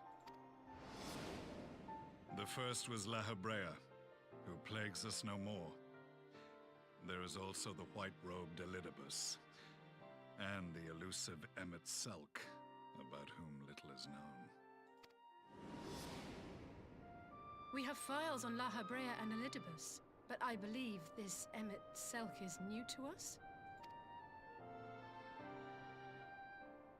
As I assume my brother told you, we have evidence to suggest that an Ascian now walks in the body of the Crown Prince. Have you identified this interloper? Elidibus seems the most likely culprit. As emissary, it is his role to maintain the equilibrium between darkness and light. Your many deeds in Hydaelyn's name have upset the balance, and I believe he seeks to restore it by throwing his considerable power behind the Empire, As a leader of the Ascians, he is one of our primary targets. It was on the trail of this very prey that the boy and I came across the scene of a failed uprising. In the absence of a single Garlean casualty, we inspected the bodies of the rebels, and the lack of any external injury drew my immediate attention. They had been slain by Black Rose, an alchemical invention of the Imperial Army.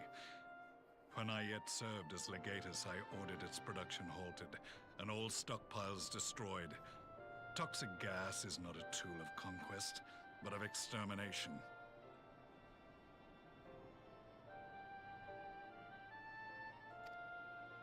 Toxic gas? This must be the new weapon Maxima warned us about. Something deadly enough to sweep away all resistance in a matter of hours. Gods. You don't think they're planning to use this in Alamigo, do you? Put your fears to rest. We infiltrated the production facility and destroyed all existing stores of the chemical along with the plant itself. Even should they rebuild the operation, they will not soon manufacture another batch. Regardless, I would draw your attention to a directive we discovered in the plant's records. The document was marked with a recent date and authorized with the signature of one Zeno C. Galvus.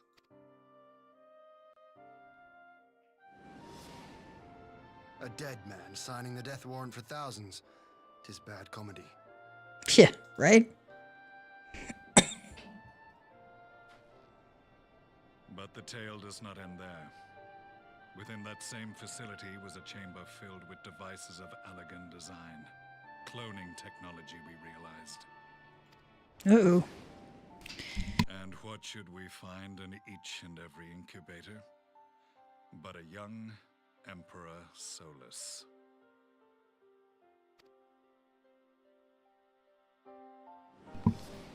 Oh. All of which prompts the question, were the Ascians responsible for these abominations, or was it the will of the Emperor? I must know which hand guides the Empire. Though I have given up my rank, I am yet a son of Garlemald, and I will fight for the future of my homeland. It is time I return to the hunting of shadows. We should focus on our common foe. To reopen old quarrels now would serve no purpose. You saved my brother's life, so I'm willing to let sleeping dogs lie. But in truth, it's not my decision to make.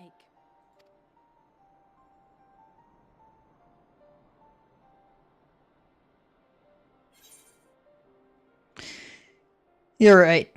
There are more important matters at hand, or we'll settle this another time. Let's do the second one.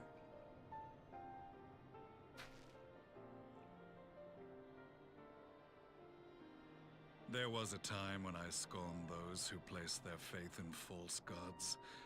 Even as I, in my blinkered conviction, place mine in Ascian promises. Unlike yours, my strength of will and my restraint was found wanting. We shall meet again, warrior of light.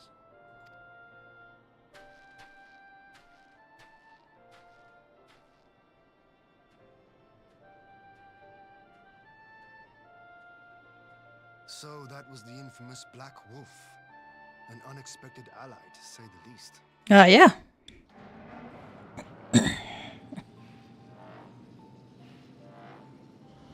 Well, I am content to leave the fine-tuning of the barrier to cleverer minds. Let us bid our friends from the Ironworks farewell, and see what can be done for Alphino back in Dorma.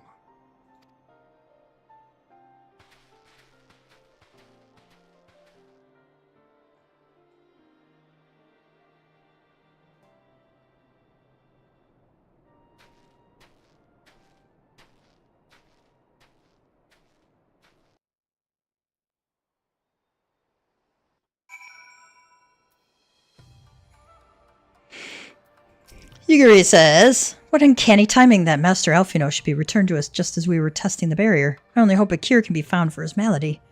Otherwise, the War Council has ended in unanimous agreement. To forestall the Empire's expansion plans in this region, our allies are willing to send troops to fight in Eorzea. Hakura says even should our alliance send a contingent to Eorzea, I will stay here in Doma with the remainder of our forces. As much as I would enjoy taking Imperial heads at your side, we cannot leave our borders undefended.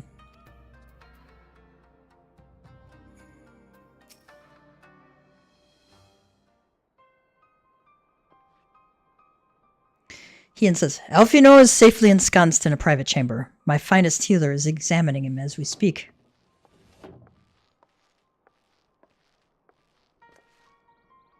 Ellie says, I've spoken with the physician and there are no outward signs of illness.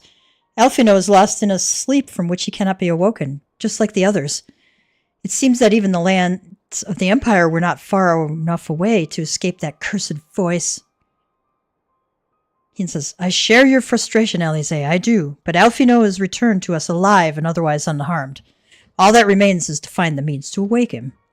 Until then, you can but fulfill your duties as a scion, yours and your brother's both.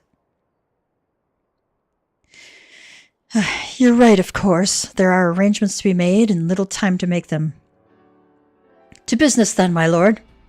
Now that we know Seiryu's wall works as intended, we can expect reinforcements for Alamigo? You most certainly can. As promised, we will send troops to bolster our allies in Eorzea without delay. Yugiri says, pray be aware, however, that they will not arrive without delay. Save for some few who boast teleportation magics, the bulk of our force must be transported by sea, a lengthy voyage for which the smaller vessels favored by the Confederacy are ill-equipped. Ian says, accordingly, I mean to enlist the assistance of the East Aldenard Trading Company in finding suitable ships. As for navigating the distances in question, we are in the happy position of being able to call upon those who plotted the course of my people's exodus to Eorzea. Beyond the procurement of ships, I think it unlikely that our East Aldenard friends will consent to any involvement in military operations, but I am certain they will afford Alfino a berth aboard one of their vessels. I shall have a Cabergen accompany him every ilm of the way to the Rising Stones. Elise says, you have my thanks, Lord Hien. Yugiri, I will go on ahead with our friends to Alamigo, enlist all those capable of teleportation, and put them at the disposal of the Eorzean Alliance as soon as possible. They will form the vanguard. Yes, my lord. Elise says, that this is exactly what we hoped for. Lys and the Alliance leaders will be glad indeed to welcome the combined strength of the East.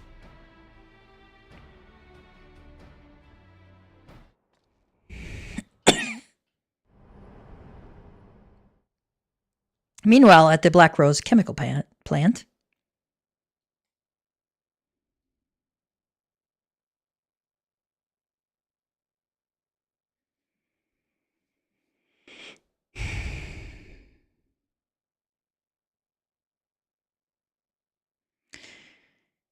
the engineer says, our supplies of Black Rose have been ruined, but the new plant is already under construction. We should have the first batch ready in time for the offensive, Your Radiance.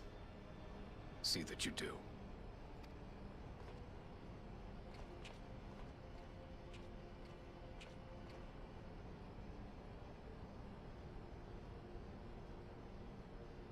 Ah, yes, the infamous Black Rose. If I recall correctly, Gaius did not much care for the invention.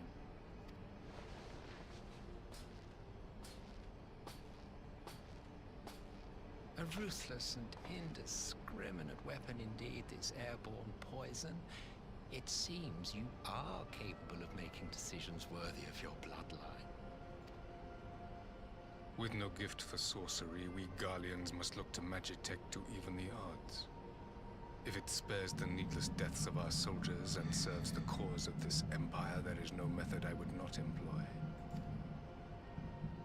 How very noble of you. Truly, though, I must commend you for embracing your role as Emperor. You play the part of the determined ruler well.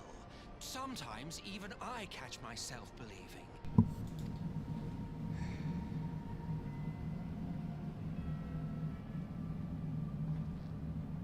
A silent agent of death. Now that I think on it, possess the perfect aspect.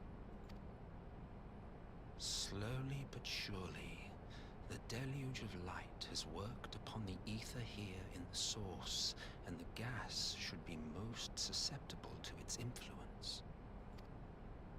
Well, I shall leave you to your own devices. Go forth and bloody the land with your grand and glorious war.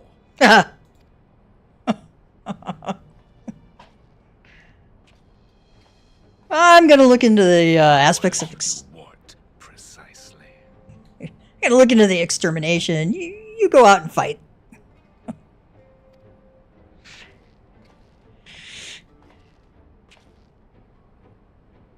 Need you ask? I will be doing what all Ascians do. I am well aware that your kind exists only to usher in the next calamity. But you seem oblivious to the harm your singular agenda causes to the Empire. You cannot have forgotten the events which followed your mortal demise.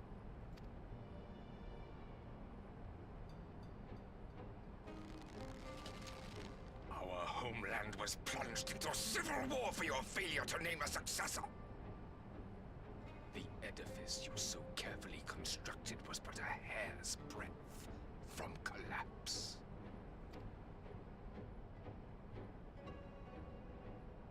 Are you truly so naive? You thought me oblivious to the consequences of a departure so painstakingly timed? It was by design? Well, of course it was. Though I will admit the resulting panic exceeded even my wildest expectations. But how can you be surprised? Throwing the world into disarray was the very purpose for which this nation was, as you say, so carefully constructed.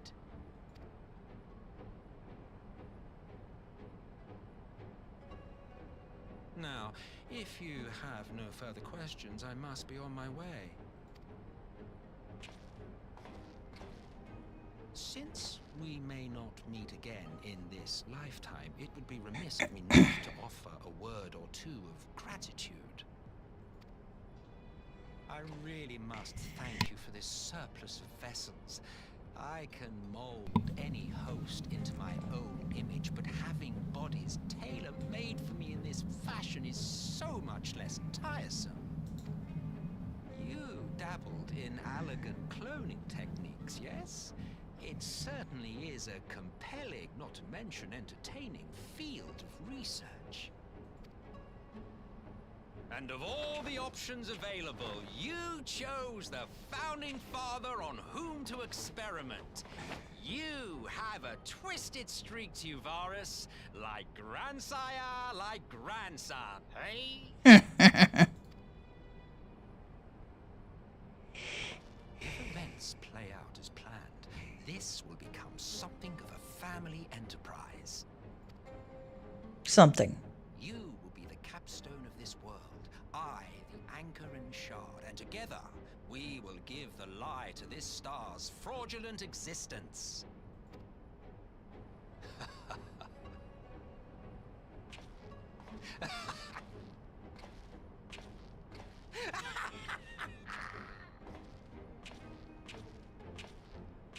He's just a little bit crazy. Just a little bit.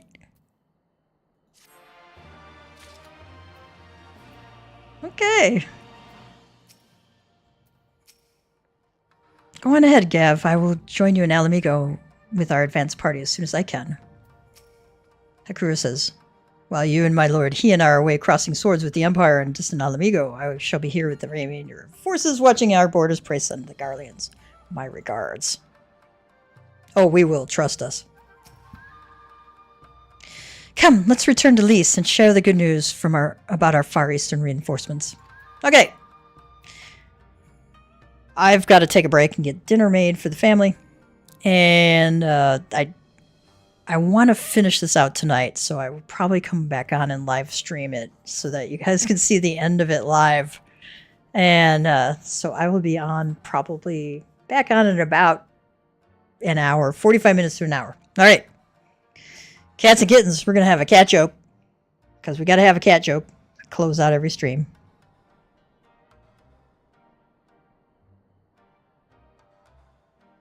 Let me get to my cat joke.